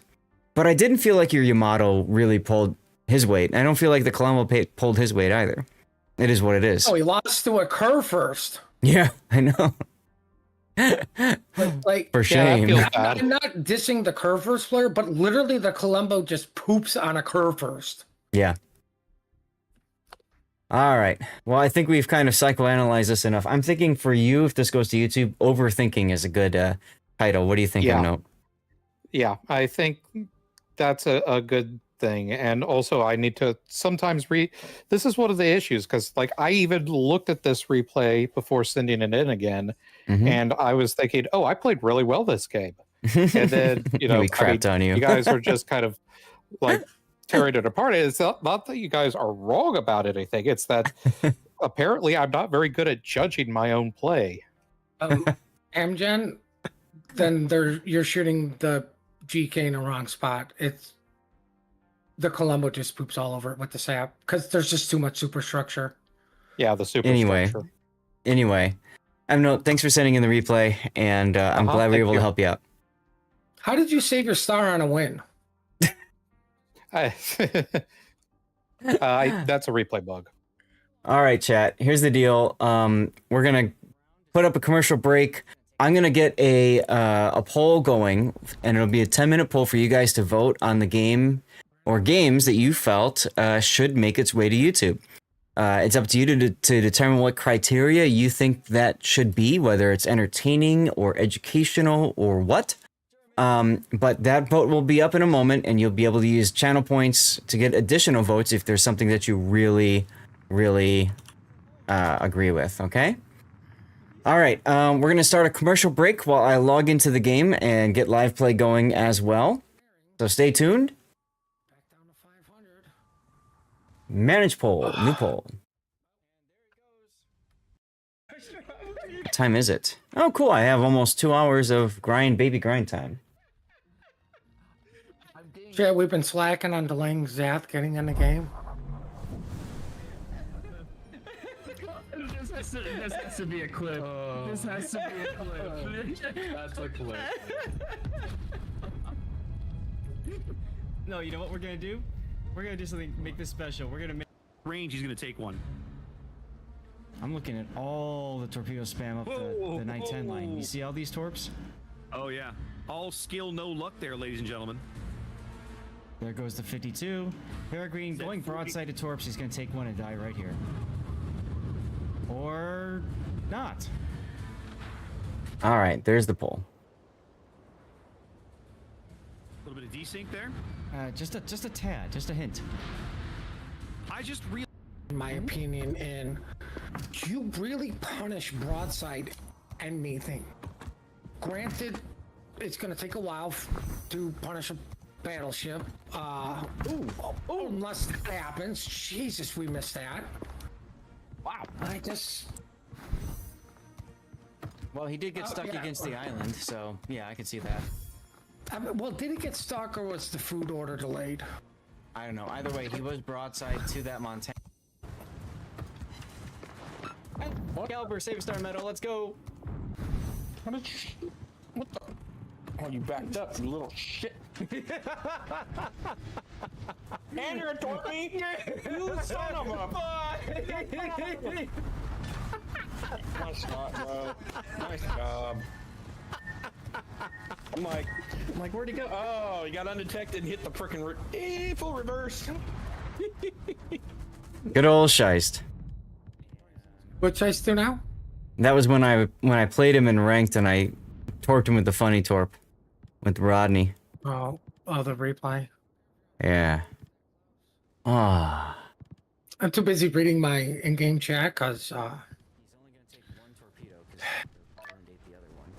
stupid people are allowed to use it.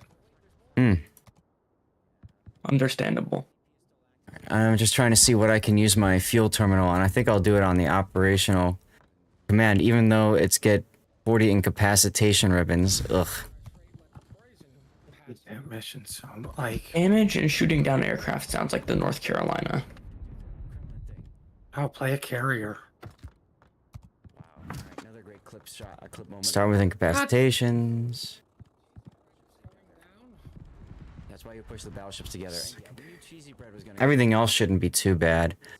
I'll probably play a carrier to start because I have 75 bomb and rocket hit mission. That leaves Pikachu all by himself. Source Tug on 800 HP. He escapes. But the combat has been all NACL all the time up at this point. Well done getting pushed out of the VCAP. His little gambit there not working out. All right, so we'll do something like that. Pikachu now might take a torpedo as well. 2 torpedoes and he's gone. Oh my! Yeah, you have to select it first. If you see incapacitations, you pick that first, and then while you're doing everything else, you get it done. That's all. If anybody wants to join, we're going to be doing asymmetric battles. I'm considering getting some dirty water. Still have a slight. Stop considering it. Just do it. Just do it.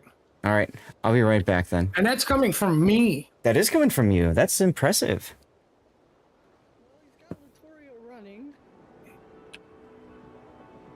Yeah. Oh my God, Sub, I swear to Christ, if I had some man-eating goldfish right now.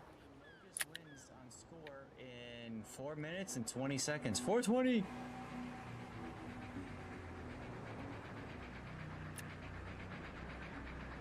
And John is going to go ahead and pop his hydro as soon as it's available. Remember, Salem can either use hydro or radar. The machine now forced to give broadside to the Salem. And that's probably going to do it, as Citadel slap after Citadel slap, that takes care of a machine. Yeah, goes down. Wow.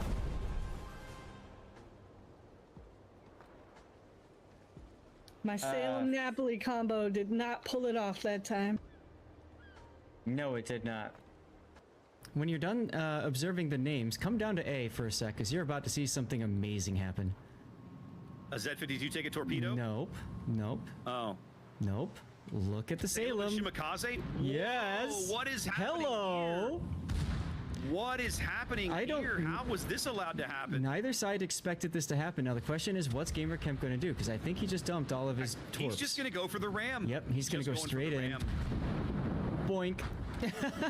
That's the best thing he could do. That is one of the most unusual things we've ever seen in competitive play, Zath.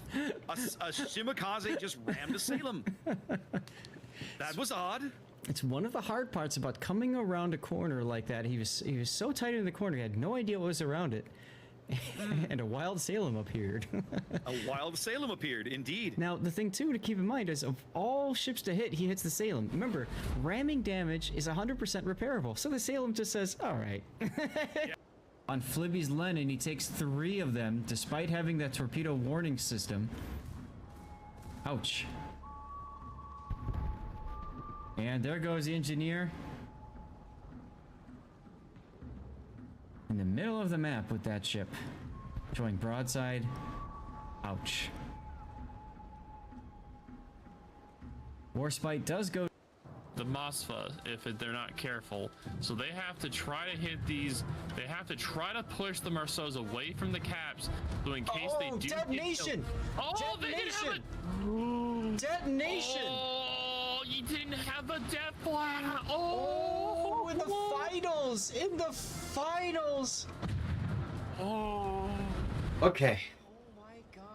Sorry about that, y'all. I just went downstairs, got some dirty water, and there was a little bit more One more bag just arrived from Fabletics, but no, I'm not opening that. Hopefully that's not the shipment that I was expecting. Because, usually they send out more than just that, but who knows? Who knows? Let me take a look real quick.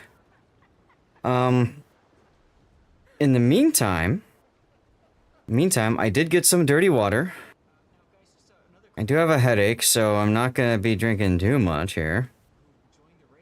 Okay, it looks like that's not the package I'm expecting. Drink water. I'm sorry, what? Neither team can run them. Compensate. Drink water to compensate. Oh, I got plenty. I got plenty. Now, I'm gonna put this away because we are gonna switch over. Sorry, Rob. Guys, we are doing live play now. Don't forget we have a vote in progress for which replay or replays you felt were best and should make their way to YouTube. So please make sure that you vote. Everybody gets one vote. This is on Twitch. If you don't see the ability to vote, refresh the page, and you can also use channel points to get more. In the meantime, guys, I do have my dirty water here with my Wargaming issued whiskey cubes. So big thanks to Wargaming again for that. Those of you that are new, maybe Actual ice cubes. they're whiskey cubes. They're not ice cubes. It's metal. They're metal cubes.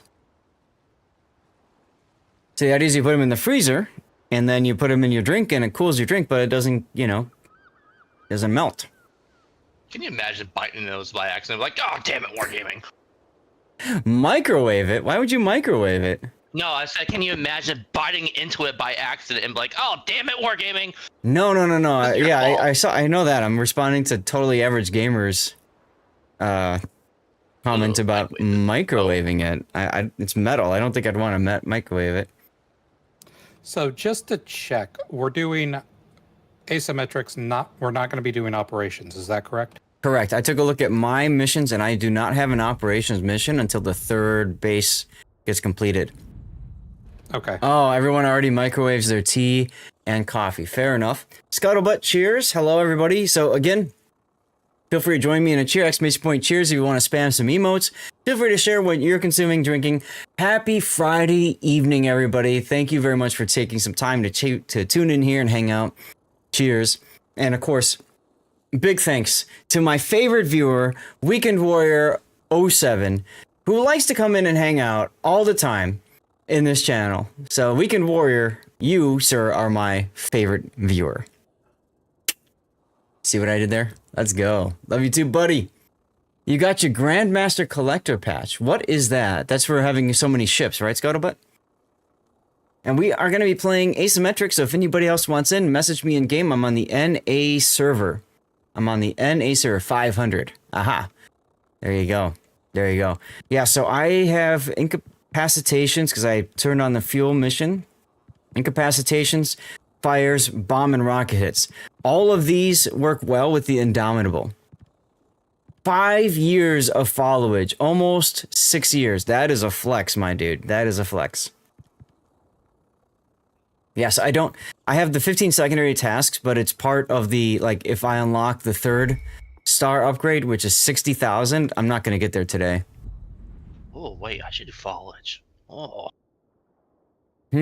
So, for people who are unaware, I want to let people know that there is currently a bug in the game. What? No. I know, right? Okay, but tell us about the bug. Anyone describing it. So, what this has happened is I've died in an asymmetric game. I went to battle on, and then I exited out of the battle. And for some reason, it switches my game mode from asymmetrics to randoms. Both times this happened, I didn't notice, so I loaded into a random battle in my PvE Libertad. That's a oof right there. Shimakaze won the vote by a handy margin.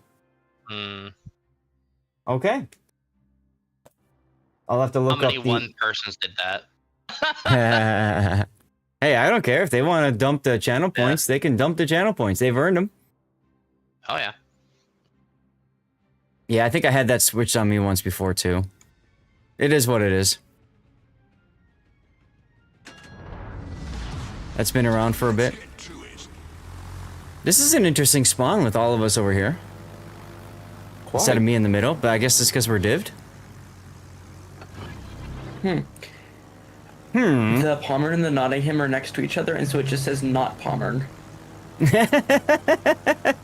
I'm gonna screenshot that because you're right. That's hilarious. Oh my gosh, I see it now too. Wow. This is why we have Tannis here, guys. Are you sure not PQ's in your game?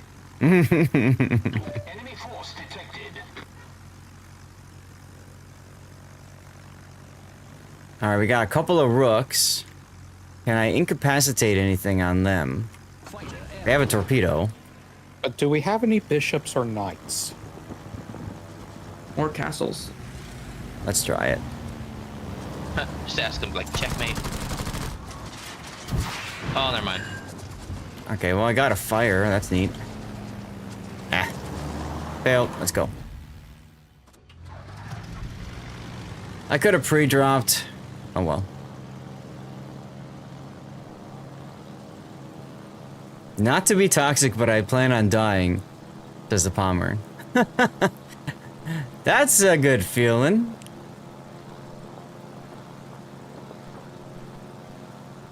Oh, it's funny because it's not a good feeling. I see what you did there.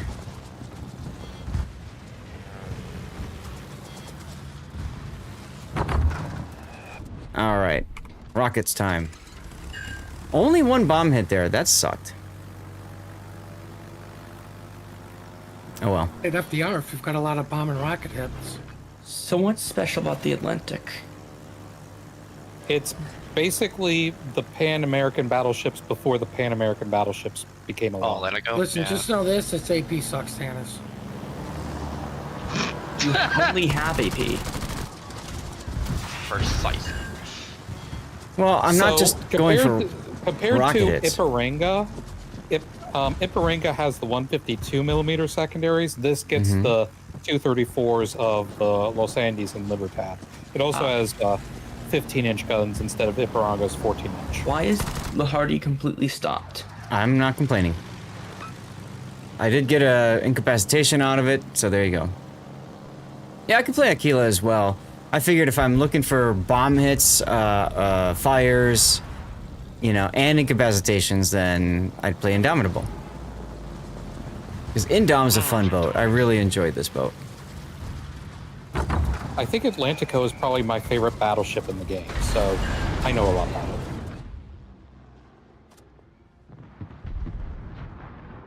Look at that, I got an incapacitation too.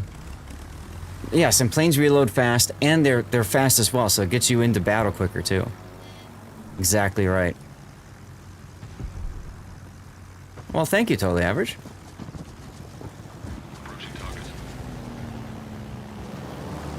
Rook has the swervy torps, right? Yep. I think so. Yeah. 13 rocket hits, let's Probably go. shot at me.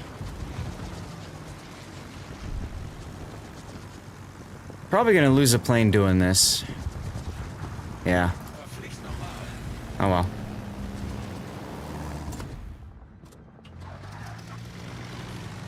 Hey, at least there's a fire. Nope, he shot it at me. Damn it. Both of them.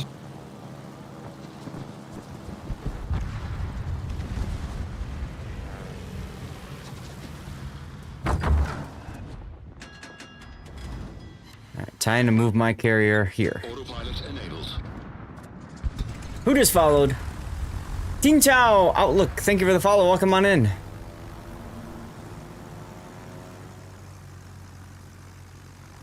What's up, Gina? How you doing?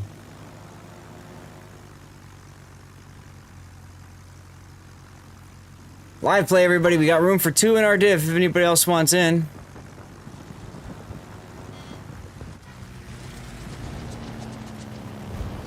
Oh, that was a little low. Oh well. I still got a couple hits, but it was low. I hate sub players.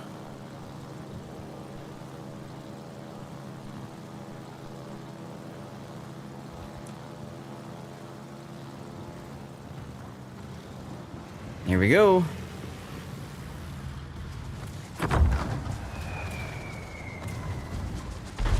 Hey, there we go. 2 more incapacitations. Let's go. That's 5 for the game so far. Let's flip on around. Go! Hey, there's another one with 2 fires too. I got my fire and flood mission done.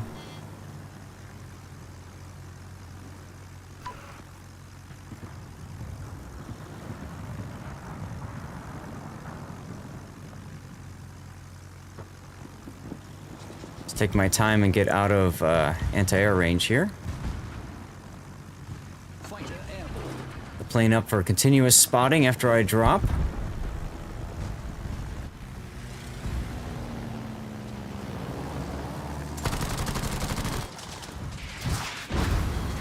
Ten more rocket hits. No match. Fire. Ooh, somebody's shooting at me. Destination reached. Autopilot Probably disabled. Tannis. It's probably Tannis. There's 2 battleships coming in. Oh, damn it, I was gonna drop on him. Ah. Never mind. I mean, the Miyoko's right there.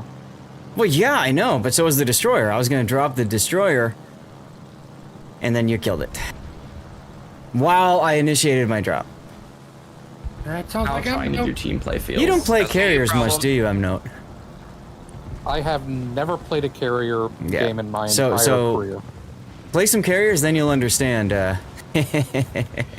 You'll understand the life of like choosing a target to drop on and then watching it disappear right in front of your eyes because somebody just targeted first.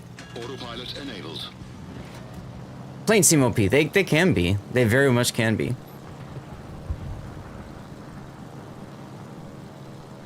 Well, the Pomeranian expected to die, and well, he did not. You should report him for lying to you guys.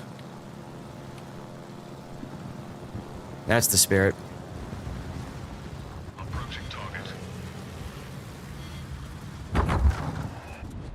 These planes are so fast. And they're so slow. Like that ships you're dropping on, you're not getting good drops on it. Nope. I'm gonna blame M-Note. Of course you are. I mean, that's totally fair. Sounds fair. I mean, I think it's great that Vaco's back. Hmm. But I think it's sad that I haven't seen him since clan battles, when I actually did something correct. Hmm. And victory! Pew! Tannis, you don't have many HP there. Kazumi! No. Happy Friday to you! 62 months, guys! 62 months Kazumi has been subbing, never once sent in a replay. So he's the smart one and doesn't play the game? I guess. Just likes to support. Appreciate you for that. That's the thing. I don't know, maybe. One time. Was it? Did you send it in once? Apologies if I completely forgot about that. Listen, Crazy, that's not the story we're telling. Okay, I don't care how many dinosaurs. I don't care how many monkeys were throwing monkey bombs. All right, now I need torpedo hits and potential damage. Okay. So torpedo hits and potential damage. I'm gonna play Kaga. So you should have taken a torp hit with Colossus. rockets and bomb hits. Why? Because carrier torps count? True. But if I'm playing as Indomitable, I ain't got none of those. Right. Then you play one that has it. It's not like you don't have yes. Okay. Oh, son of a... He has an entire band? Oh, it was a Turpitz game. That's right. You're right. All right, here we go.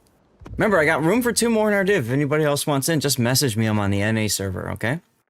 But I'm perfectly happy keeping it to the 3 of us. It's more intimate that way. Well, that we can just blame Tannis or M now.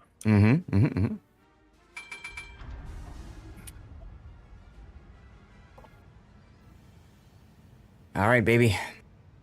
We go. Full speed forward. Playing the other Tier 8 Brazilian battleship. Ipiranga. Which dirty water am I drinking today? That's a great question. This is Kirkland Scotch Whiskey. Kirkland Scotch Whiskey. Hey, Armact.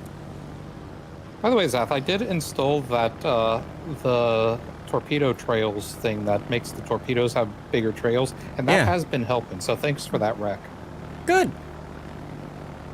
Why is it a new trend? I don't know. I would blame it on the Liberty Harbor and the stupid missions you have to do because of it. What's the question? Yeah, the torpedo trails. Kaga's secondaries being at the bottom of the ship looks really funny for some reason. Yes, it does. You're looking at my butt, aren't you? Can't really look at it right now, Electric, but it's the one that makes them wider. I use Mod Station, so it's whatever one's in there. That's your excuse too, so you'll allow it? There you go. They really did put a lot of missions in for carriers. Yep, they did.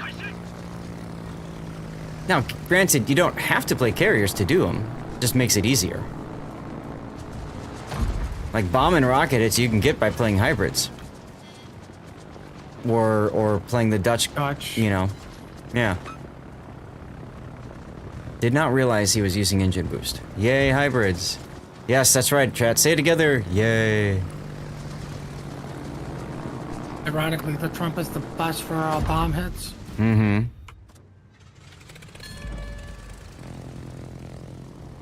Bomb and rocket hits equals a kilo? Yeah, I mean, Hujam was mentioning that earlier, but I'll tell you what, I really enjoy playing Indomitable, and it gives me the ability to do it. And the excuse and all that, so I'm gonna do it. Alright, Renown, let's try to torpedo again. You genuinely like hybrids? Yeesh.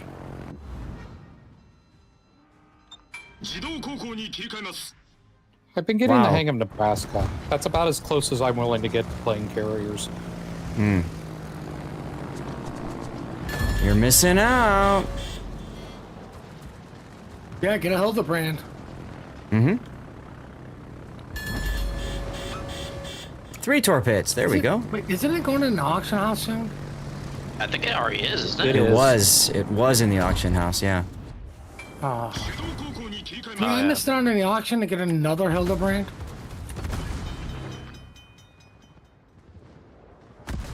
I mean, the steel shop has Hildebrand at home, so... You know, rockets and co-op, you can easily get 100 rockets. That's fine. That's fair. I just enjoy playing Indomitable, so I'm going to play Indomitable. You don't always have to min-max everything. No, you're not allowed to play ships you enjoy. Aw, what the hell?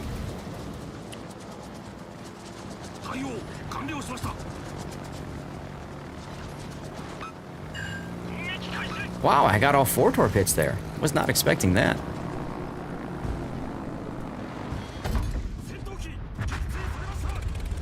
Nice kill on the Minikaze. It wasn't even the focus of my secondaries.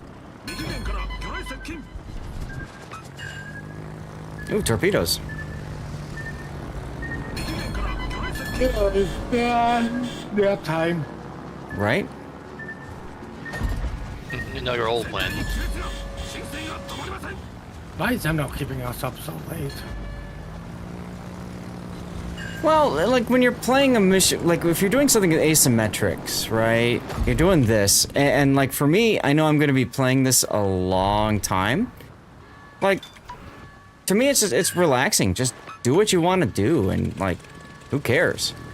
If you only have a limited number of time, sure, min-max the shit out of stuff. I'm going to be playing this with you guys for another hour and a half or something. What's my rush? I got no rush. That's all I'm saying. Of course not. You're playing British CV, not Russian. I don't get it. I'm lost for words. Do I detect sarcasm? Not sarcasm, just a pun. Just a pun. The most evil of puns.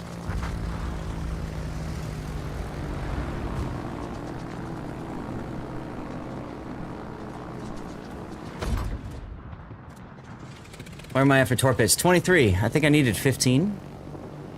I think I'm alright. Ismail doesn't have torpedoes, right? Nope.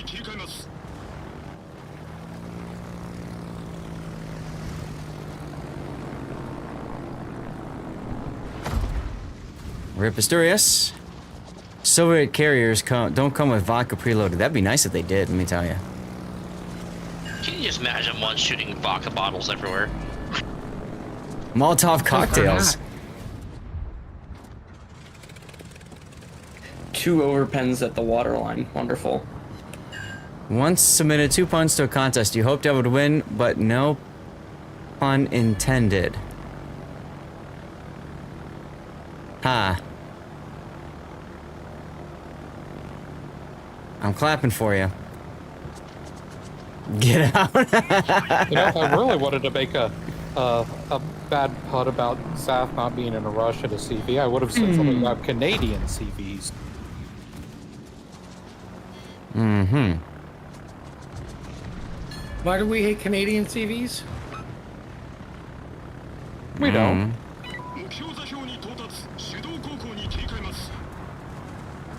But the word rush does have some associations with the country of Canada.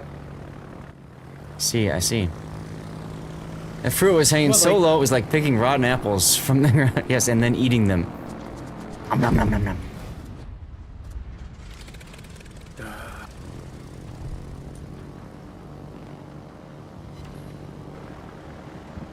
Tannis, just in case you needed to know this, the Queen Elizabeth does not have torpedoes. Icarus does, though. Oh, I was hoping you wouldn't notice him.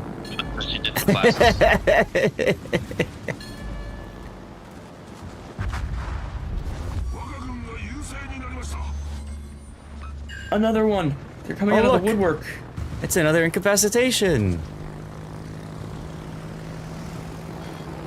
Oh, I didn't realize you were playing a Plane Factory Black. Why not? Because the normal one exists? Yeah. But the black is sexier. How so? Is it though? It's the paint scheme. It's a sexy paint scheme. I like the gold ones. The gold ones? Oh, get out. I like gold. Listen, I want to know when I can put steel camo on any ship so I can put it on my Black Swan. Black Swan's like tier 1 or tier 2, isn't it? Very good. Yeah, tier 1. So, what's your problem there?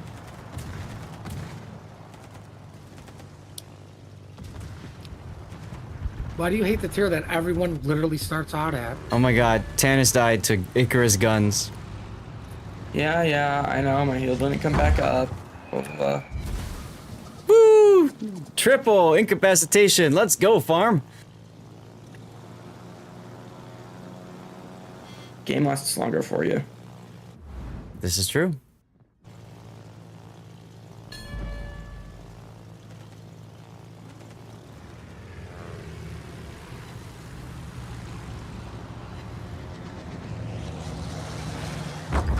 Wow, the Kaga bombs are good.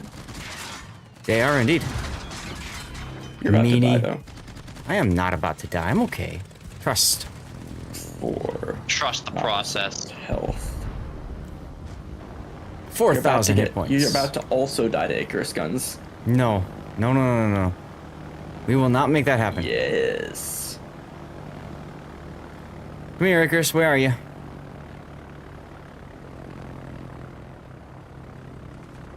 Literally right where you were, huh? Alright. Oh, I just made a friend. You're good at that, Puddin'. Well, ironically, the guy's name is Sit on My Deck, and I just quad set a sailor in a Montana. Uh-huh. What a name. Apparently that's Oh, you cheating. did what you just did what he asked. Mm-hmm. Well, I didn't do it on his deck. I went right in his boiler room. Oh my. Uh-huh.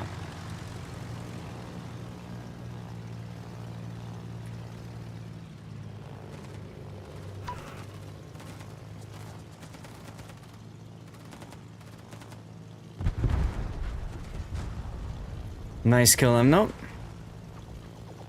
Thank you. You okay with that air course over there? We'll find out. Yep.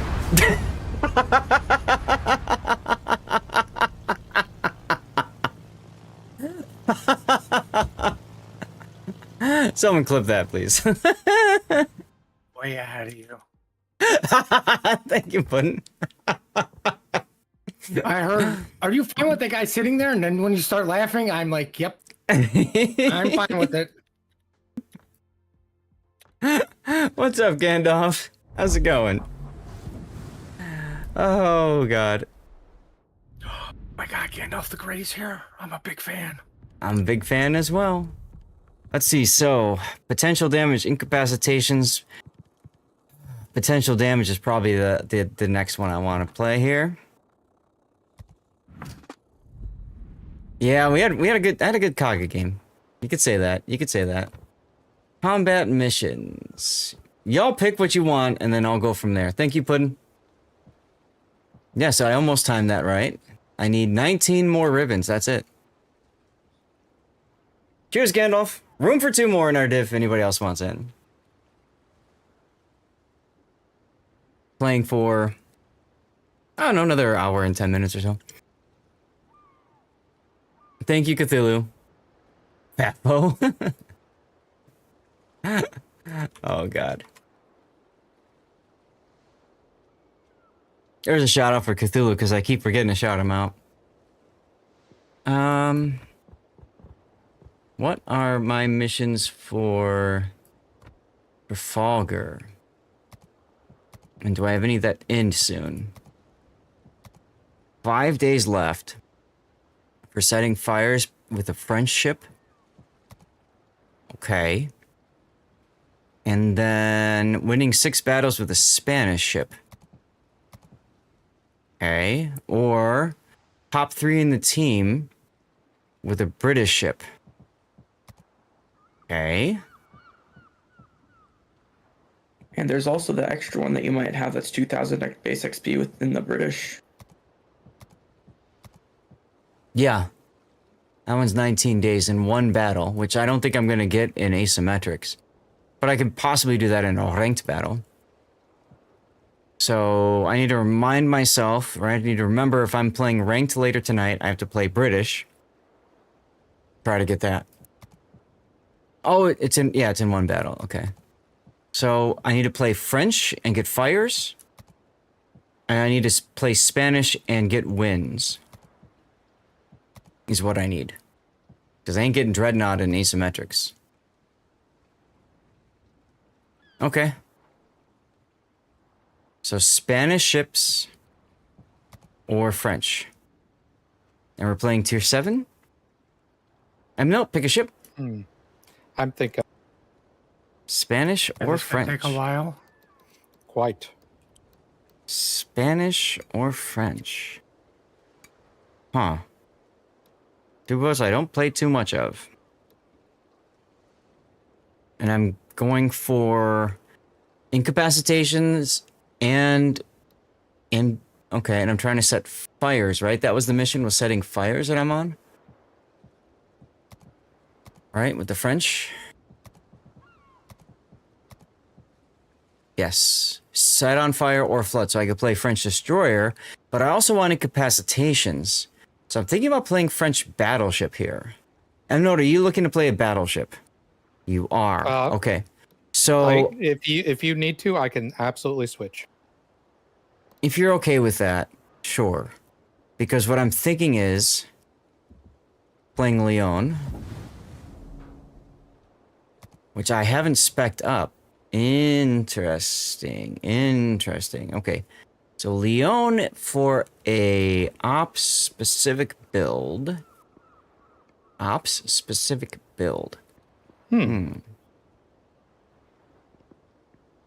know, right? So many options here.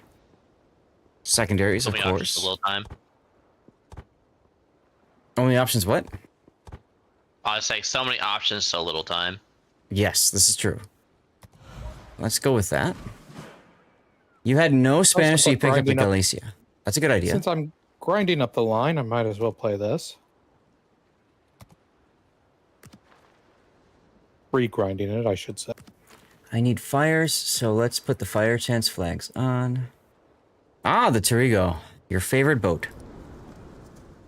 E. Yeah, I know he's got two. You know what? Hey, Panoramics. Yeah, I guess I could pick a 2-point skill like Brisk. Brisk would help me get in quicker. Vigilance would help me live through torpedoes and spot them. So actually, maybe no. I go Vigilance. Pan, we're doing some asymmetrics if you want to join. Why are you upset? Up this line, I will. Why are you upset with me that I've got a 19-point commander? Get over yourself, game. Ramat, here we go. Game's finally upset with you over something? Praise the game. Go. Alrighty then. Incapacitations and fires and potential damage is what I am farming in this game. This time on Top Gear. Right? I just heard a message, so if that was you, Pan, or anybody else, we'll get you in at the start of the next game. 400 freaking HP.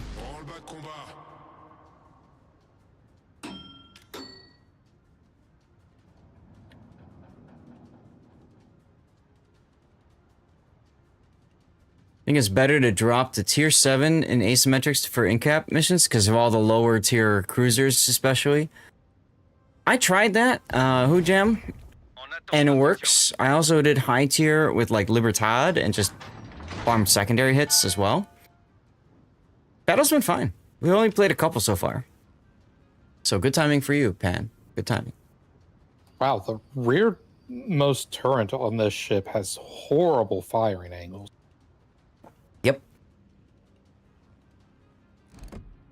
Yep. Which? Ramat. You found the Desmo was really good for incaps and asymmet. Desmo? It's Desmo. Des Moines. You know what I Des Moines? found was really good for that mission? Was not taking it. Aww. Badoomts. The only winning move is to not play. I mean, hey, it could be worse. Like last night I had the 60 incapacitations mission. That was, I stayed up till 1 a.m. trying to get the incapacitation thing done, didn't get it done. You fool. I'm not gonna sit here and min-max this stuff. Like, I'll be honest with you, like moving up the thing at the last moment, it's so inexpensive for dubs, it's not even funny. This is true. Right, so I'm just gonna get the ones done that I know I can do. Right, I granted, I know some of them are gonna take some time, but considering I do randoms, like that's what I've upgraded to max already. You also have a lot of time to do this. Got through this. Oh, look, incap. Through this next patch cycle, too. 3 days. We have 3 days, guys. No, you don't. But I mean, like, I'm doing, the randoms, then the military report, and the last thing I'm doing is ASIMs. Woof. Emil's toasty. You're not focusing on missions?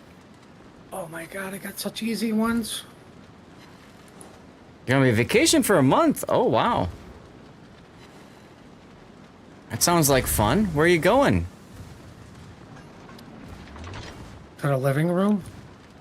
Well, it could be a staycation, sure. Listen, I know Pat.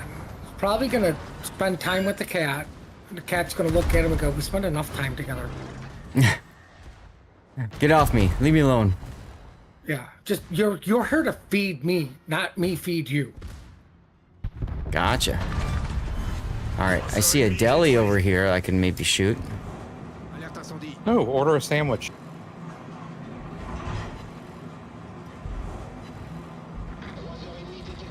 Come on, guns.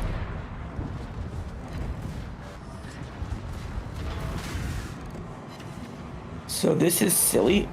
I haven't got the pack punch or whatever is the extra secondary range on this, so I only have 6 kilometers. It's okay. Packet punches for cruise. There we go. 3 fires the and an first incapacitation. problem was you spelled Slayer wrong. There you go. Ah, hi, Dunedin? Dunedin? Dunedin? I don't know. Another fire. The question is, was that written before? Is that boat named before or after Lord of the Rings came out? Is the question there. What boat?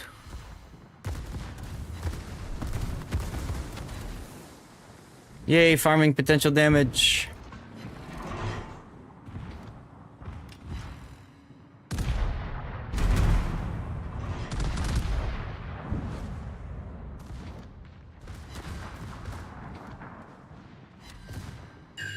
Hey, another incapacitation. I'll take it. You're doing low tier ASIMs, right?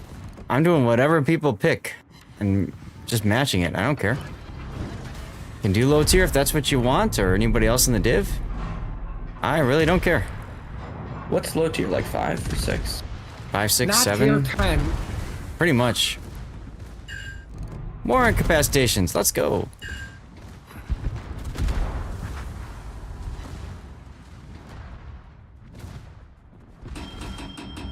I think it might be time to say goodbye here. Goodbye here. Bye, Tannis. I dodged most of them. Use modules.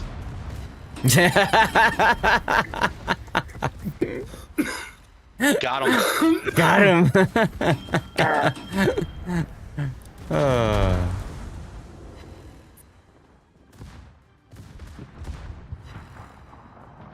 You're a sly one, Mr. Grinch.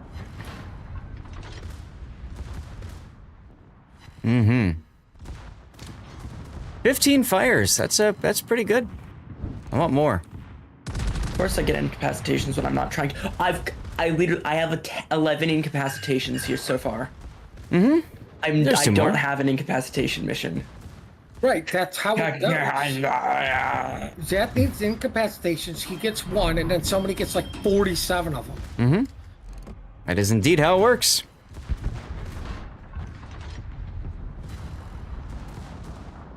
Meanwhile, I'm continuing to try to stay angled to the New York and the Peter Valecki.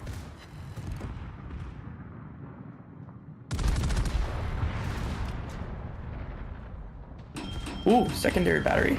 What? Yeah, I gotta heal. Yen's heal is spotting, right? Yes, spot 3. Guess I'm going to A. Yeah, they've already been spotted. It might take a while.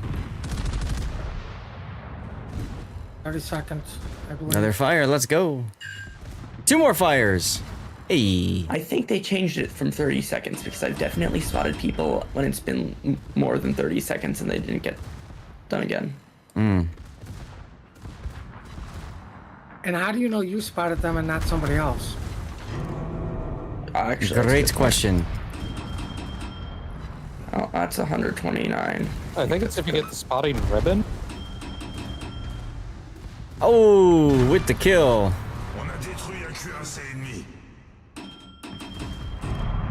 I'm living the dream until I die. Bam, I died. 1 million potential damage, y'all. 1 million Hello. and 26 fires. 26 fires! Guess I didn't have a team in this one, eh? You did. You were just too busy hiding in your smoke. What are those?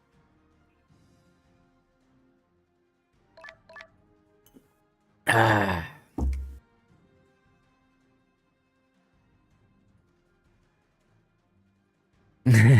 Awesome, Zap. That's right, Scuttlebutt. And here comes the justice. You ready for it? Justice! On a détruit un cuirassé ennemi.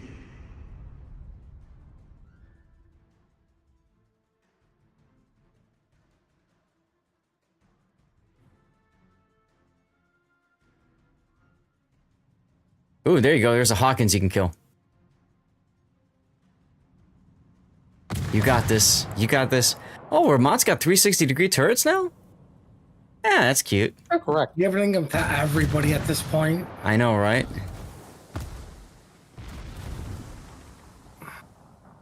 Too many Battleship players complaining that they're not getting set on fire enough.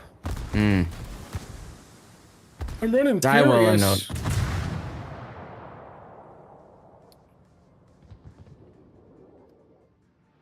Let me look at my YouTube channel. No. Let me see. Quick, pop your sub-surveillance.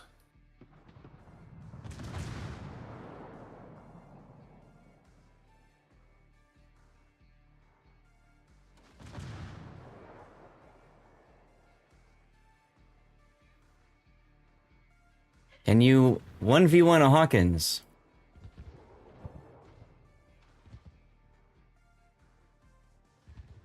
Okay, let's see. Kitakaze. How many games do I have in Kitakaze? Oh my god. I've got 21 in Kitakaze replays. Minikaze. I have 3. Well, technically you failed. Cleveland. Traded him though. I've got a lot in Cleveland. And Des Moines. Jesus, I've got 51 Des Moines replays. Okay. Minekaze is the other one going to YouTube.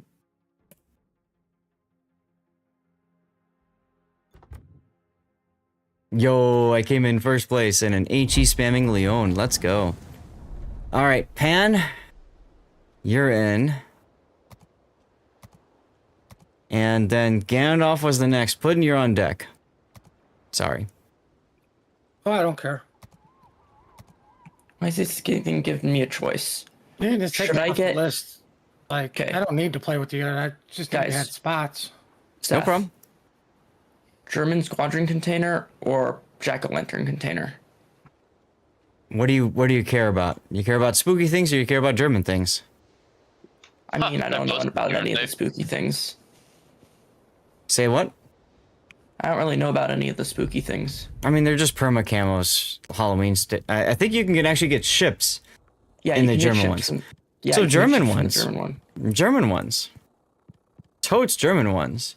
Hey, yo, we just got ourselves a raid from Old Man Gaming. How's it going, the Old Man Gaming NO? Ladies and gentlemen, you have Stevie and Prue warmly greeting you guys to the stream. Welcome, welcome, welcome. Another raid from him? Nice. Yeah, Halloween is Captain Camos. You're better off with German so you can get ships. All right, guys. Cheers to you. Cheers.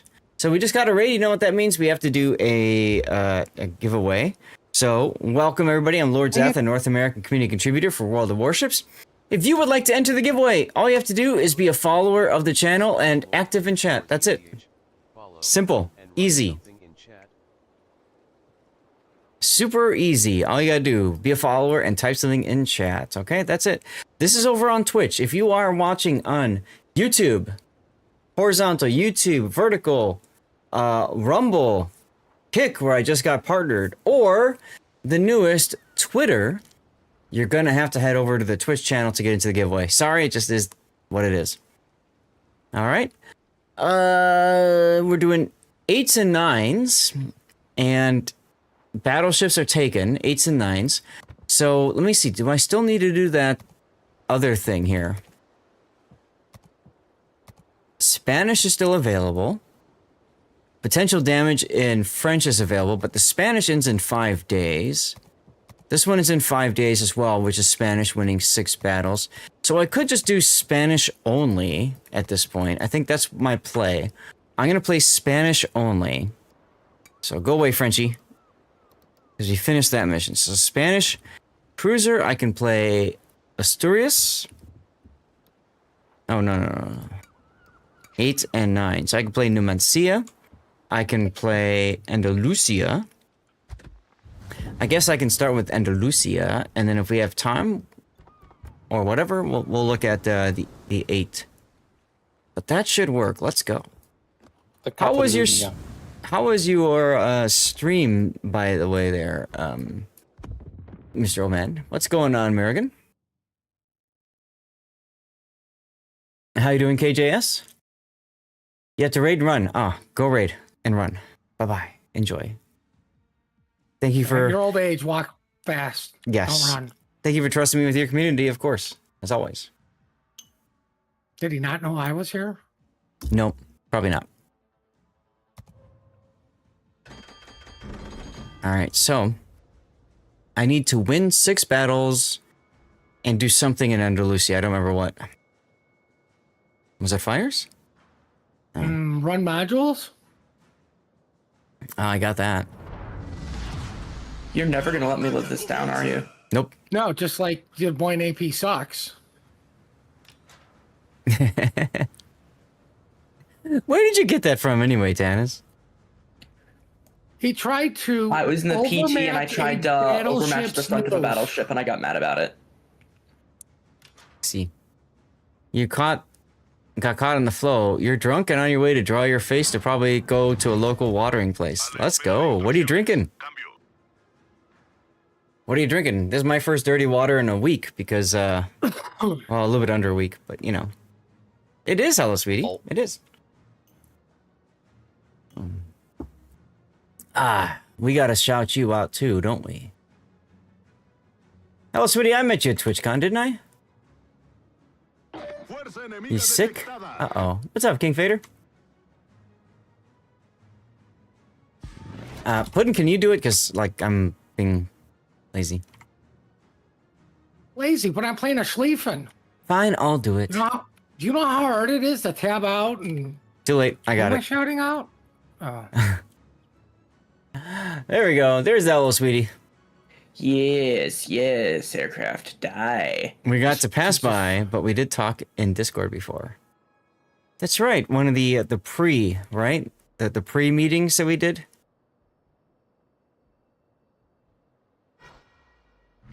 Let's go. Yeah, that's right. That's right. Hey, it works for me. That still counts in my book. Time to snipe the Vaser.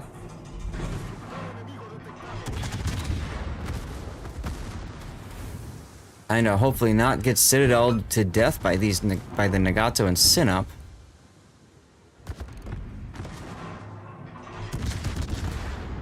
Alright, we're gonna go to the full here. Here comes Sinup shells. We're gonna go and bounce. Or that can happen.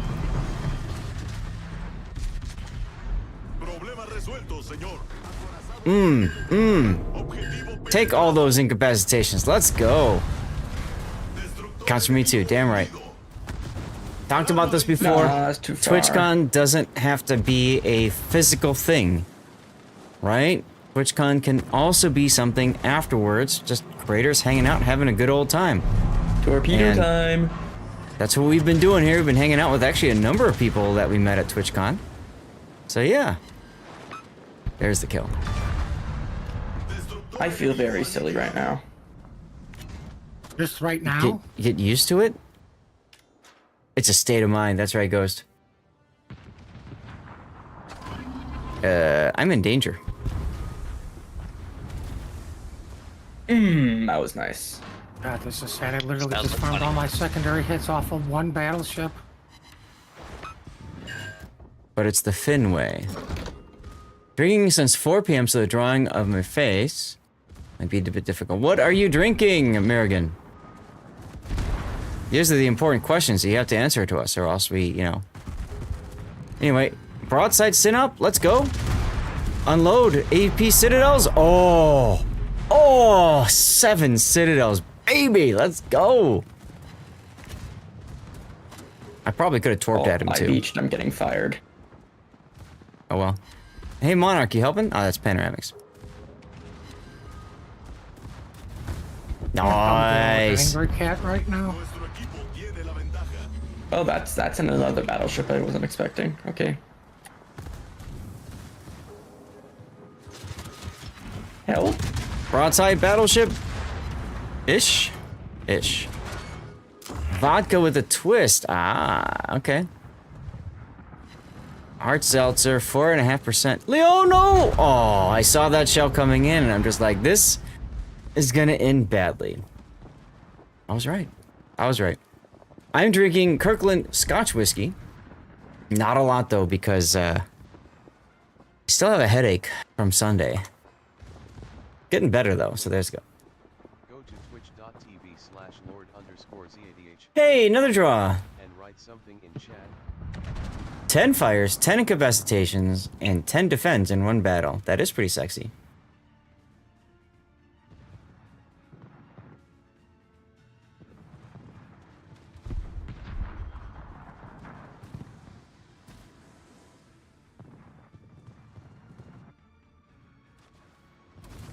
All right, Panoramics, you got this. You wish you needed them. That's how it always works. Nice kill, Tannis. Thank you. Time to get out of position.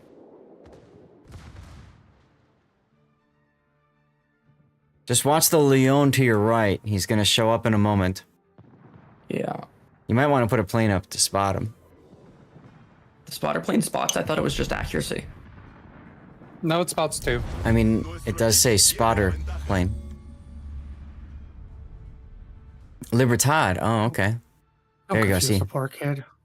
Now you know, like, how to use the island to block vision and stuffs and things. No, Leon's on you, I think. I'm dead, my friend. I'm in smoke. Well, yeah, but like, you have torpedoes. Tannis is basically telling you to deal with it.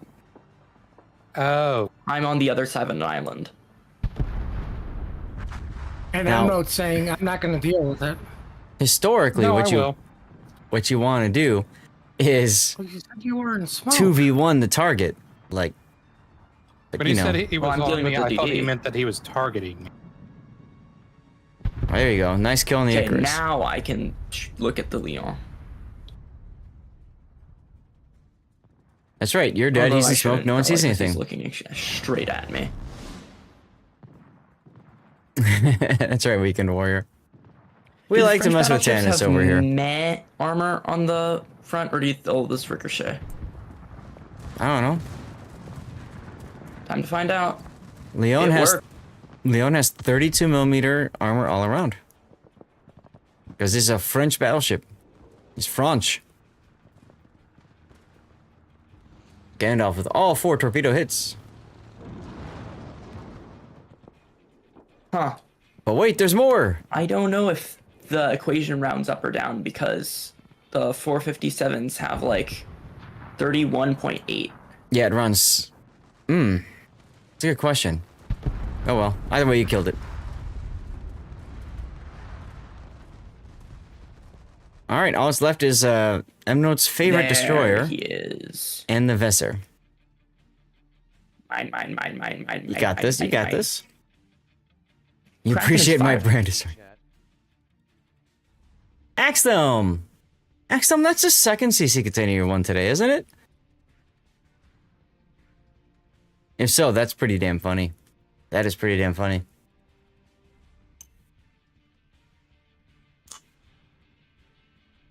I'm with stupid. What's going on?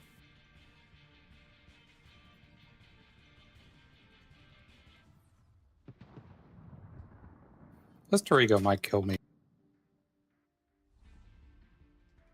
You were killed by your own favorite ship. Now that's kind of funny. Let's watch. Let's watch and learn. Gandalf helped you.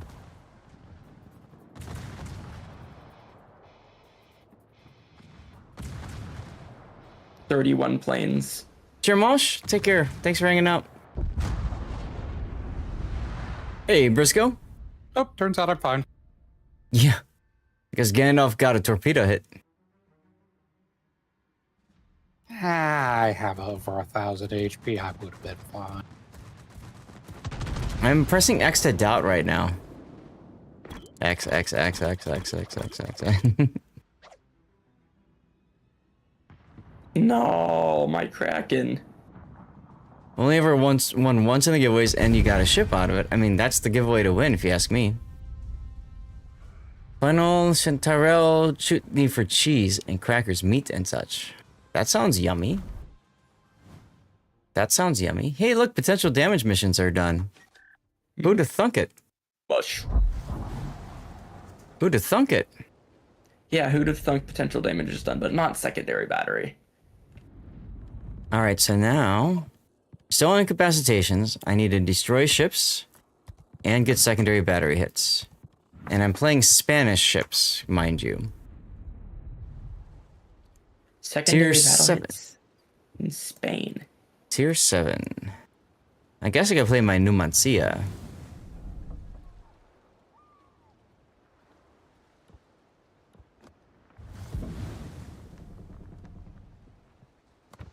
Where's my comment missions? Beat the odds, indeed, indeed. Yes, you did.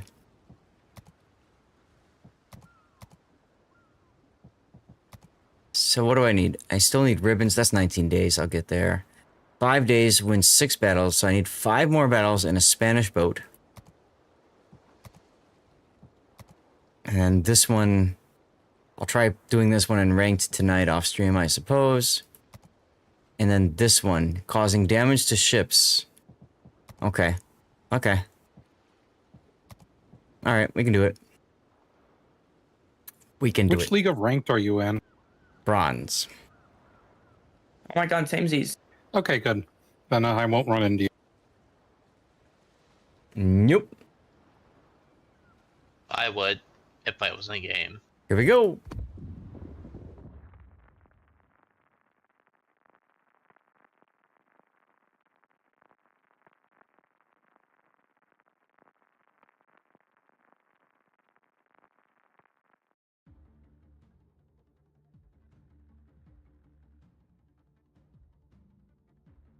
All right, there we go.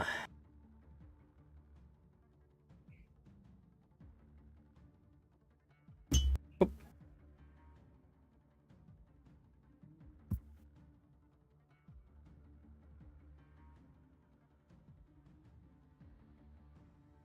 Ooh, NBA got himself a Forrest Sherman, huh? How'd you get that?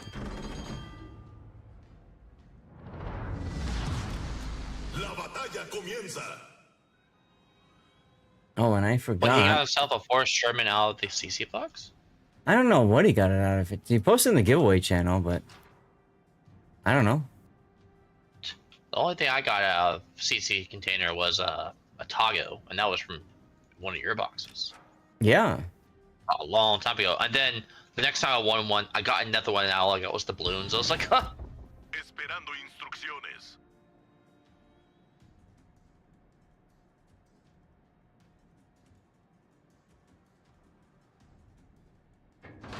Nice. Thank you, Stoner Jesus. What ship pool is in the CC containers? A bunch of tier 8s. I don't remember exactly off the top of my head, but yeah. Numancia. This is one of my favorite boats. One of my favorite boats. She's got such good concealment. For a cruiser, 8.4 kilometer concealment, guys. I mean, she just sneaks up on people and unloads. You can go dark within secondary range of a Massachusetts. Not many cruisers can say that. And live.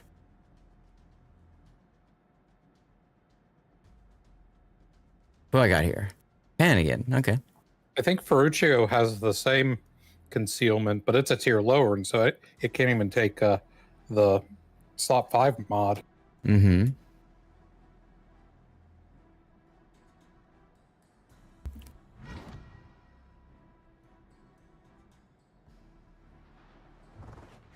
Hello, Kickton.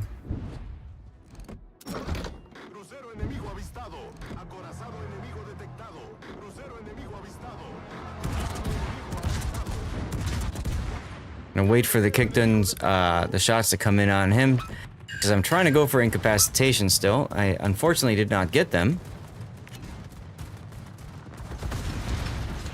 That's alright. Oh god, Normandy. Looking right at me. Unfortunate. Ah, we dodged. Now, the nice thing about using the funny button on the Numancia is it gives out 3 hits, 3 shots. And what I like about it is you can fire your shots and then you can back off. Play it more like a battleship that way. Who won? Who jam won? Aha. Oof. Rip the kickdown. And now... Rip this Belarus. I can almost get back I'm in the kitchen when I always die stupidly. What?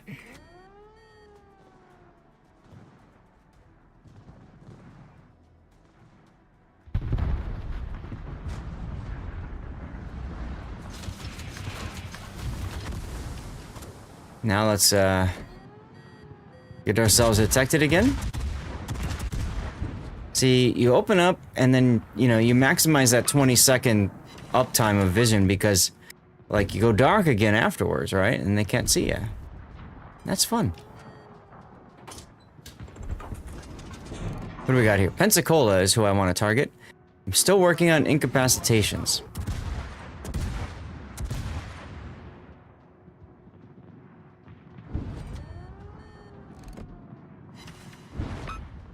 This can hurt. It did not.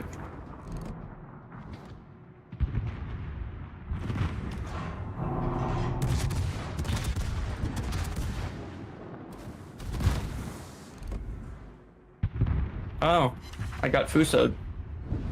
Hey, Fuso'd. Starting to think Prince Heinrich might not be the greatest thing for secondary hits. You just have to, like, actually hit things with your secondaries. I don't know. Yeah.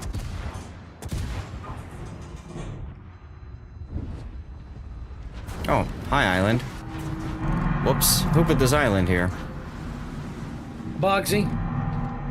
Damn it, Bogsy. But where? We have to complain to message you.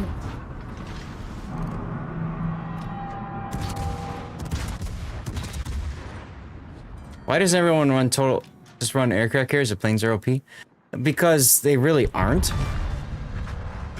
In the right hands, they are, but they're one of the more, I would say, difficult classes to learn, and you know, overall. So, in the hands of a good carrier player, they look busted and easy to play.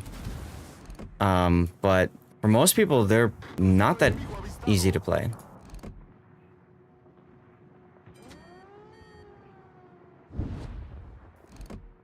Good question, though.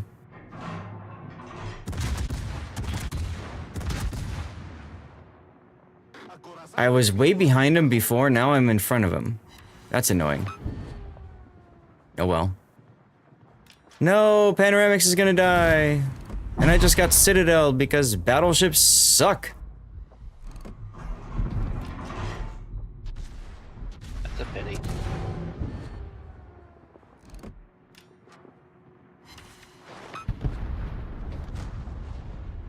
Oh look, I went dark again.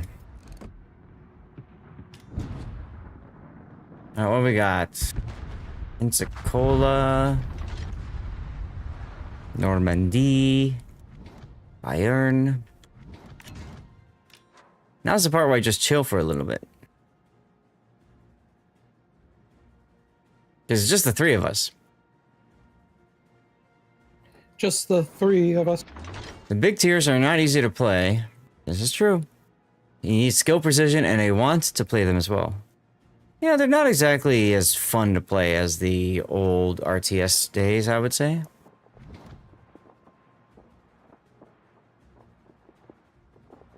You're ready to go to the bar? I thought you were already at the bar. He's watching from his phone.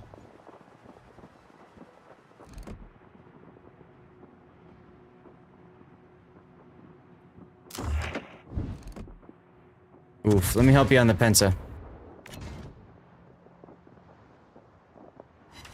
Wrecked. Thank you. Crucero enemigo aniquilado. That's gonna get me shot at, but that's okay, because I do also need potential damage. Good. Oh, of course it's a citadel, you bastards. Your home may seem like a bar, but it's just an illusion. You love the background music? Good. Yeah, that's it's all chat based. Chat picks the tunes. All stations, concentrate fire on the target.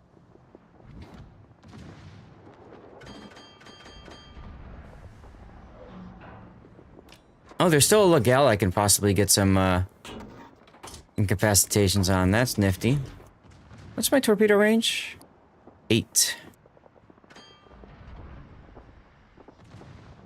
I might get the Normandy with a torpedo here.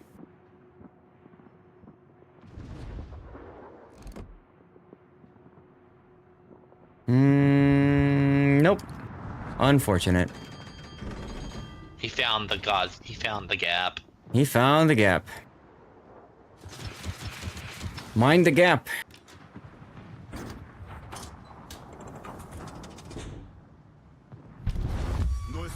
There you go. Amno got the kill. I gotta stay back here because I'm almost dead. Thank you, Amno. Appreciate you. Sorry. Ooh, Cyclone. Kinky. Now my concealment is 8 kilometer.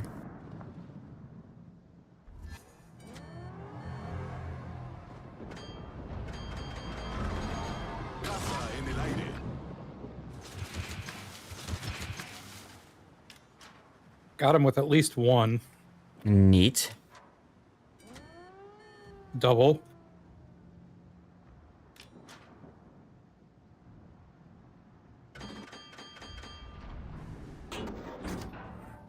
I'm just keeping an eye on him on the mini-map and... Aha! Nice! 10 minutes to go. 3 on 2. Yes, they have subs in the game. That's a bit of a sore subject amongst people. See? Subs were added, what, 2-3 years ago at this point? I want to say 3. Nobody likes them, except some people claim that they came back to the game because of subs, or they started playing the game because of subs. Those people are weird. The vast majority of players Gabriel likes them. Of course Gabriel likes them, because they're ridiculous in ops. And if he had joined us 6 months ago, he wouldn't like them, because they're not ridiculous in ops. You guys have a good day. Puddin', you take care. Bye, Puddin'.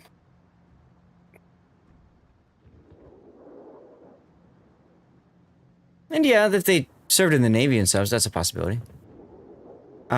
Joey, we know you're weird. Come on. We know you're weird. It's okay. It's okay.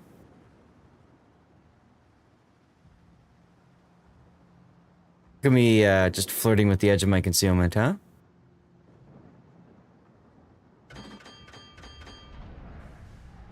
That's right. We're all a bit weird in our own special way.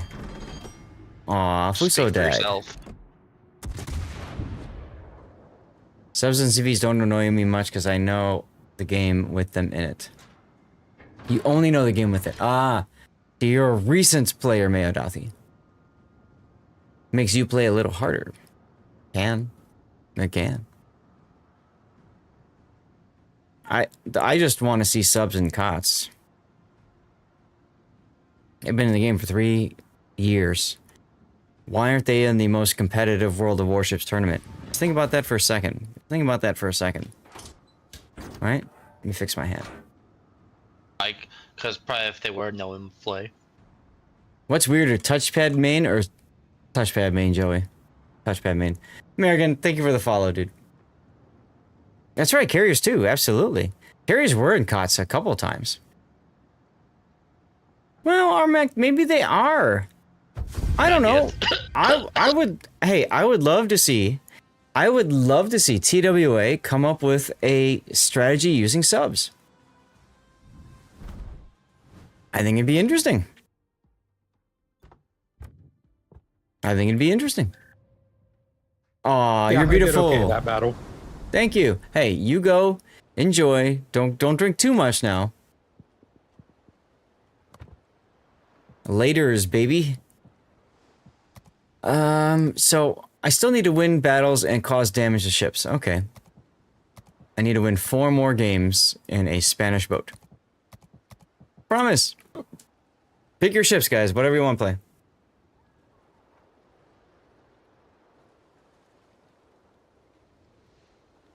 While you guys are picking, I'm going to hit the bathroom for a sec. We'll be right back.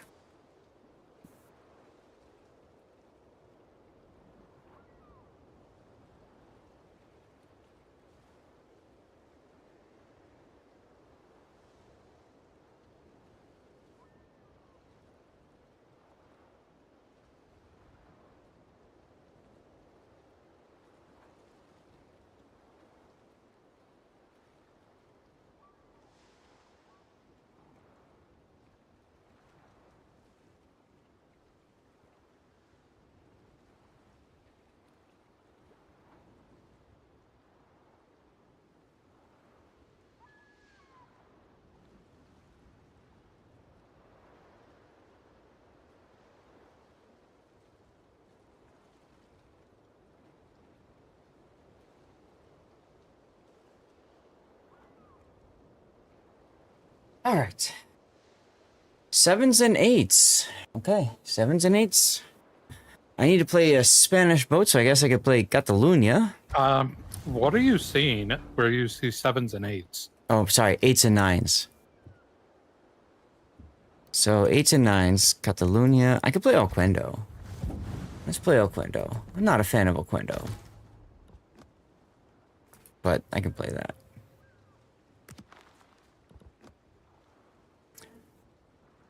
Wargaming gets enough grief from subs. COTS would cause a tizzy from the teams. You want the bag, you gotta earn it. That's how I look at that. You want the bag, go earn it. Period. Oh, wait a minute. I got incapacitations. I need secondary hits. Do I have any more missions to do? Osborne, huh? Okay, I'm good with those two. Perfect. Here we go.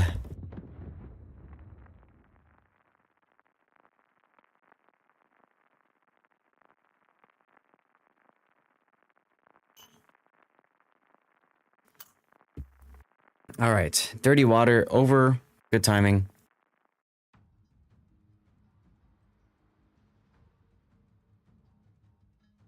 So I guess I'll end up playing some Spanish ships tonight. I need secondary hits though, so I should play a battleship at some point. I mean, there are good secondary cruisers like Michelangelo. Yeah, but not Spanish. But you're right, I could play Michelangelo too.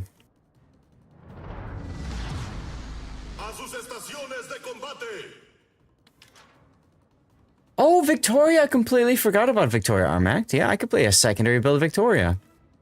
That's a good idea. Coming to me? Why are you coming all the way over to me? That's a bit of a distance there, Gandalf. Yeah, that's the only Spanish battleship in the game, right? Right? There's no way y'all win this. This is asymmetric. So, if you look at the tierings, it's 8s and 9s for us, and it's 6s and 7s for them. So, as long as you play smart, you know, something. I don't know. Play smart. Something, play smart.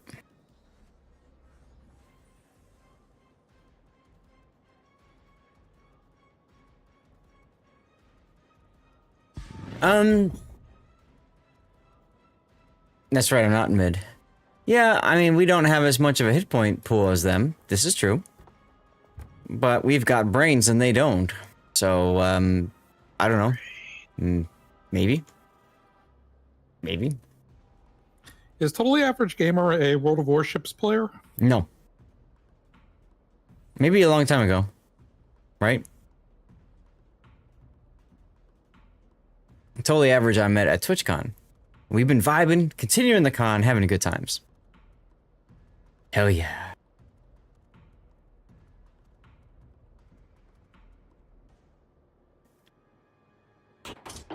Totally Average, speaking of which, take a look at GPUs.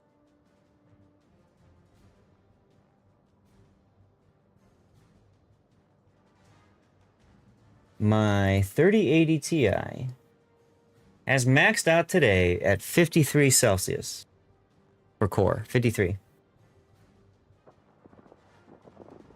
Zaf, you are leaving me. Yeah, I know. Pulling 236 watts. This is standard battle. So in standard battle, you go back to defend the cap. Always. You don't want to know. Oh, okay.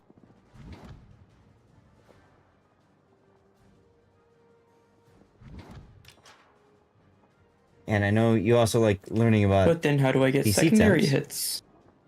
My 9900X max temp, it looks like it's 78.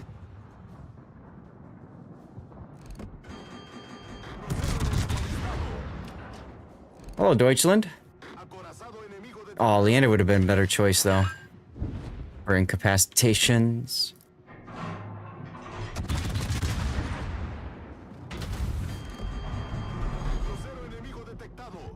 '78's about where you sit. Yeah, the 9900X runs a bit hot. I'm sure the 9800X3D does as well. It goes up in spurts, right?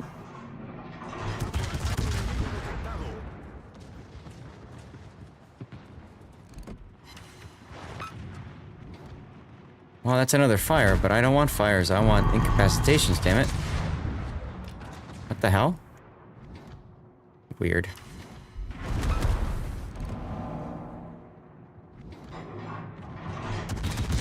Civilization! Missed me. Hey, there we go. There's two. That might be the two I needed. Yeah, there's a hot spot. Yeah. Yar.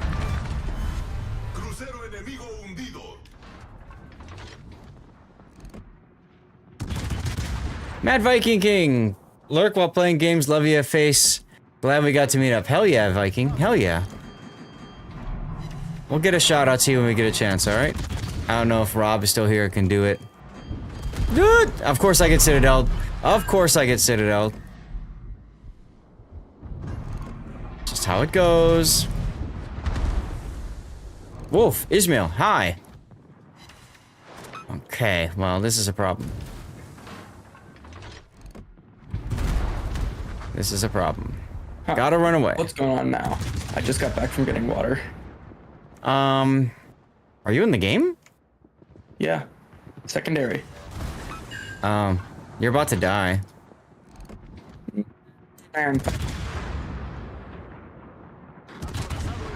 It'll be fine. Yeah, I got to hang out on Viking. I hung out on Viking stream a little bit. That was fun. Never mind, it's probably not going to be fine. Nope. You did.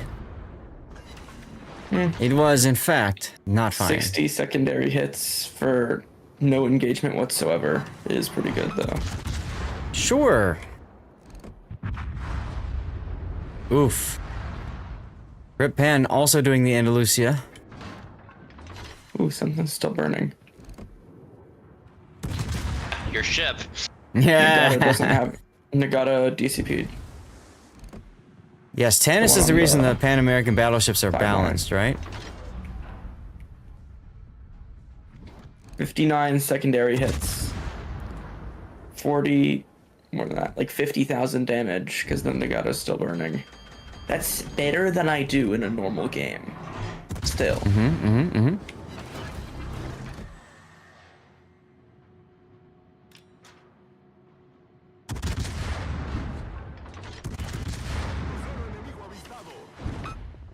How did my corpse flip upside down well, it was beached. Magic. I'm gonna go with magic. Magic. See, this is why I like magic having party target, missions. because I know I'm not being targeted right now. Oh, now I'm being targeted by one. So now I have to be careful again. It's probably the Queen Elizabeth. Yeah, that's right, because you're no longer you're no longer detected. I'm no, or Gandalf. I mean. I know. By the way, I need you to get closer if you can. Yeah, it's just I'm not very healthy. I see that. I'm about to be not so healthy. But I am turning in to do such thing. Oh, thank you. Fortunately, the Nagato is running away.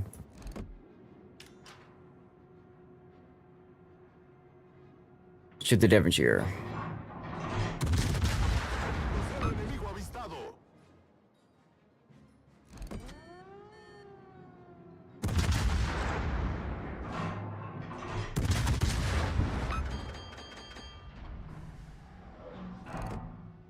Who the hell is targeting me?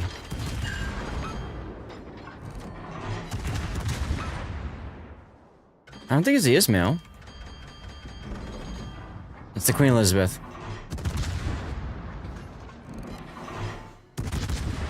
I got shots incoming on it. Ooh, the dodge. The dodge!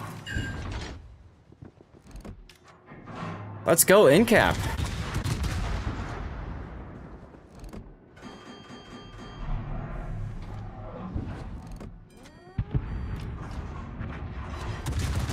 Devonshire DCP, nice torpedoes there, Gandalf.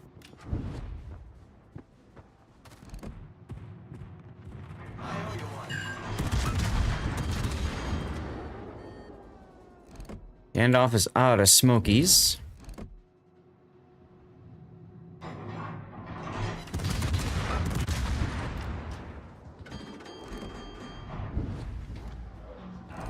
And I'm running low on room here. 2 fires, another DCP, or another incapacitation. I will take it to the bank. This meal's looking at me. This is no bueno.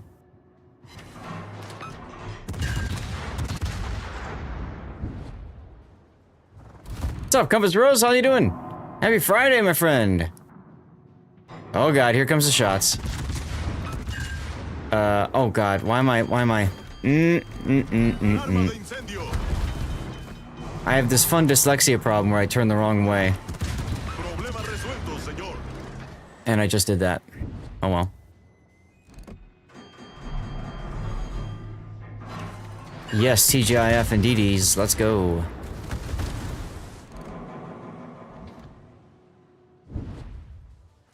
Well, everybody should be stopping now, so that should make it slightly easier to shoot them and kill them and stuff. Dude. Oof. 10 minutes to go in the game.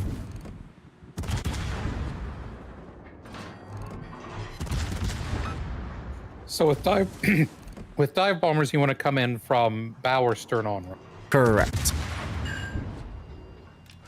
Unless they're the US tactical ones. Yeah, he's not in one of those. See, so because of potential target... Okay, I was just gonna say I could move around, but now I have to look for somebody to shoot me. 2 people targeting. Time to go defensive.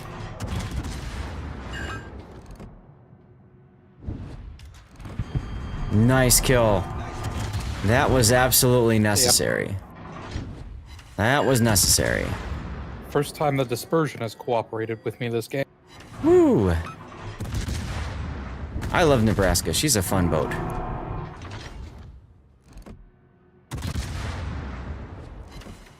Amano's trying to heal. That's cute. Ain't gonna matter. He's dead.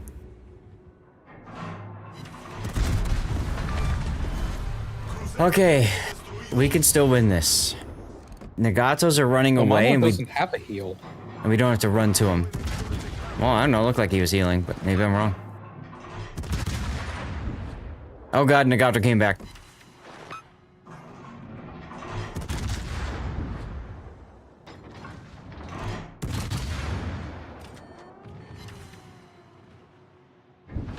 874, you kidding me? Do you need me to shoot? No, you got him. No. Bigger Saving problem. my shot for Nagata. Yeah, that's the bigger problem, is now he has entered the chat. I'm out of heals, but I got 32,000 HP to work with. Yeah, I think you'll be alright. Oh, hold on. I saw this in COTS. See one torpedo and hydro the rest.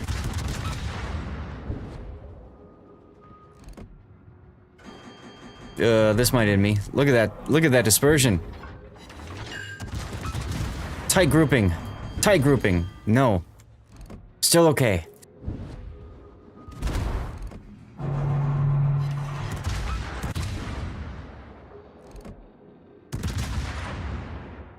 There you go, you got a fire on him. That should be sticky, because I think he DCP'd mine. Yeah, it is. Excelente. In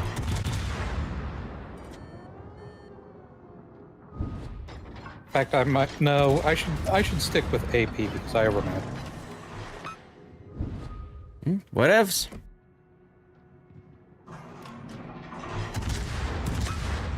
The other Nagato has entered the chat.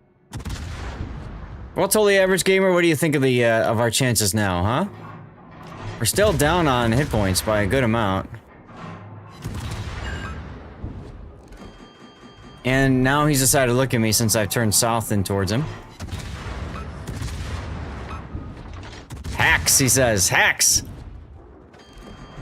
Let's go. Bye. Alright, so. Now. We're okay. Just the Nagato and Sinop. Okay. And the carrier, of course. I mean, it doesn't matter. We're still up on points, so we'll be fine. Alright, Mad Viking King. Yeah, we don't need to push. I'm just not going to. Yeah, just chill. There's Mad Viking King. Go toss him a follow. I got to meet him at TwitchCon as well. Awesome, dude. Fortunately, I have lots of fun hanging out. I have an armament that doesn't require putting myself in danger. That's right, you do. 193,000 damage of this thing. I hate this boat, mind you. You just run a brawl with Barbiano? That's awesome. That's awesome, Electric. Congratulations, Barbiano's dude. the silly.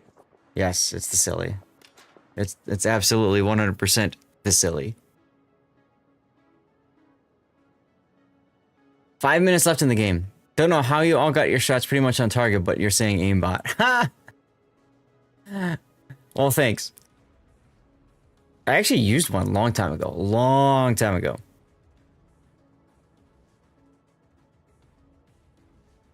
Does that think we'll get the CV to put down? Yeah, we might. But Nagato's showing up too, so we might as well go ahead and farm him some. Now, this thing's got this special alternate fire mode where it's like, look at how tight those groupings are. If you actually know how to aim, like, you can absolutely snipe the hell out of things. Case in point, 10 hits off of that. Whereas a standard, here's a standard dispersion. See the grouping difference? That being said, I hate this boat. What actually is aimbot? That really good RNG. Pretty much, pretty much. Yeah, I'm not a big fan of this boat. It's a dockyard ship. So you had to, like, you know, do a bunch of missions and stuff to build it. And it's mostly free, whatever. But, yeah, it's not a big fan. And you miss out on, here, you lose reload time in order to do it, so. Yarr! Let's turn south, because now it's just the Sinop and the Visor. There he is. Yes, you had to earn it. Exactly, exactly. Calypso, hey, thanks for the lurk.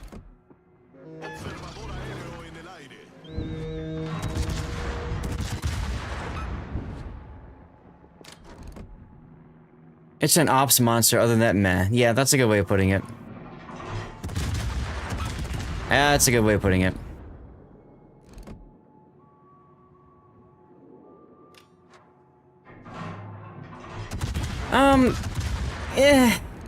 Yeah, so the dockyard is like is Wargaming's way of saying you can get a tier 9, 10 usually ship for not free, but close to free. Sometimes it's free, but most of the time it's close to free. You know, $10 if you will in doubloons or whatever. But you have to earn it. You gotta log into the game every day, you gotta do missions. They call them the dockyard missions for obvious reasons. And like that's how you get it. Not so much pay to win. Pay to win is like there are some boats in the game that are just ridiculously stupid, overpowered. Valparaiso is a great example of that.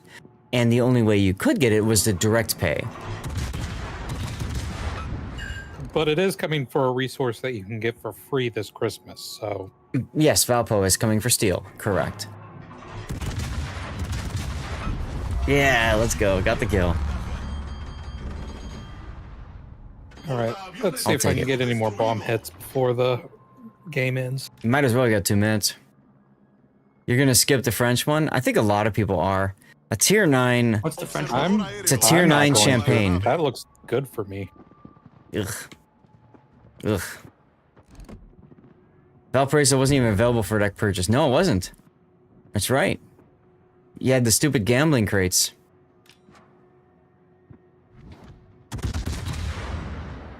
No, so what I call the dockyard, I call it pay to animate. Totally awesome. I'll show you why. Actually, totally average, but I still think you're totally awesome.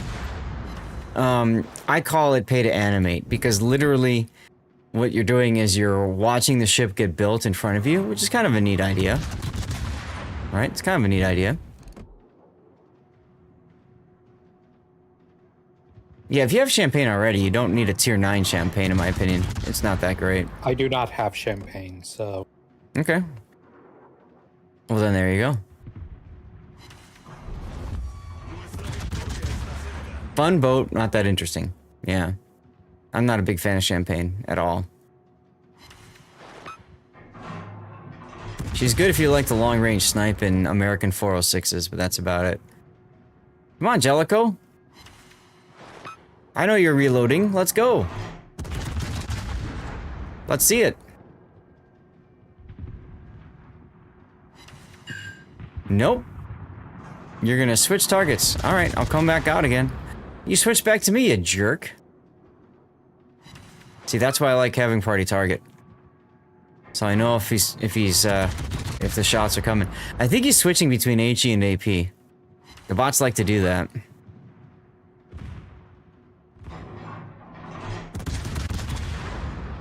You got a fire towards the front, so I'm going to try to set a fire towards the stern. There we go. Hey, secondary hits. I need those. There's the shot, finally. And the dodgy. 10 seconds to go. Get your damage in now, boys. 4. Let's go. Toasty! DCP, a jerk. He freaking DCP'd that. Can you believe it? Can you believe it? Alright, chat. I got time for one more, and then we're gonna have to cut it. I'm gonna play the tier 9, the Victoria, so I need a battleship slot if you guys don't mind. Tier 9. Play 10 or 8 or 9. But I need to play Victoria. I shall take the other battleship slots since I'm doing bomb hit mission. Let's see. Let's put a different captain on. Let's do Santa. Let's put Santa on. And we're gonna go secondary build, right? What are these secondary batteries anyway? 152s. And 90? 90? I just need hits, so I don't care, I guess. 90? 90 millimeter. Wow. I mean, it's a Vittorio Veneto. This is true. Just feels weird.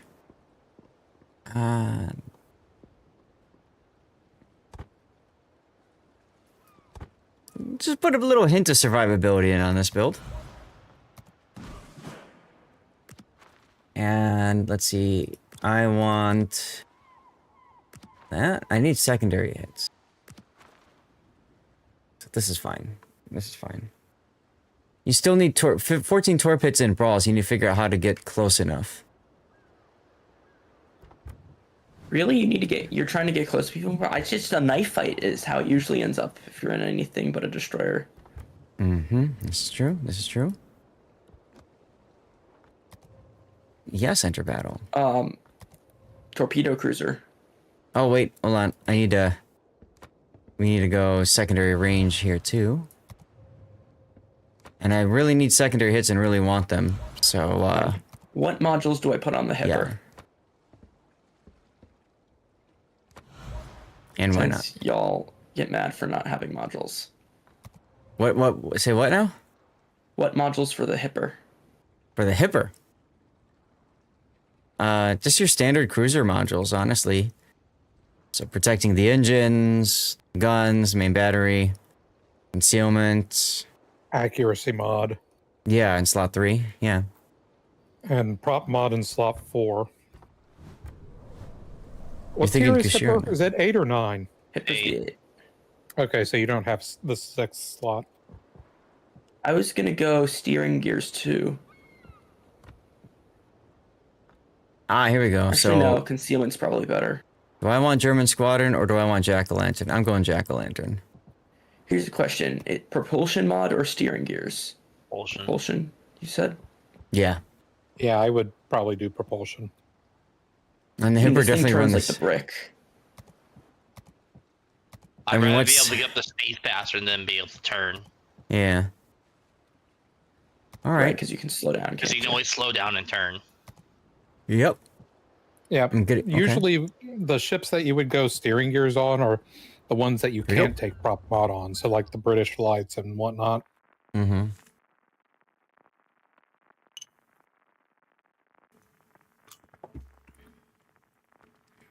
All right, let's go.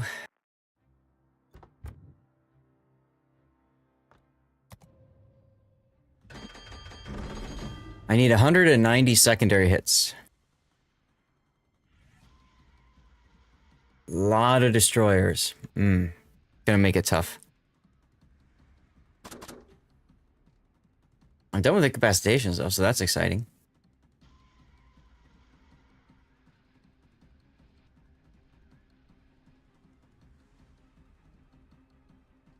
It's a fun camo. La batalla acaba de empezar y ya esperas un regalo. Ten paciencia. We're gonna go back and defend the cap again. Didn't work last time. This thing actually has a pretty good secondary range, 8 kilometers. Mine's 10.5. Ah, you're in the hipper. Okay. Did you go with Pack a Punch? No. I don't know if I have the skill tree down that far yet. Okay. Why am I playing a clothing iron, right? Seriously. Oh yeah, it is. Love the reflections. It's wild.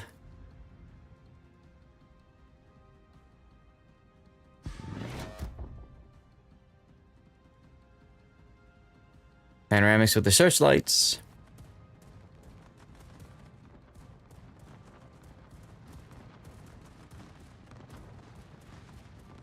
A range of 4.6.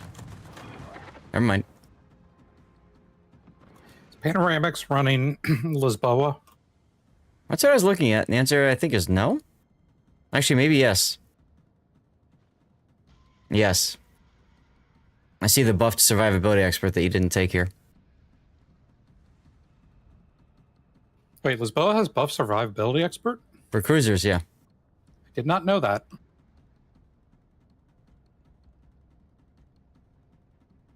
Enemy force sighted on the horizon.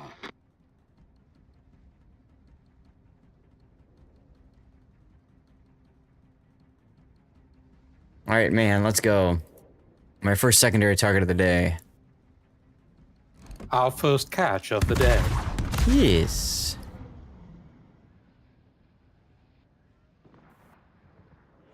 Did the British battle cruisers have good AA? I don't remember off the top of my head. Chat, yes or no?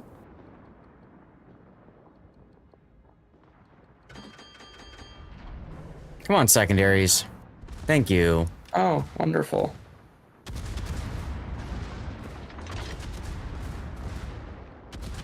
Of course, I get in secondary range, and he freaking turns around. Oh, it's the Renown that's doing that. It's like, God, I was not shooting at me. Why am I dying?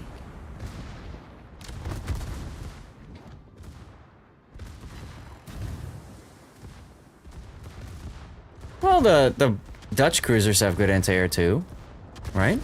The ship is on fire. Austin also has really good AA. Mm-hmm.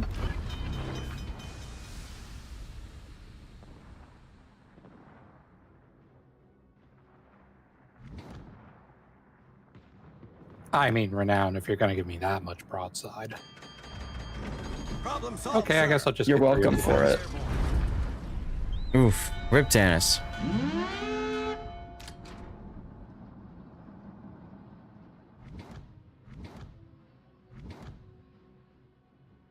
It's like all I want to do is kite away and secondary blazing it, but they don't want to play that game. It's annoying.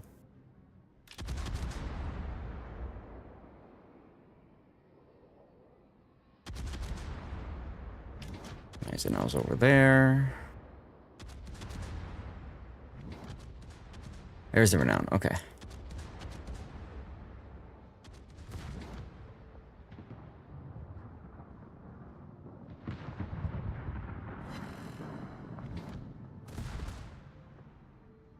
You know, Guns, any moment you'd like to cooperate, that'd be grand.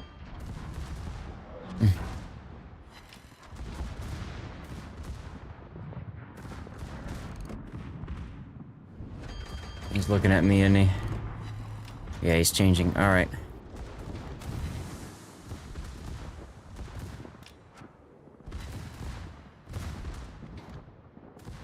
So this boat has pretty strong side plate armor, but the problem is if you show flat broadside, you just get citadeled very easily. So I'm trying to, like, not let this guy citadel me and also farm him for secondary hits.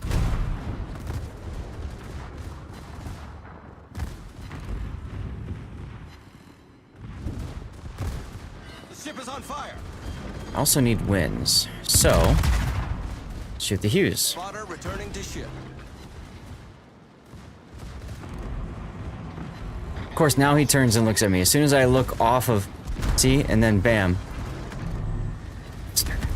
What the hell was that?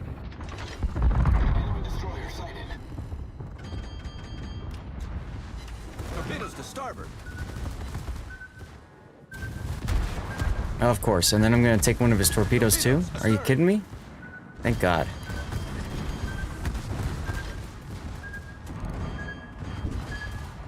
Alright. Time to go to the Gneiss now. Enemy battleship destroyed. Torpedoes astern.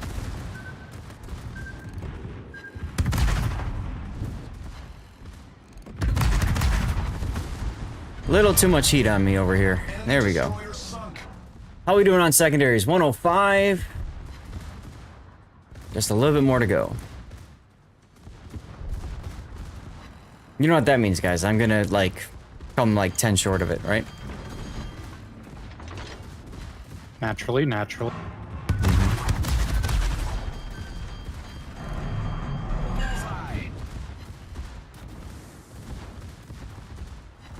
$21. Do you want any help with the Gneiss now? No, I'm fine with him. I'm properly angled, so I don't care. Thank you, though. And he looks like he's turning south and away, which is annoying.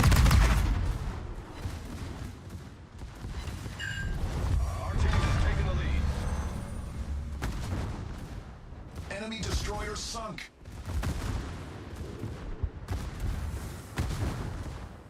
You like that camo, Spider?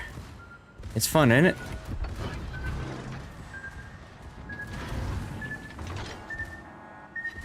Oof, thank God I stopped and started reversing.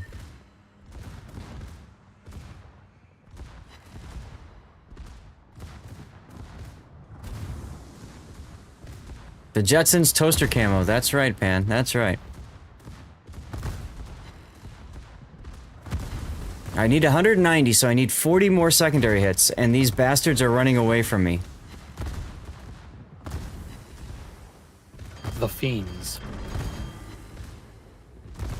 How Okay. impolite of them.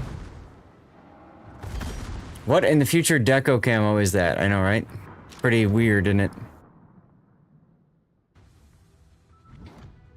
Yeah, I knew torps are coming. That's why I made myself to go forward.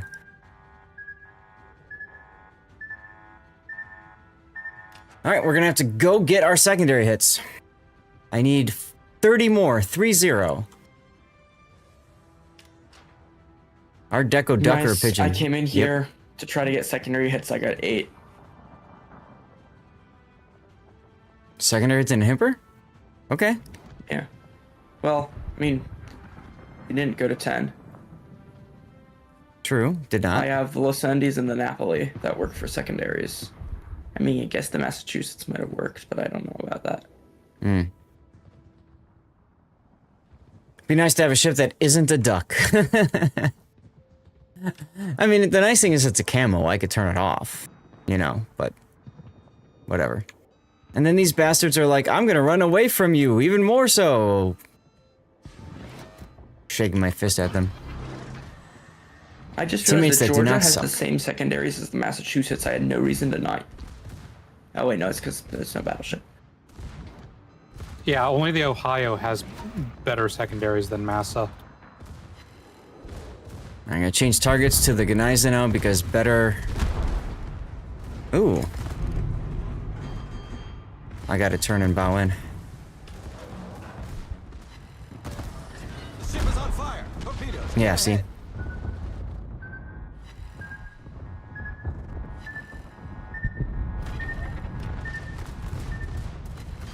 Like I talked about, he managed to sit it on me. Bastard. Ah, there's my 30. Weapons free. Huh, Ohio's just Georgia but bigger. Yeah. Yes. Huh. Probably dead here. And it gets the same secondary guns that Montana gets. Oh well. The important thing is, I got my secondary hits.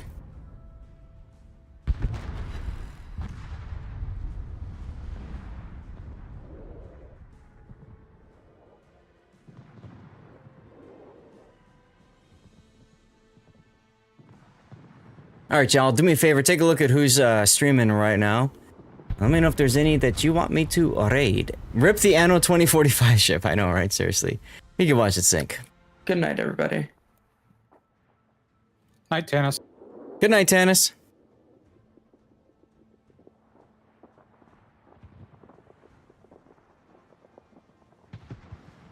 Does look like a duck, doesn't it?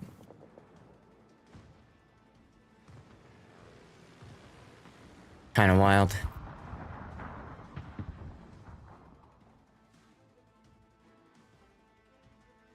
It is very duckly, isn't it? That's what we've been talking about. Welcome to our conversation, Duckman.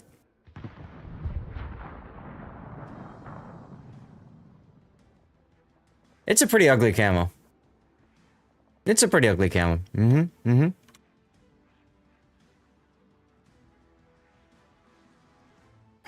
14 bomb hits, that's respectable.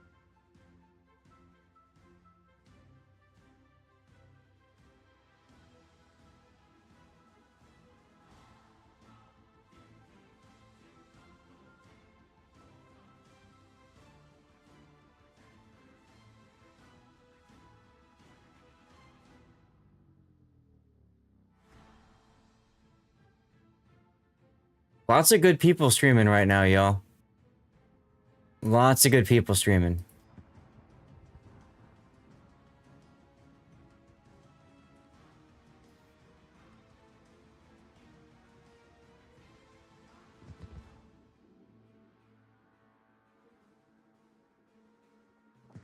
Oh no, this is our ending music, Ragnar. This is what Duckman always puts in as our stream ending tune. So yeah, guys, if there's any recommendations for raid targets, I got room for 4 in our voting. We always put the rerun channel up there as a possible raid target. Yeah, it's our outro music. Exactly right. Exactly right. Can you let me get one bomb head on the carrier? I don't think there's Okay, enough now- time for you to even ask that question. Welcome to the life of playing carrier, M-Note. You're a soul and funk producer. Nice. Nice. Hell yeah. Let's go. Well, I got that, and when in doubt, charge. Oh, I did that.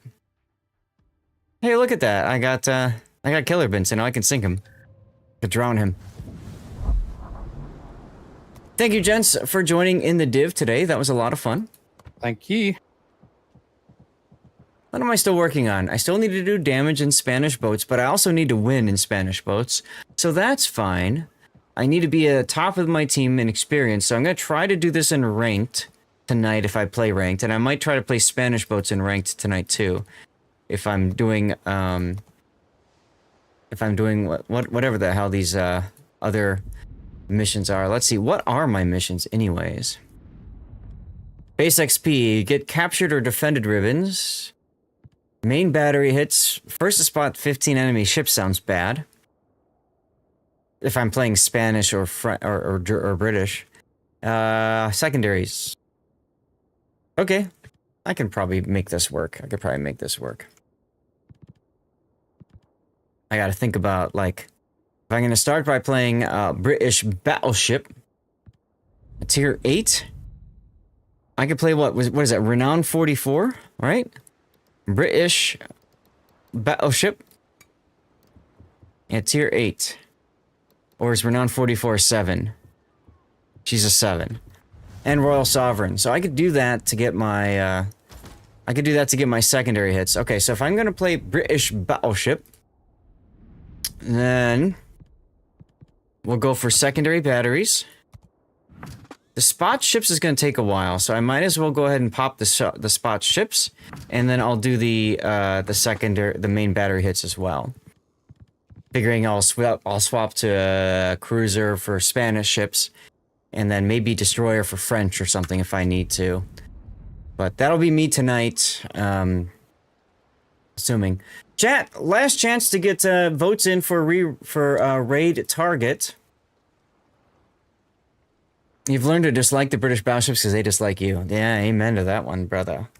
All right, let me go to the stream ending, guys. Thank you again for being here. Lots of fun today, as always. The next replay stream and last replay stream for this patch will be on Sunday. I have 3 slots available now. 3, only 3, because we got 2 that are taken up. Pockington's got 1, and Puddin's got another, if I recall. All right, noon. Who's noon? Same time, yeah, noon central on Sunday, yes. Okay.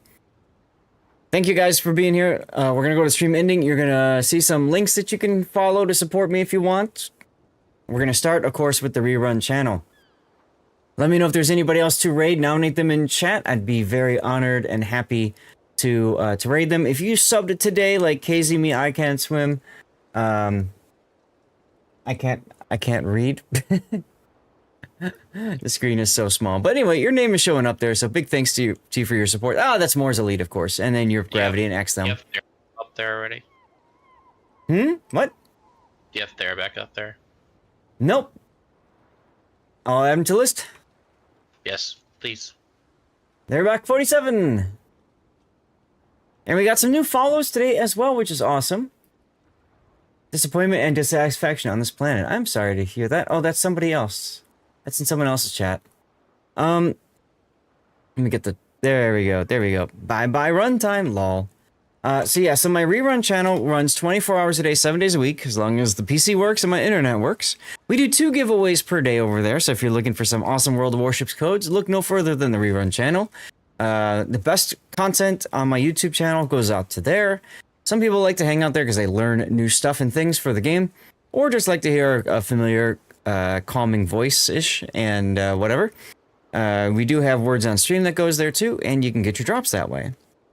And you can see the link there for my YouTube channel. I do stream on YouTube as well as post a lot of my content over there. It would mean a lot if you would consider subscribing on YouTube, which is the same thing as following over there. Pull up some of my videos, click the like buttons, comment on them. It really, really, really helps a lot. KZ me, thank you so much. You have a great weekend too. Tomorrow I get to bring the ladder into the house and replace some batteries in my motorized blinds. So that's going to be fun. You can see a link there for my Patreon where I do one-to-one support for tutoring and all that good stuff. If you're looking for some of that, you can check out the Patreon. Or if you just want to support me and ensure that a larger chunk of any money spent goes directly to me, Patreon's a great way to do that. Twitch, if you subscribe, for example, it's a 50-50 revenue split. So, Patreon's a good way to support. Yes? You click on your link, and it says, Yes. "Don't sweat, we'll be back up and running soon." What, the Patreon link? Oh, there it is. No, for Fabletics. No, never mind. It's working now. Oh, okay. That's weird. I had a problem with their link before, so thank you for clicking it. But I had a problem with that link before. They had to generate a new one for me. But yes, that link there, you can support me for Fabletics. We saw some amazing clothes this morning, or at the start of the stream. And I get those because you all support me by clicking the link. Of course, Fabletics wants you to buy stuff. That's up to you if you want to buy things. But it's good clothes. It's good quality. I will gladly show for them because I do believe in the quality of their clothing. Let's see, what else? And then there's the newly updated charity link for Stack Up, which of course supports veterans' mental health through gaming. Fantastic opportunity if you're looking for some for a really good charity, some really good people to support. Check them out. And then finally, there is the DevStrike forums. Okay, I'm going to give you guys exactly 1 minute to vote between Therbach 47 and my rerun channel. So put your votes in now. Of course, I do that during a commercial break. So that, I just noticed that. So vote now, everybody. Who to raid?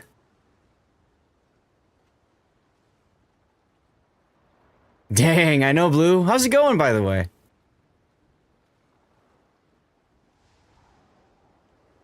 You come again too late. Better late than never, my friend. Better late than never.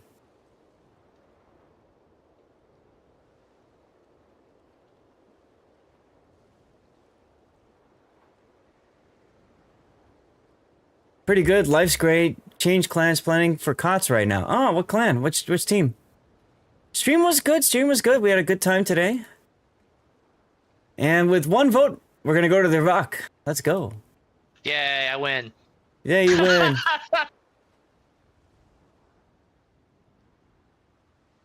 All right. Now, what was that? Gaelic for Sunday. Ah, now I only have 2 slots left. All right, let's go. You're with Rune. Okay, cool. Well, good luck, and hopefully I'll see you.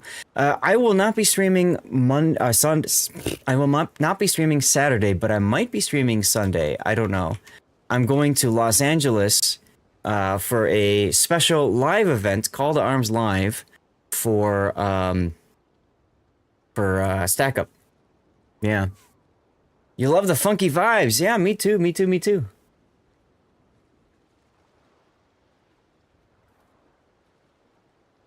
We got Puddin', we got Pockington at Gaelic.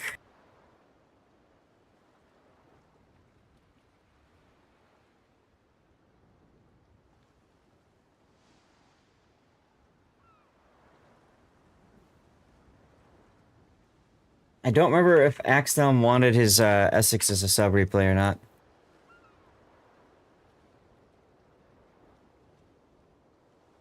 Yeah, very interesting, very interesting. Let me take a look here. Replay analysis.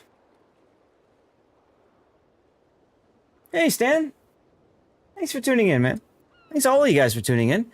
You should see a special raid message there for Therbach. When you see him, just toss that in.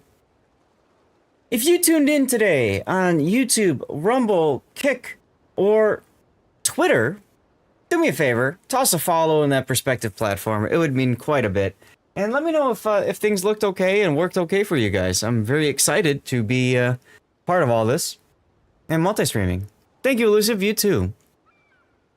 Oh, goodness. Here we go with the raid. Bam. All right, and we're going to end our streams now. So goodbye to YouTube. Goodbye to Rumble. Goodbye, Kick. Goodbye, Twitter.